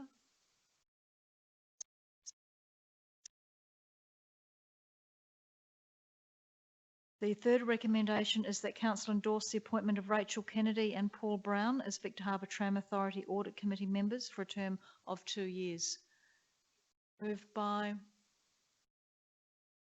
Councillor Littley. Seconded by Councillor Mann. No, it's getting late, folks, but if you move and second things, that would make it a little bit quicker. Do either of you want to speak to that motion? Does anybody want to speak to that motion?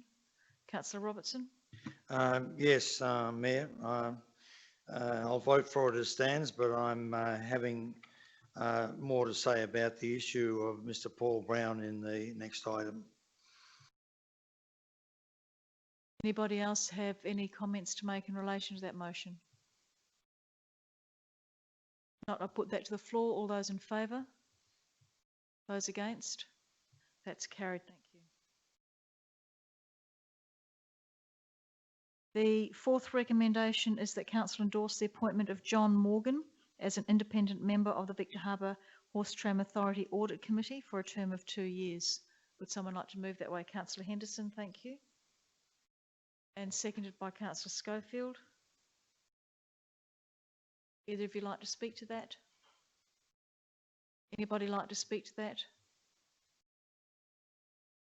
All those in favour? That's carried unanimously. Thank you.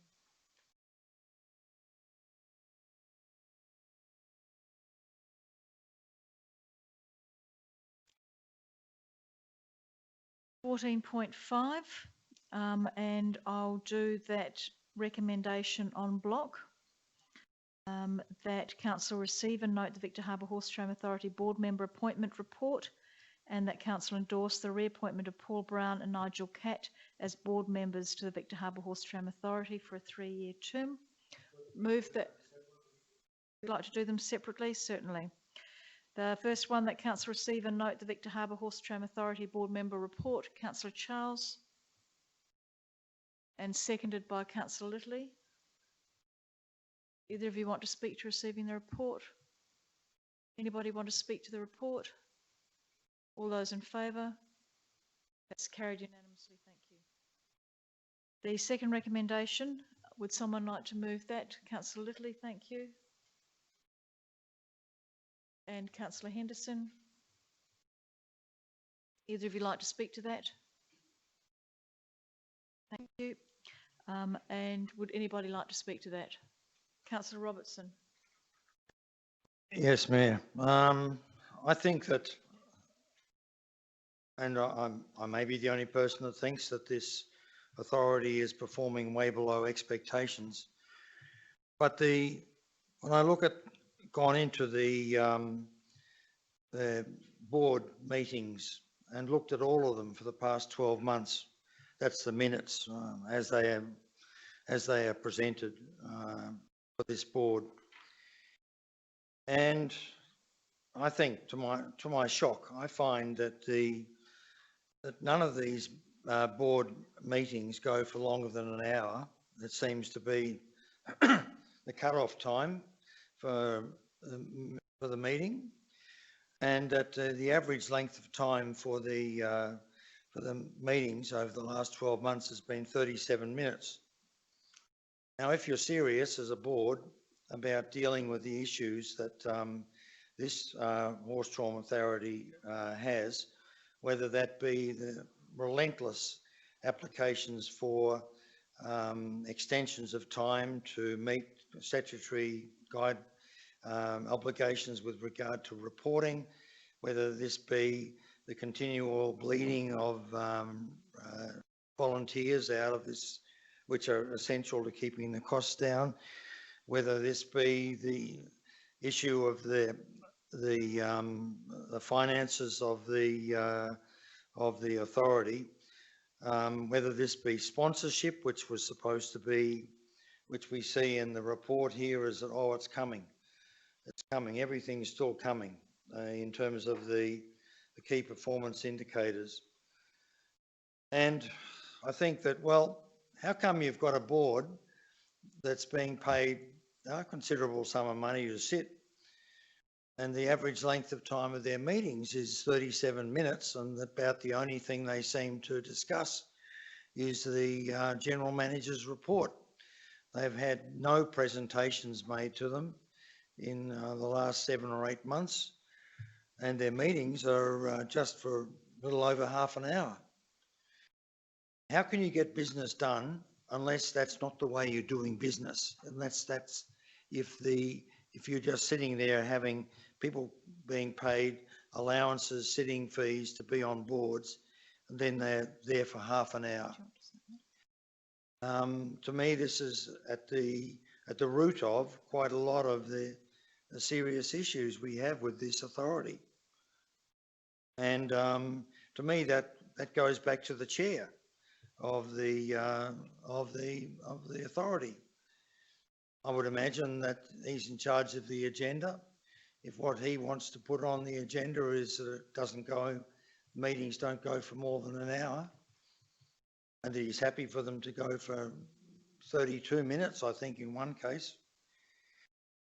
And we have so much outstanding business that's supposed to be done at board meetings, then to me, there's something seriously wrong. And what is going on in this authority that the chair is, that's who's responsible for this, is having people coming to a meeting 30 minutes or so. And the agenda of things, everything from branding and sponsorship right the way through to operations is just being, you know, being let go. Me, I'm not voting for, might be the only one, but I'm not voting for the reappointment of the chair. That's Mr. Paul Brown. Because I think that the board is not doing its job. Councillor Robertson, we're not voting for the reappointment of the chair. The authority itself appoints the chair from within themselves. So that's not something that we are voting on tonight. We are voting on the reappointment of Paul Brown and Nigel Catt as independent board members. But I will let Director Rotoczynski address some of your concerns. Thank you. Through the chair, only just briefly wanted to mention that the board meetings themselves are only one forum that the board actually meet to discuss horse tram matters. I am aware that the board have met on quite a number of occasions to do strategic planning and the like, having even had some facilitated sessions. The brief, and they are brief board meetings that you're having, are where they're using the meetings as their decision-making mechanism for those formal aspects. But being an authority that's really only in its infancy in terms of establishing and drawing to become more independent from council, they have had a lot of work to do to really get their head around all the requirements of essentially running a mini council, and particularly, you know, with the board being made up of a number of independent members, it's not always what their skill set and knowledge has been. So it has been a journey for them, and a lot of it has been done through an informal gathering mechanism. Thank you, Karen. Is there any further commentary? Councillor Kemp. Thanks, Mayor Jenkins. I thought the board appointments from independents were people who are articulate in strategic thinking, planning, marketing. That's what they were appointed. They have the skill sets to be on this board because they understand what's required. Same as the authority for the aquatic centre. Same set of rules are applied to that board, and that board needs a bit of a shake-up too. And I sit on it, and I think we need a shake-up. because we are procrastinating a lot in this area. I think the councils, as the parent control, should put a, not so much a rocket up, but certainly, seek some type of, and I know I mentioned this once before, and I am in the process of writing up some KPAs, performances, which are quite achievable for any board to look at how they do it. But again, I'm sort of disappointed with Director Rokoczynski. He was saying that, their empathy. Well, these people are appointed because they're experts in their field, and that's why they got appointed, and that's why there's such a criteria of interviewing and selecting the right people to sit on these boards, because they come there with things to offer and things to deliver. And I find it very disappointing if now our board people are not up to speed. Then maybe we should sack them and get a new board in if that's the case. So I think, they're getting a lot of criticism, and I'm one of the people who do criticise the boards, but it's only because we're running for our community some assets which, is costing us a lot of money and costing the community money.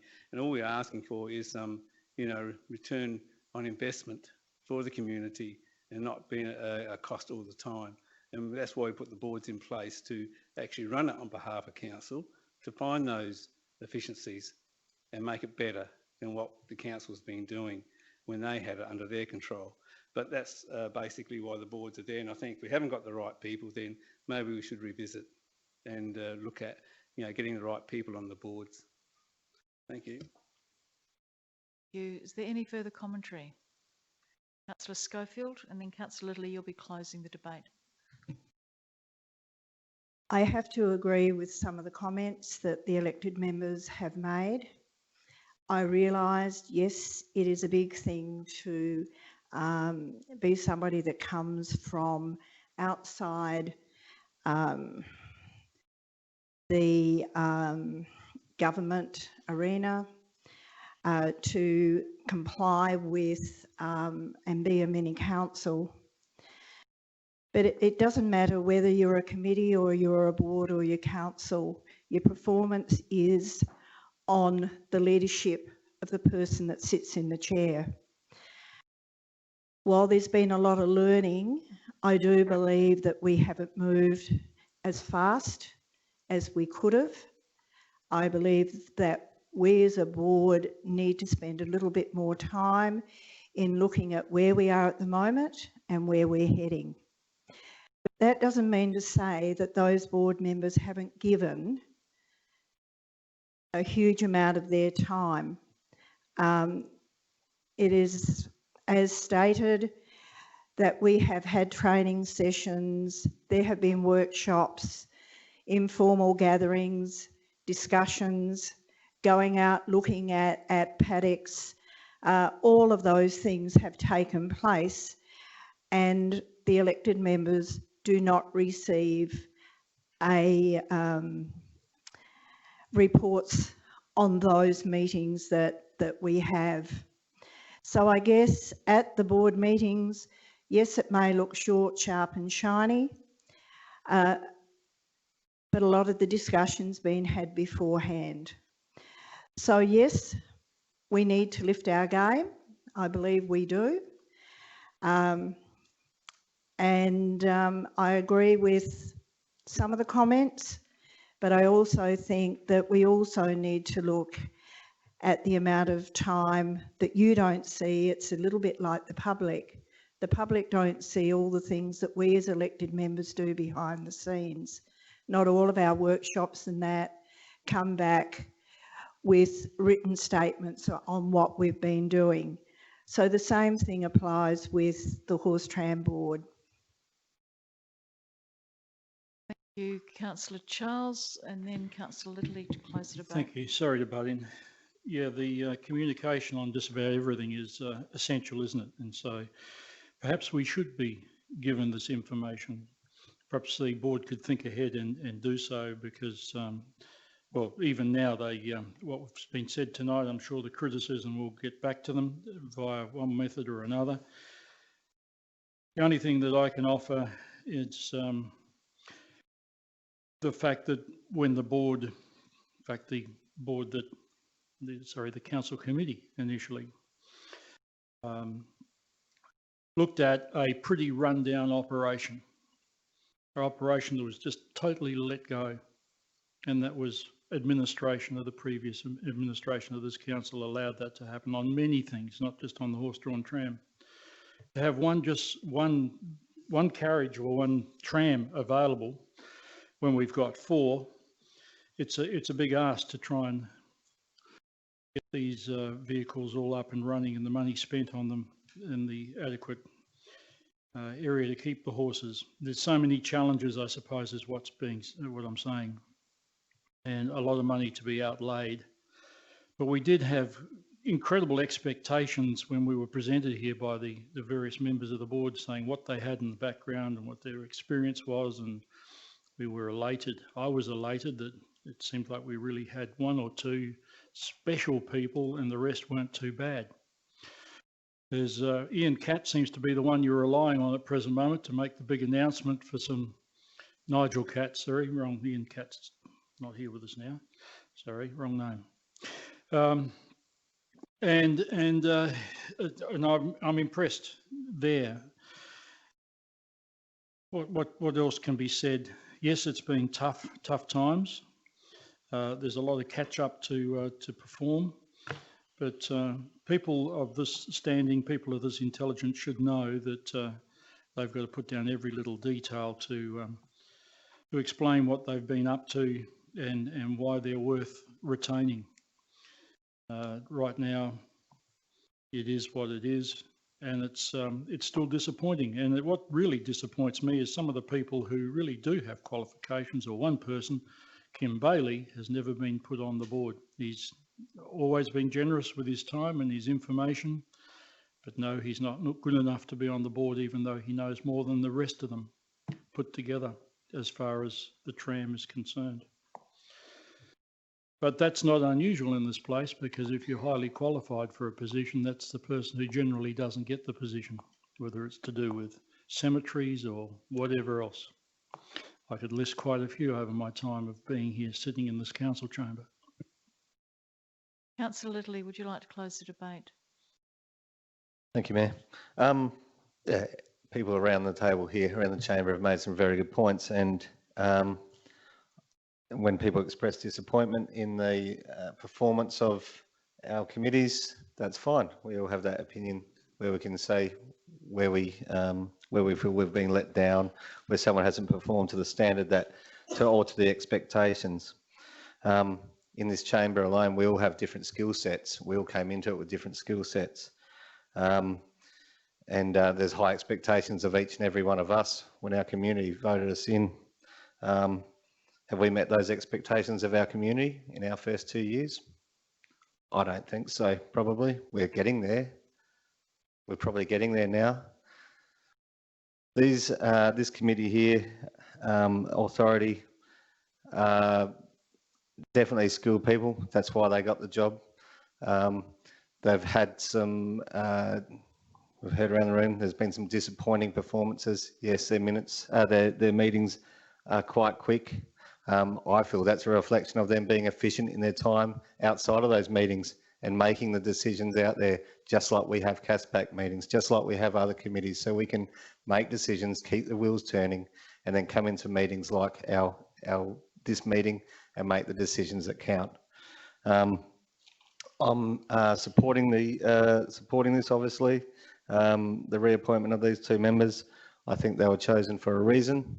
Initially, and I'd like to see them continue in the jobs and keep improving, learn those areas that they don't have the skill sets in, perhaps that local government area, and how to translate their skill sets through to this authority for the benefit of the authority, for the benefit of our community, and to make, again, I see that there's real opportunity, there's still opportunity with our horse tram.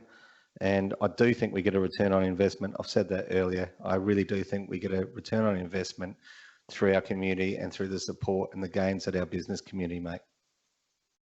Councillor Littley, I now put the recommendation to the floor. All those in favour?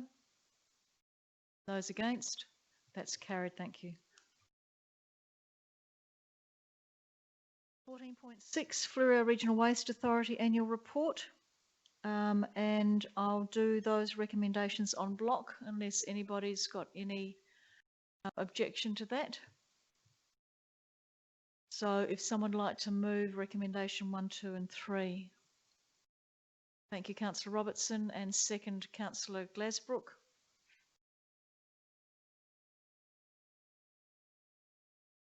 Either of you want to speak to that? Tim? Yeah, I'll just quickly say that I think the Waste Authorities hasn't had a bad year really, as the report shows. They have had their challenges. They've had some staff issues and issues with waste fees going through the roof unexpectedly, as has happened in the past. Happened again this year with our recycle costs. So generally, I think they've done a reasonable job in achieving what they've achieved. So I hope you'll support this. Thank you. Glasbrook, does anybody else want to speak to this? Councillor Robertson, you moved it. If you speak to it, you'll be closing. I'll debate. close in, yeah. If there's no one else speaking. Does somebody else want to speak to this? If not, do you want to close the debate, Councillor Robertson, knowing that when you close the debate, it's not bringing up any new issues, it's just relating to issues that have already been spoken? Well, whatever. Well, all I was going to say on this is that, yeah, I think that the authority is doing a great job. I note, you know, the extent to which they give back to the community. They provide a lot of support in addition to returns to the council, provide support to various community groups. And the only part that I wish we were doing a bit more on was that in their strategic plan for the next 10 years, I think we should be, or they should be doing more in terms of research, but that depends on how much the councils are willing to contribute to that. And this Councillor Robertson, you're closing debate at the moment. You're not meant to be adding any new information to that. You chose not to speak on this to start off with. So can you just focus on reaffirming? Oh, well, I made a mistake. Yeah, okay. So if I'm closing, or You are closing. You said that you didn't want to speak to start off with, so now you've got an opportunity to close the debate. Okay, well, let's close the debate. Thank you. I now put this to the floor. All those in favour? Those against? That's carried unanimously. Thank you. We now have the Fleurieu Regional Aquatic Centre Authority annual report, and the recommendation is that Council receive and note the report. Would someone like to move that way? Thank you, Councillor Henderson. And do I have a seconder for that? Councillor Schofield.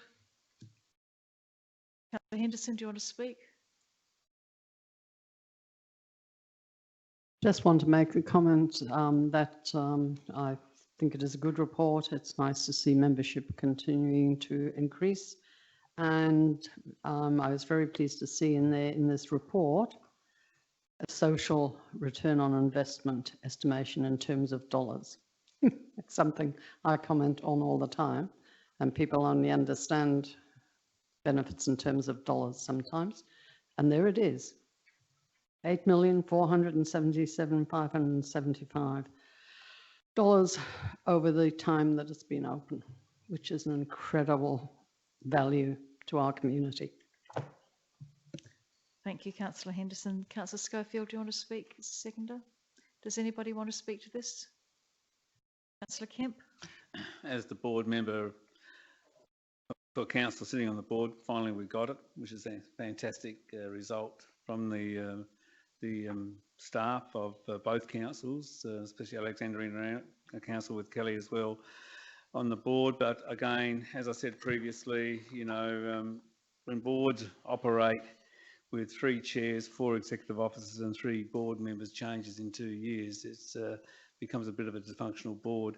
But hopefully now that the chairs on the deck chairs on the ship are stable, hopefully that we'll see a better return on investment. And as I said, the social impact and the benefit to the community is one of the areas that the board looked at and thought was fantastic through the wire, presenting that type of return of benefit to the community. So the pool is of great benefit. It's just we just need to, as a board, to get a bit more focused into reducing those liabilities, and we can, and there's ways of doing it. It's just a matter, without saying tongue in cheek, we just got to keep the members of the board working and not lose any more in the time being.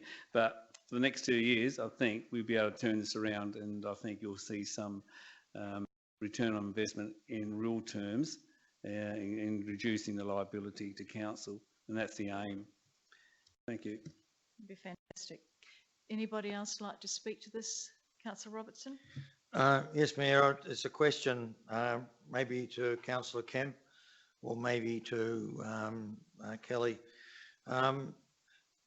Is there any, when is it likely that there will be the investment in the solar panels to reduce the electricity bill? Currently, at the moment, there is a draft business plan done, completed, not completed. It was being produced, but because of change of executive officers, it got stopped. But now that we have a new executive officer in place, there's a lot of bureaucracy that we have to catch up on with policies and reviews, and which the executive officer by herself has to do that, but we're looking at ways of trying to support her in achieving that, but also prioritising her workload. There's opportunities to go out to private consultation, get an expert in this area who can provide the type of system that you need, the provider that you're required to do it, and other options on to doing a major capital project. And there'll be, at the moment, around about 3 to 5 year return on investment to pay for itself, and then that will reduce the running costs right down of operating expenses. So in the context of at the moment, it's there, but it just needs finishing off. And whether the board decides to, executive officer to do it in consultation with the staff from both councils to support, if that's a way the board wants to go, or they spend the money and get an expert in to actually design up the business case with the whole docs and bias on how it would run, the types of systems and designs and everything that goes with it. Thank you. Councillor Littley? Yes, it's wonderful to see Councillor Kemp acknowledge the value of stability in a board after our last item. And I'd just like to comment on we talk about return of investment, and Councillor Kemp raised that in real terms. I see social benefit with an estimated or established value of $8 million to our community in that social benefit. I see that as real terms. I think improved quality of life for so many members of our community is a very real term. Thanks. Thank you. Any further discussion? Councillor Henderson, would you like to close the debate? I'll put that recommendation to the floor. All those in favour? Those against? That's carried. Thank you. We now come to item 15.1.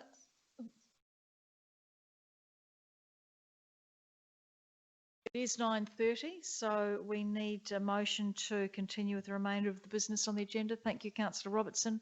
Do I have a seconder for that? Thank you, Councillor Charles. All those in favour? Those against? Come on, all those in favour? Those against? That's carried. Thank you. Item 15.1, the mayoral report. The recommendations that council receive and note the mayoral report. Do I have someone to move that way? Thank you, Councillor Charles. Seconded, Councillor Henderson. Any discussion? All those in favour? That's carried unanimously. Thank you. The elected member reports. The recommendation is that we receive and note them. Councillor Charles, moving that way. Do I have a seconder? Councillor Robertson. Any discussion? All those in favour? Thank you. That's carried unanimously. There are no matters of urgency. 17.1, questions on notice for the Visitor Information Centre. I'll take that as read. 17.2, questions on notice fire prevention management of Victor Cinema. I'll take that as read. 17.3, questions on notice Victor Harbour watercourse mapping. I'll take that as read. There are no questions without notice. Motion on notice, relation to extension of Victor Harbour View Terrace footpath. The first recommendation is that, now do we need this given the previous motion? We do? Okay. The recommendation is that council receive and note the motion on notice, extension of Harbour View Terrace footpath. Councillor Kemp's report. Someone want to move that way? Thank you, Councillor Robertson, and seconded by Councillor Charles.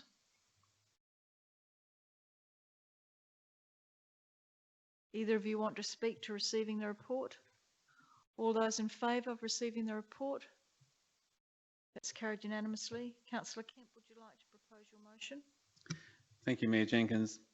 I propose that the City of Victor Harbour extends the Harbour View Terrace footpath on the eastern side from the current plan to Franklin Parade through Kent Reserve to connect to the Encounter Bikeway as part of the current upgrade and to be included in the 2021 capital budget.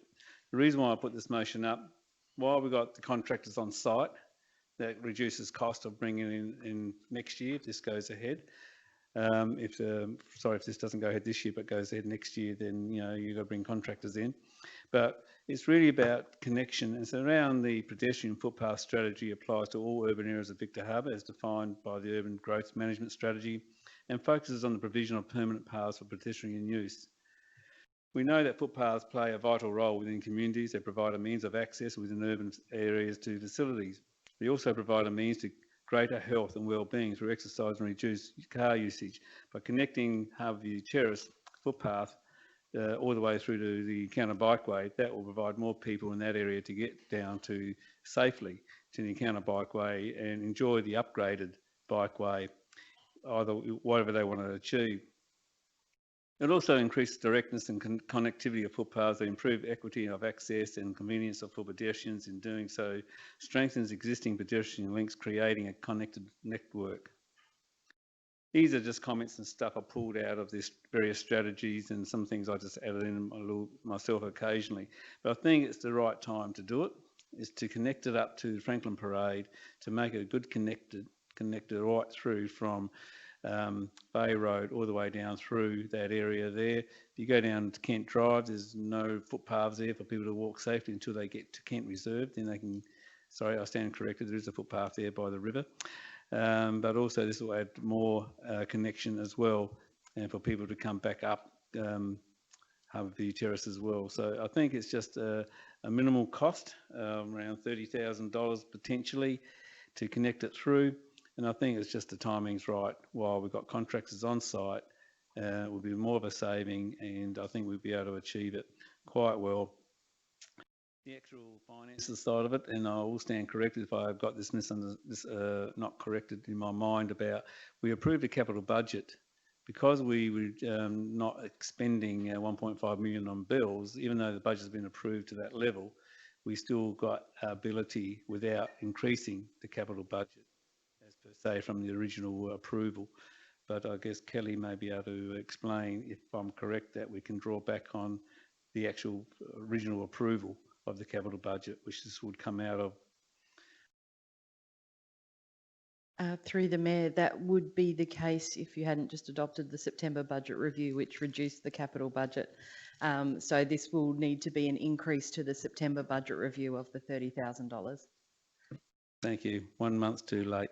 Anyway, that's fine. Thank you very much for that. But yes, just to finish off, I think that if the Chamber sees the benefits of this extra $30,000 to the community for the connection to Encounter Bikeway, just give another extension for people to communicate, because at the moment, once we get down to, can't think of the street that runs at the end of the new subdivision, but it stops, there's no pathways connecting down to Franklin Parade. So by continuing this one, it will be a connection there and not a dead end, especially on a busy street. So I think it's a worthwhile opportunity to provide that network for our community and visitors.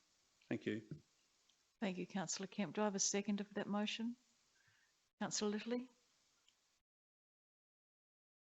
Would you like to speak to it? I will. I'm considering that there's probably not an opportunity here to put some parking into that section when we do it, but I think that a connection through to Franklin Parade and the bikeway there, where people can walk and ride to the parties, Councillor Glasbrook. So I'll be supporting this. Thank you. Would anybody else like to speak to the motion? Councillor Robertson? Yes, thank you, Mayor. I would like to spin forward a year or so, because the road, the Harbourview Terrace upgrade is going to be done this financial year.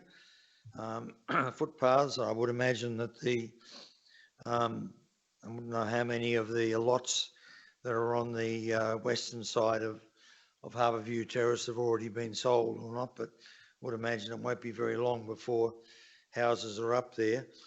And that the new road that will be built will attract considerable traffic very quickly. So by the end of next year, for instance, the amount of vehicle traffic and but also expectations of foot traffic going down to Franklin Parade, to the new footpath down there, of the new bikeway, will be considerable. And yeah, to me it seems that it's well worth that. I know it's a little bit extra, but having the contractors there, getting it done, finished off, there'll be a lot of use of that footpath going down to the bikeway and Kent Reserve. So I think it's timely that it be done while we have people doing the other footpath. Thank you, Councillor Robertson.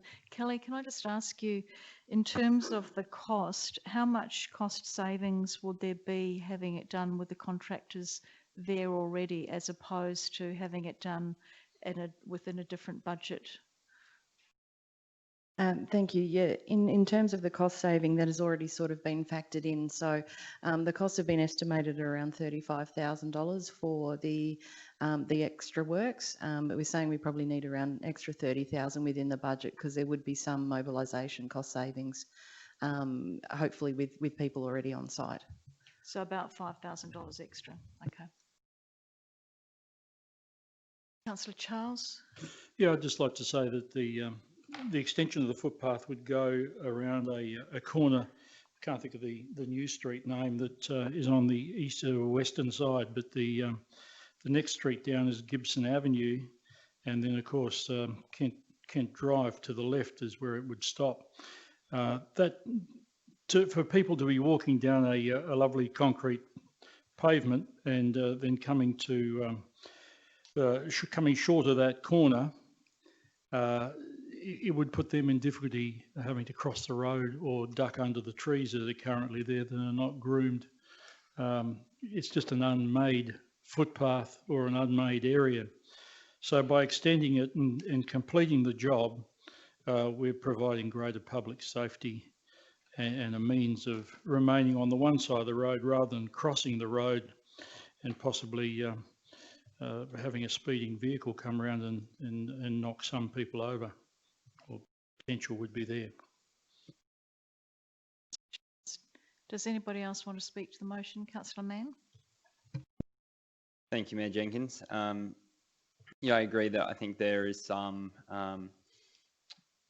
good reasons whilst there should be a path put in here. I think it is a main thoroughfare. Anyone driving or living in Encounter Bay knows that that's the route you take if you want the full scenic view of Encounter Bay. I think also, though, I'm wary that just because the opportunity is presented ourselves and yes, it's a $5,000 saving if we do it now. I think we have to be very cautious because we've already spent $10,000 tonight, and then there'll be another 35 or 30 with this, just on this area, plus everything else we're doing in terms of the upgrade of the footpaths. And my concern is around the appetite when it comes to larger, bigger projects that are going to impact the entire town and surrounds, when it comes to those that fellow elected members might not see our budget being able to stretch that far. So that's my only concern with chucking on all these little things, that when it comes to the things that really do matter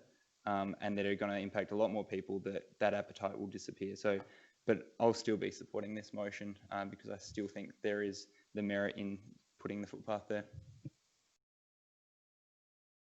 Thank you. Any further discussion? Councillor Kemp, would you like to close the debate? Thank you, Mayor Jenkins. One of the interesting things, I guess, some opportunities or challenges will come with design.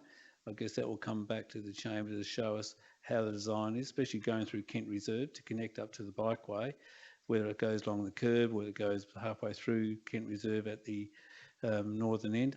But this is a capital project, so it's a small capital cost involved, and we're already willing, under the original annual plan, to have up to a $50 million capital project. That's been reduced now through bills and also through our quarter review, as Kelly said. But we were going to spend a lot of money on capital this year, so this is not really going above what we originally approved in the thought processes. If there was operating budget, I wouldn't be supporting it, I wouldn't be doing it. But this is capital, so within the borrowings of what we can achieve. The cost of those borrowings are very cheap at the moment, as we keep getting told. It's a good time to invest in good debt, and I think this is good debt because you look at the well-being and the social benefits that people get from that is a great thing to be looking at. So maybe do it now while we can, because who knows what will happen in 12 months' time. We may not, because the financial face of things may be totally different, and we may not be able to afford to borrow large amounts of money. Anyway, but let's get these little ones done while we can. Thank you. Thank you, Councillor Kemp. I'll put that to the floor. All those in favour? That's carried unanimously. Thank you. Given that that recommendation 2 has passed, there is an additional recommendation by administration. That's subject to council endorsement to extend Harbourview Terrace footpath to Franklin Parade, that the budget be increased by $30,000 and work undertaken as a variation of the existing contract. Would someone like to move that way? Councillor Kemp, thank you. And seconded by Councillor Charles.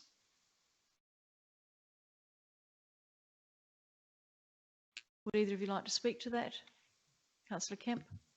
Thank you, Mayor Jenkins. I guess it's just, again, I'm not going to go through my repertoire like I said before, but again, because recommendation 2 has been supported, I suppose this needs to just to follow suit, but we have to do due process. So 30,000, but the overall cost may be less than that once we understand the savings out of the in-depth parking and the other costs as well, because it's all indicative at the moment. We don't know the true cost.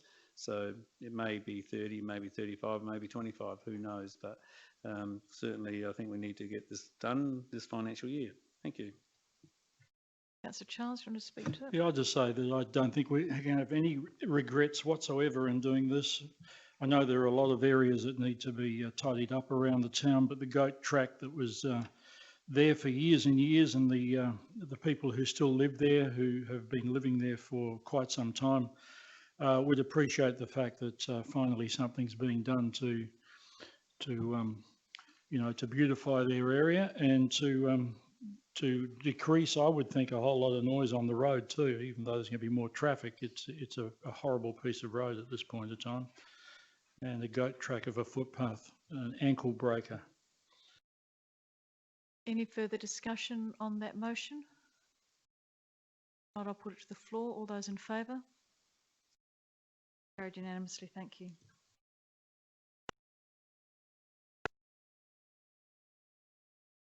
I have a motion on notice in relation to the genetically modified crop designation. The first recommendation is that Council receive and note the motion on notice regarding a letter to Minister Basham about the non-genetically modified crop report. Would someone like to move that way? Thank you, Councillor Schofield. Seconded. Thank you, Councillor Glasbrook.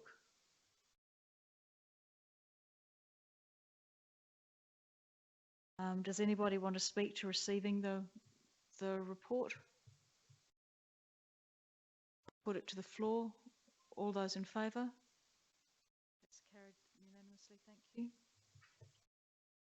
So my motion is that the Mayor and CEO write to Minister Basham in order to express our disappointment at his decision to allow genetically modified crops to be grown in the Fleurieu region, despite extensive public consultations and a decision made by both the City of Victor Harbor and all the other Fleurieu councils to remain genetically modified free.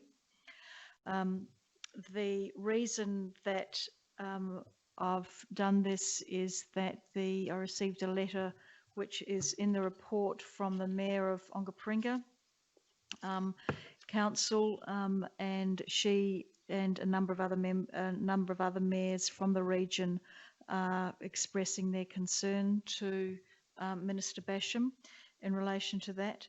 I know that when we discussed at Council what our resolution would be to the Minister, we talked about the importance of looking at a regional approach and supporting other councils in the region, that our council and other councils had undertaken quite an extensive community consultation about this.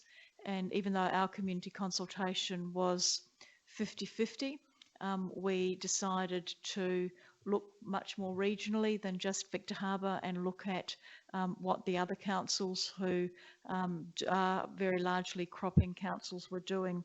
And they all wanted to remain GM free and wanted a regional approach to GM free.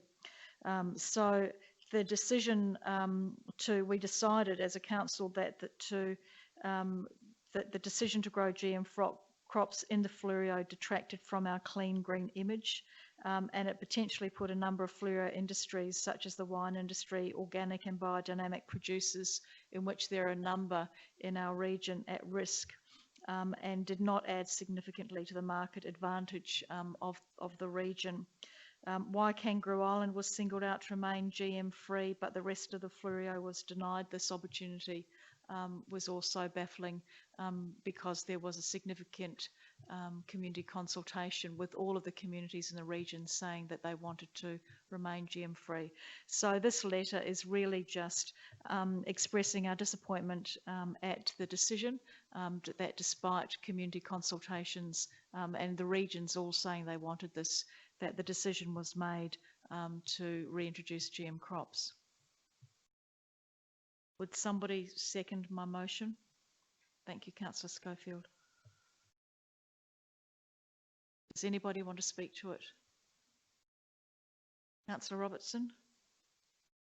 I think Councillor Henderson had her hand up before me. Oh, sorry, Councillor Henderson. Through the Mayor, thank you, Councillor Robertson. I want to support this motion. I don't believe this chamber really followed the brief that we were given in the first place on the GM crops.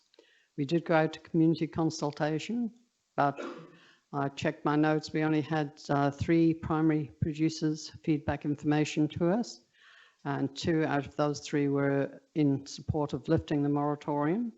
We also had a report from a wine industry group who said it would be to their advantage to be able to grow GM crops, and they wanted the moratorium lifted. That was also ignored by this chamber. So given that I don't believe this chamber followed the brief we were given in the first place to give that feedback, and I believe the Minister has followed his brief. He's taken the information he got. He didn't get the feedback that he was looking for from many council areas, and therefore I think it's improper of us to send this letter to the Minister expressing our disappointment. Councillor Robertson and then Councillor Schofield. Thank you, Mayor. Yes, I totally agree with with Councillor Henderson on this one. The brief was a very, very tough one because what we were asked to do was to show an economic advantage to being GM free, not whether people felt that GM crops were bad or bad for your health or something else.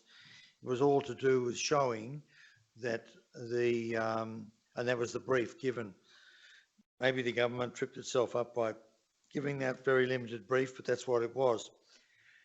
And the issue is that for us in this area here in our own where we're basically red meat producers, it not only doesn't matter, but the GM free status, but also there are lots and lots of work that's going on, particularly with regard to pastures and productivity and so forth, where science is something that we have to live with. We have to, if we're going to increase our food production, we will have to get involved in genetically modified crops to be able to keep pace with the demand. So it was the brief that was given to us as all councillors were given from the government was base your arguments upon on the marketing advantage of having genetically modified crops or not was extremely difficult to do because we just didn't have the data to support.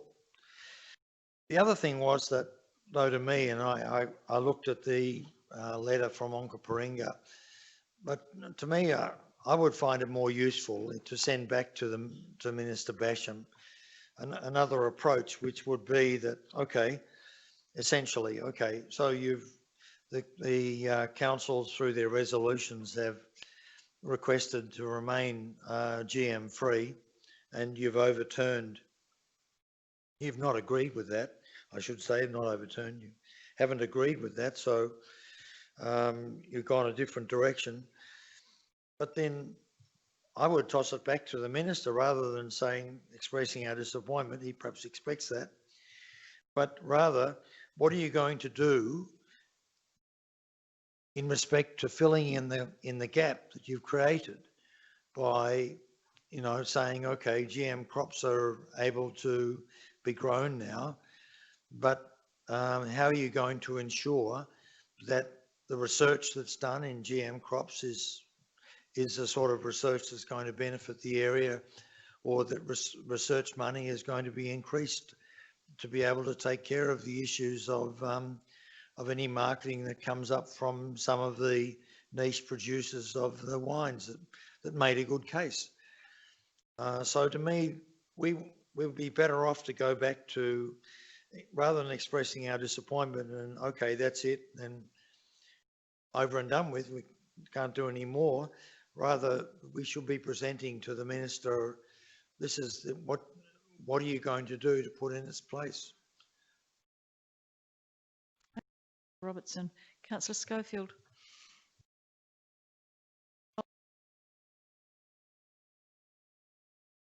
No, I just realised I second the recommendation, so I'm not entitled to speak. Oh, sorry, I beg your pardon. Councillor Littley. I'm not going to support this. My reason in this first discussion, when this was on the agenda last time, I did support. I was on the other side. I was really a great deal on the fence. I don't see where we would gain a great deal of benefit from GM here, and but also don't see where we might lose a great deal of marketing capacity by having genetically modified crops and the like in our area. I'm very much on the fence there. So the reason I'm not going to support this is because I think we've sent our message to the minister. We told them what we thought, and he's responded in this way. I don't see that. I guess the minister would expect us to be disappointed. I don't see that it achieves much. I would like to support the mayor I would, but I think that we've had our say. The minister's had his say, and I just don't see that it will go further from there. So I won't be supporting it tonight.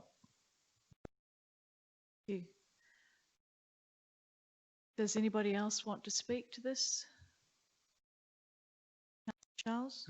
I think we've got to assume and believe that the minister is getting some good advice from somewhere, and he's under some pressure.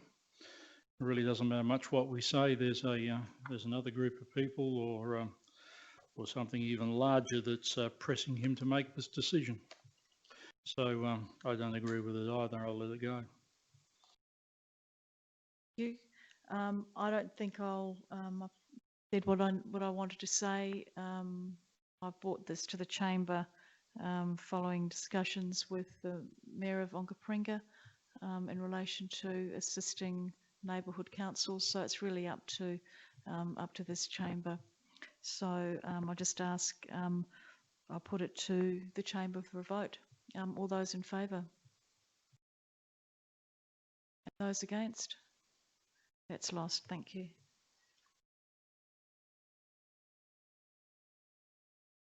We now have a motion on notice in relation to the Victor Harbour Watercourse floodplain. First recommendation is that Council receive and note the motion on notice, Victor Harbour Watercourse floodplain mapping study.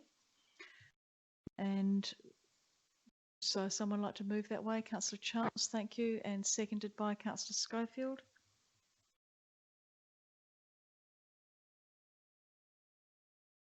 Either of you want to talk to receiving and noting the motion? No? Anybody want to talk to that? Put it to the floor. All those in favour? It's carried. Thank you. Unanimously. Councillor Charles, would you like to propose your motion? Thank you. I asked a question which was answered, thank you very much, by administration, and the question earlier on the flood watercourse floodplain mapping study put out by Southfront, an engineering company. That cost, including GST, was $82,467. We've had that report with us now for 17 months.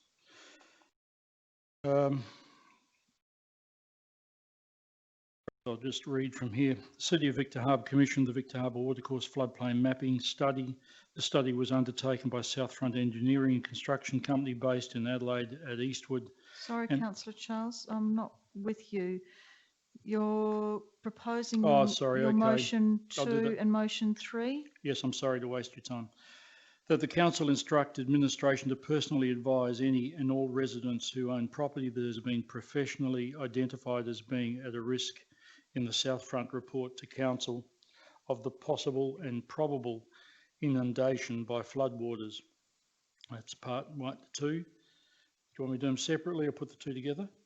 It's up to you, it's your motion. All right, 3, that council with the collaboration of emergency services prepare and provide an emergency plan for residents to follow, and that pumps and sandbags are at the ready in the council depot. In other words, council to hold stock.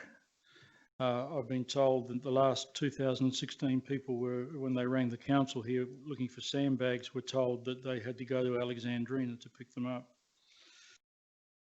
Get some. So my commentary is, study was undertaken by Southfront Engineering and Construction Company based in Adelaide and Eastwood and presented to council on 28th of June 2019.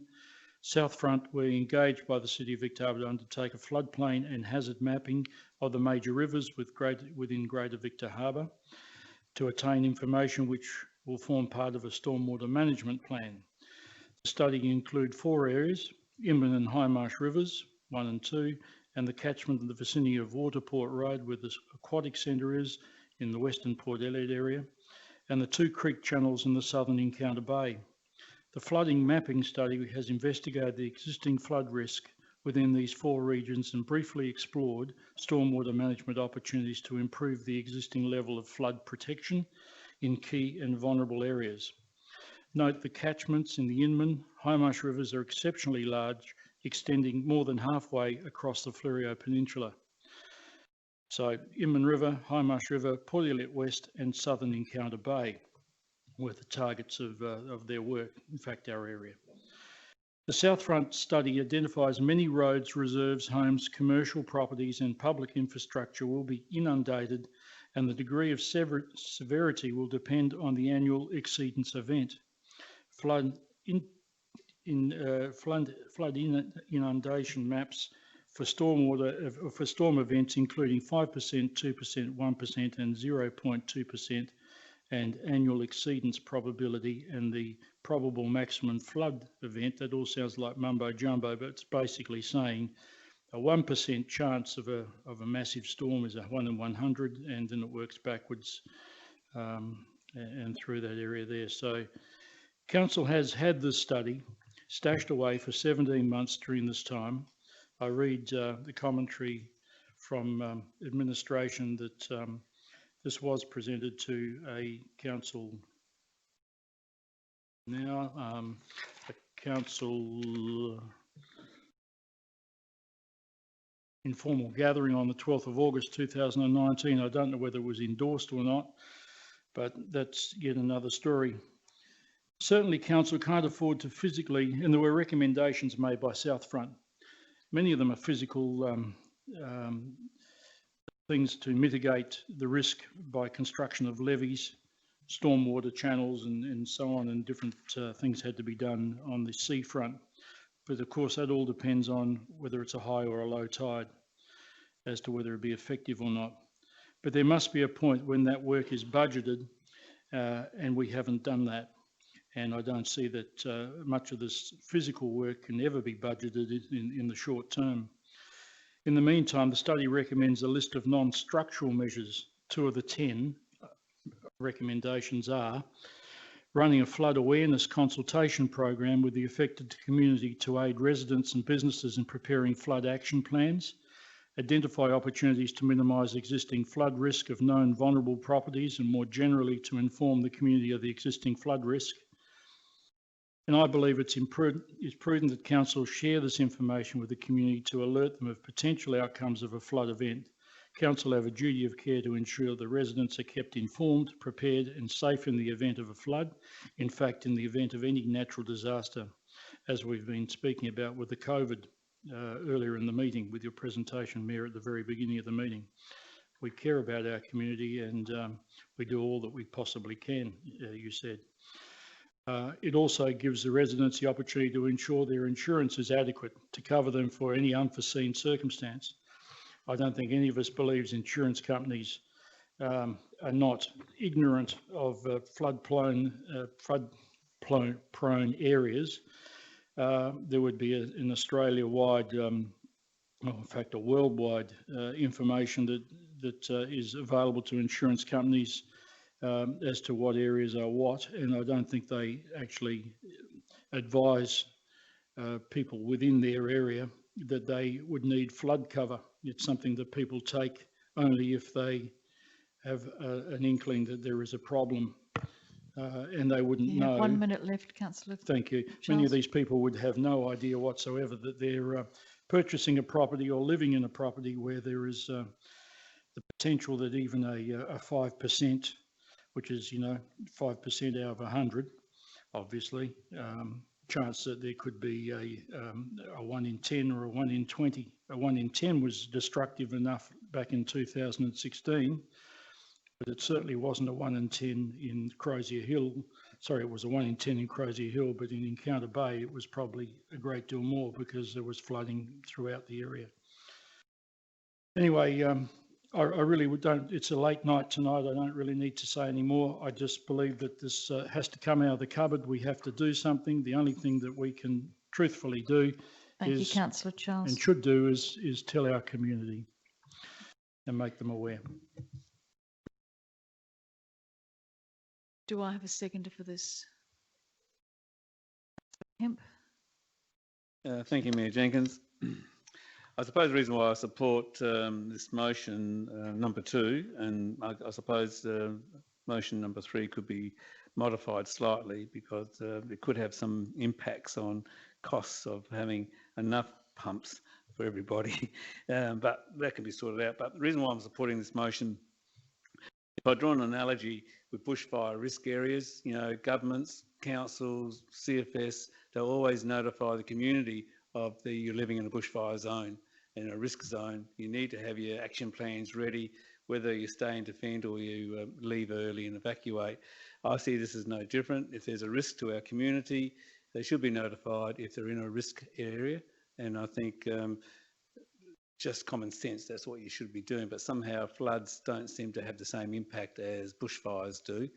So, but they just can occur just as frequently as a bushfire can. So that's why I'm supporting this motion, is to ensure that our community are fully aware.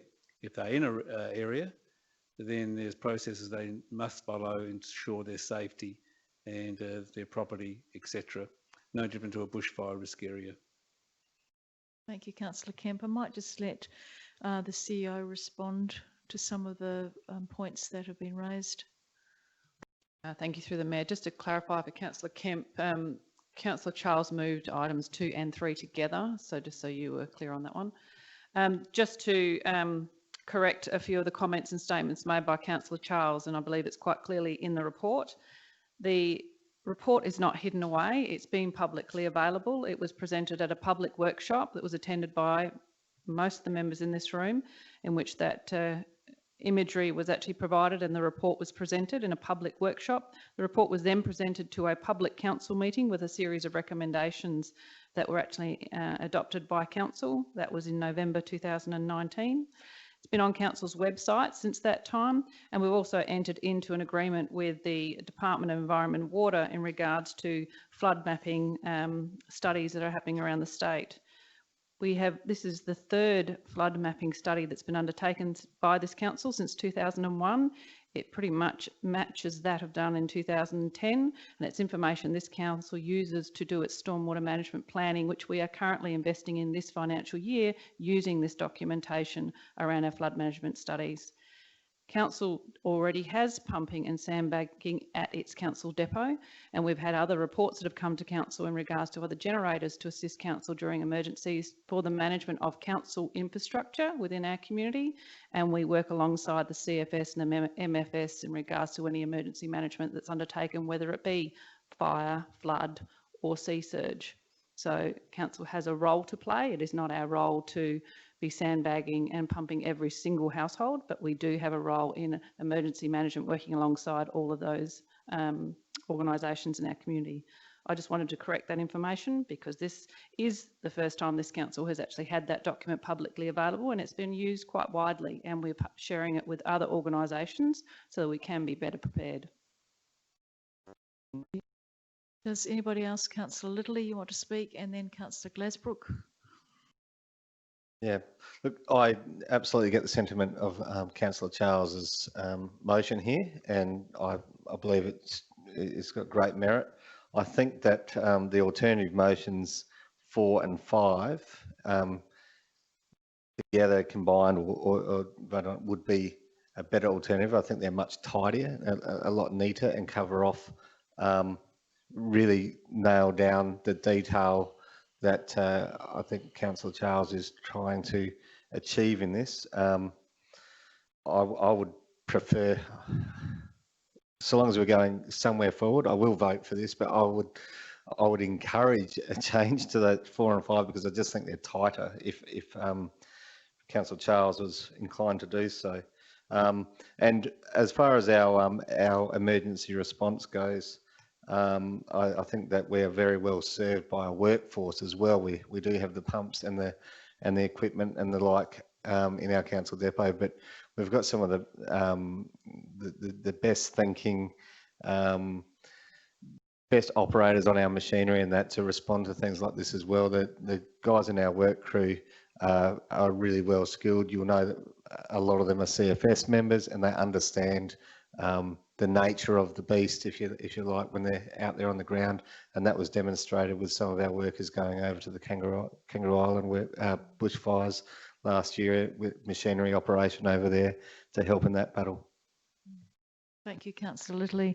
And Councillor Charles, if you wanted to change from what Councillor Little said, your recommendation from recommendation 2 and 3 to the alternative recommendation proposed by administration 4 and 5, then you're able to do that. You could withdraw your motion and then put the alternative motion forward. I was trying, I did put 2 and 3 together because I felt that, you know, the night is getting late, and it made sense to just read them both out together, but I'd only be prepared to drop 3. Number 2 has been seconded. And Well, I'd like 2 and 3 have been seconded because they were done en bloc. Well, technically they were done en bloc, that's right. But I'm concerned that the alternative recommendation says that consideration be Okay. given. I'm not interested in consideration. I'm interested in That's fine. action. We'll go with what with the current motion. Thank you. Then. And 21-22. So- You know, what happens between now and 21-22? Do we have a serious Yeah. flood? So, Councillor Glasbrook, you want to speak? Yes, thank you. I won't be supporting these motions. It's not that I don't agree with the intent, what Councillor Charles is trying to achieve, but you know, just to send council out to personally advise all residents who have property is just a ridiculous thing, in my opinion. That as councillor flat out already, we've got a huge budget, we've got a huge capital budget. All the council staff are complaining they've got too much to do and they want to send them out on a merry walk around town advising people is absurd, in my opinion. I much prefer 4 and 5. And the other thing that we need to be very careful of is, in my opinion, in relation to insurance, if you know, you're obliged to inform your insurance company of any thing that you're aware of. So if you're aware that your property is subject to flooding, you're required to inform your insurance company that. So if the council go and knock on your door and say, oh, by the way, your house is prone to flooding, you're then obliged to notify your insurance company and they'll probably wipe you off from having insurance. Whereas at this stage, if you don't technically know that, you don't need to inform them. So that's something else that's quite an important issue, I believe. I think, again, this has just been a little bit rushed. As I say, I agree with the intent. These areas have been prone to flooding, as the CEO said, since Victor Harbour's been here. Nothing's new. You know, why the big rush now? Why does it have to be done at this very minute? As far as budgeting goes, well, I believe that we can budget for a lot of these things. I mentioned earlier in the evening about priorities. Well, unfortunately, these things aren't a priority. New main streets and new arts and culture centres and new this, that and everything else are priorities in Victor Harbour, not footpaths and stormwater and roads and potholes and whatever else. So, you know, lots and lots of reasons there, and I'm babbling on a bit, but at the end of the day, I'm not going to support it. Thank you, Councillor Glasbrook. Councillor Henderson. Thank you, Mayor. Councillor Glasbrook has a couple of things that I was going to say. I do agree with the other councillors that I can see where Councillor Charles is coming from with this, and I sympathise absolutely with the motives. But for council to instruct administration to personally advise all residents, I think is just out of our resource budget and human resources to do that. And I would hope that anyone who has bought a house or built a house in a low-lying area has taken into consideration where that property is located. It's you know, it's their personal responsibility to do that. And the information is out there. You can go onto a website, you can look at the flooding maps, you can put in the various scenarios, tweak the controls and see if your house is going to be inundated by flood, you know, of certain percentage or dimensions. So it's easy for the individual to identify whether their property is at risk. And I believe that people have the responsibility to do that for themselves. And in many cases, the insurers will be doing that before they insure a property. They'll be looking at where the potential risks are. And many of those companies will not be insuring those properties because they are of high risk. So I don't think council needs to spend the time and resources proposed in point 2 here, whereas I would consider points 4 and 5 as an alternative. Is there any further discussion? Councillor Mann? Thank you, Mayor Jenkins. Yeah, just quickly, I agree with some of the statements around the chamber tonight. I think the intent is good and I agree with it, but I think the recommendations 4 and 5 are better.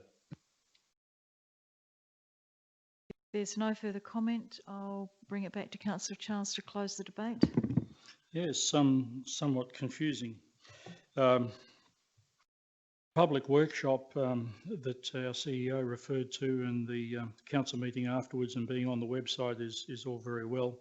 Yes, that information is available to those who know what to look for or even have the thought cross their mind.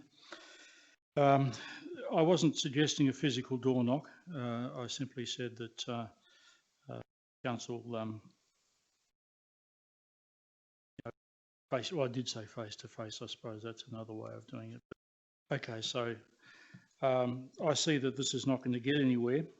There's been a lot of great points brought up by various councillors here. Councillor Glasbrook spoke about if people have a knowledge of the risk, then they may, and don't declare it, they may not get insurance at all. So we do know that when we're dealing with insurance companies, we walk a very tight line with them.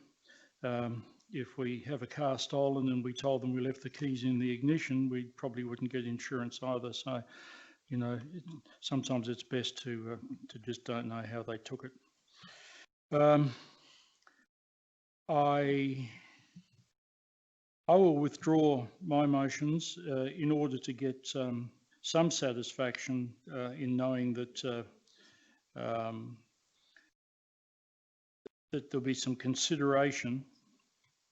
Though I'd rather that, is it possible that we can have consideration tightened up to we will? Well, you're closing debate, Councillor Charles. Okay. You've had a mover and a seconder and you've had the debate, so you're currently closing your debate. But I can withdraw my motions and recommend and go with the council's motions, can't I? That's exactly what was recommended. Well, you could. I offered that to you at the beginning and you said no, but if you want to do it now. Well, I'm quite within my rights to do it now, I'm sure. As I said, if you want to do it now, you can. So that's what I just said. And I said, I'd just like to know if our CEO, through you, can tell us how we can tighten up the word consideration be given. So, sorry, are you withdrawing your motion? Yes, I am You are withdrawing your my motion. All right, thank you. And you probably wanted to clarify with Councillor Kemp that he's happy with that. Well, I want to be the fly in the ointment. Oh, fair enough. If you're withdrawing it, then I'll support that.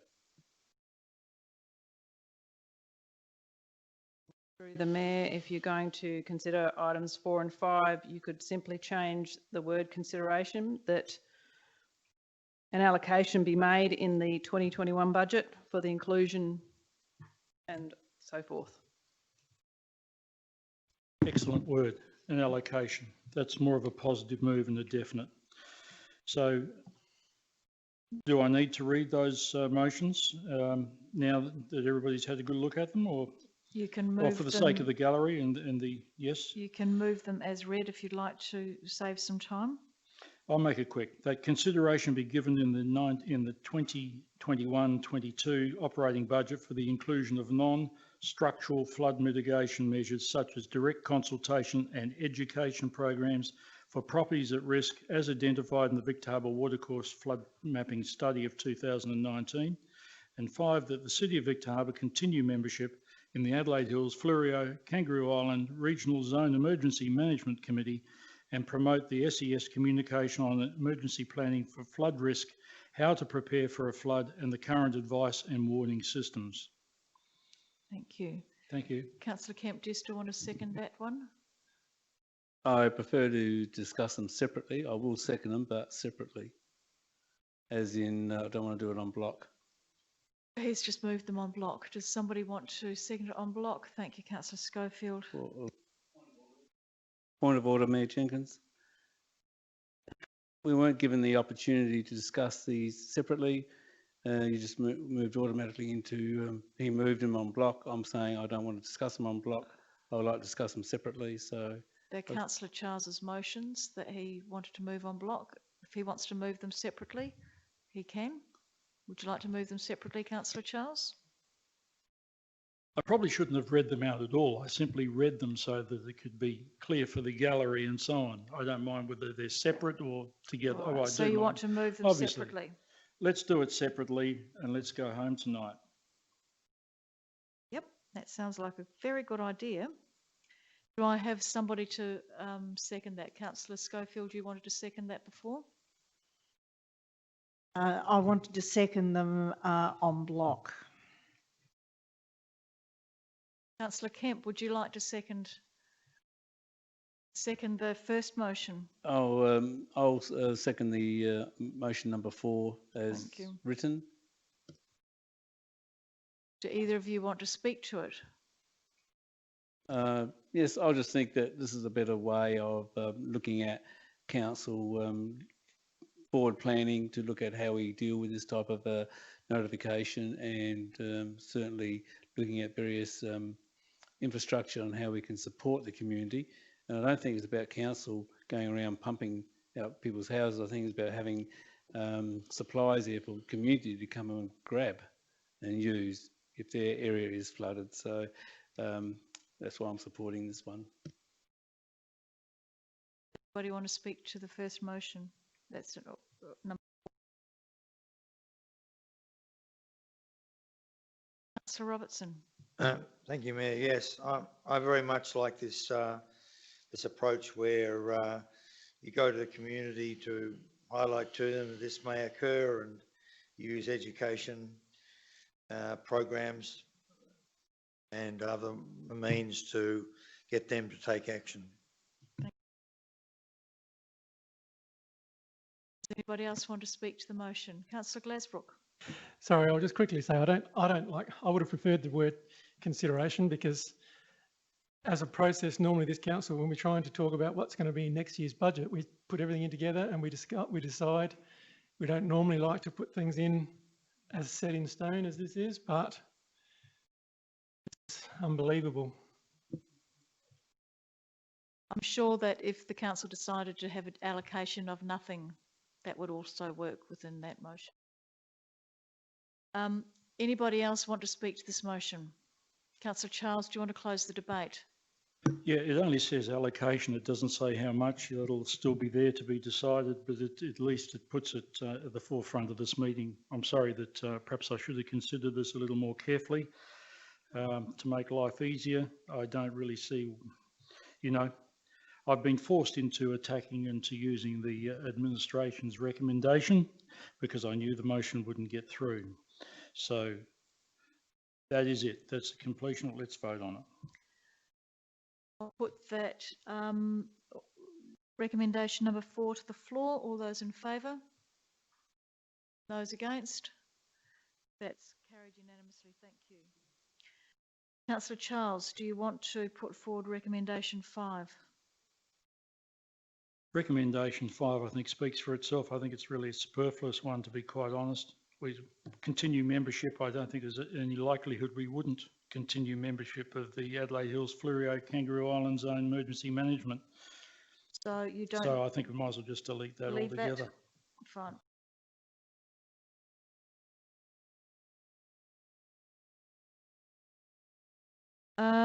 The next motion is a confidential motion, but what I might do is actually bring item 20, which is motions without notice, forward, and then we don't need to have the gallery go out and then come back in and go out and come back in again.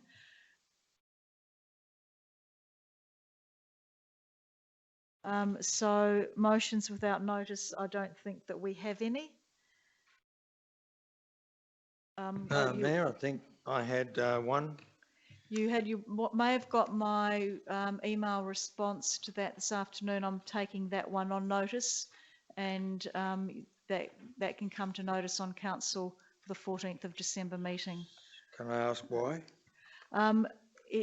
I don't take motions on notice because I think in terms of the code of practice for meeting procedures, everybody's got to be aware of background, cost implications, different issues that pertain to motions, so that they can make they can vote on it with all the information present. And therefore, I think that your motion needs to come on notice to the meeting on the 24th.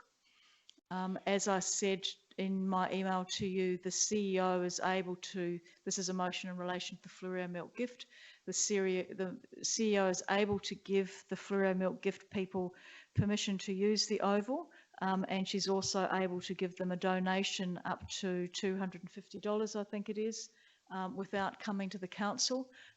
You want $3,000, and I think that the council needs to consider that and also look at what other issues may be involved. So that can come to the next council meeting. Well, maybe we shouldn't have motions without notice. Maybe we should delete them from our agendas. I'll agree with that. Yeah, well, that would save a lot of time, and that's a discussion for another day.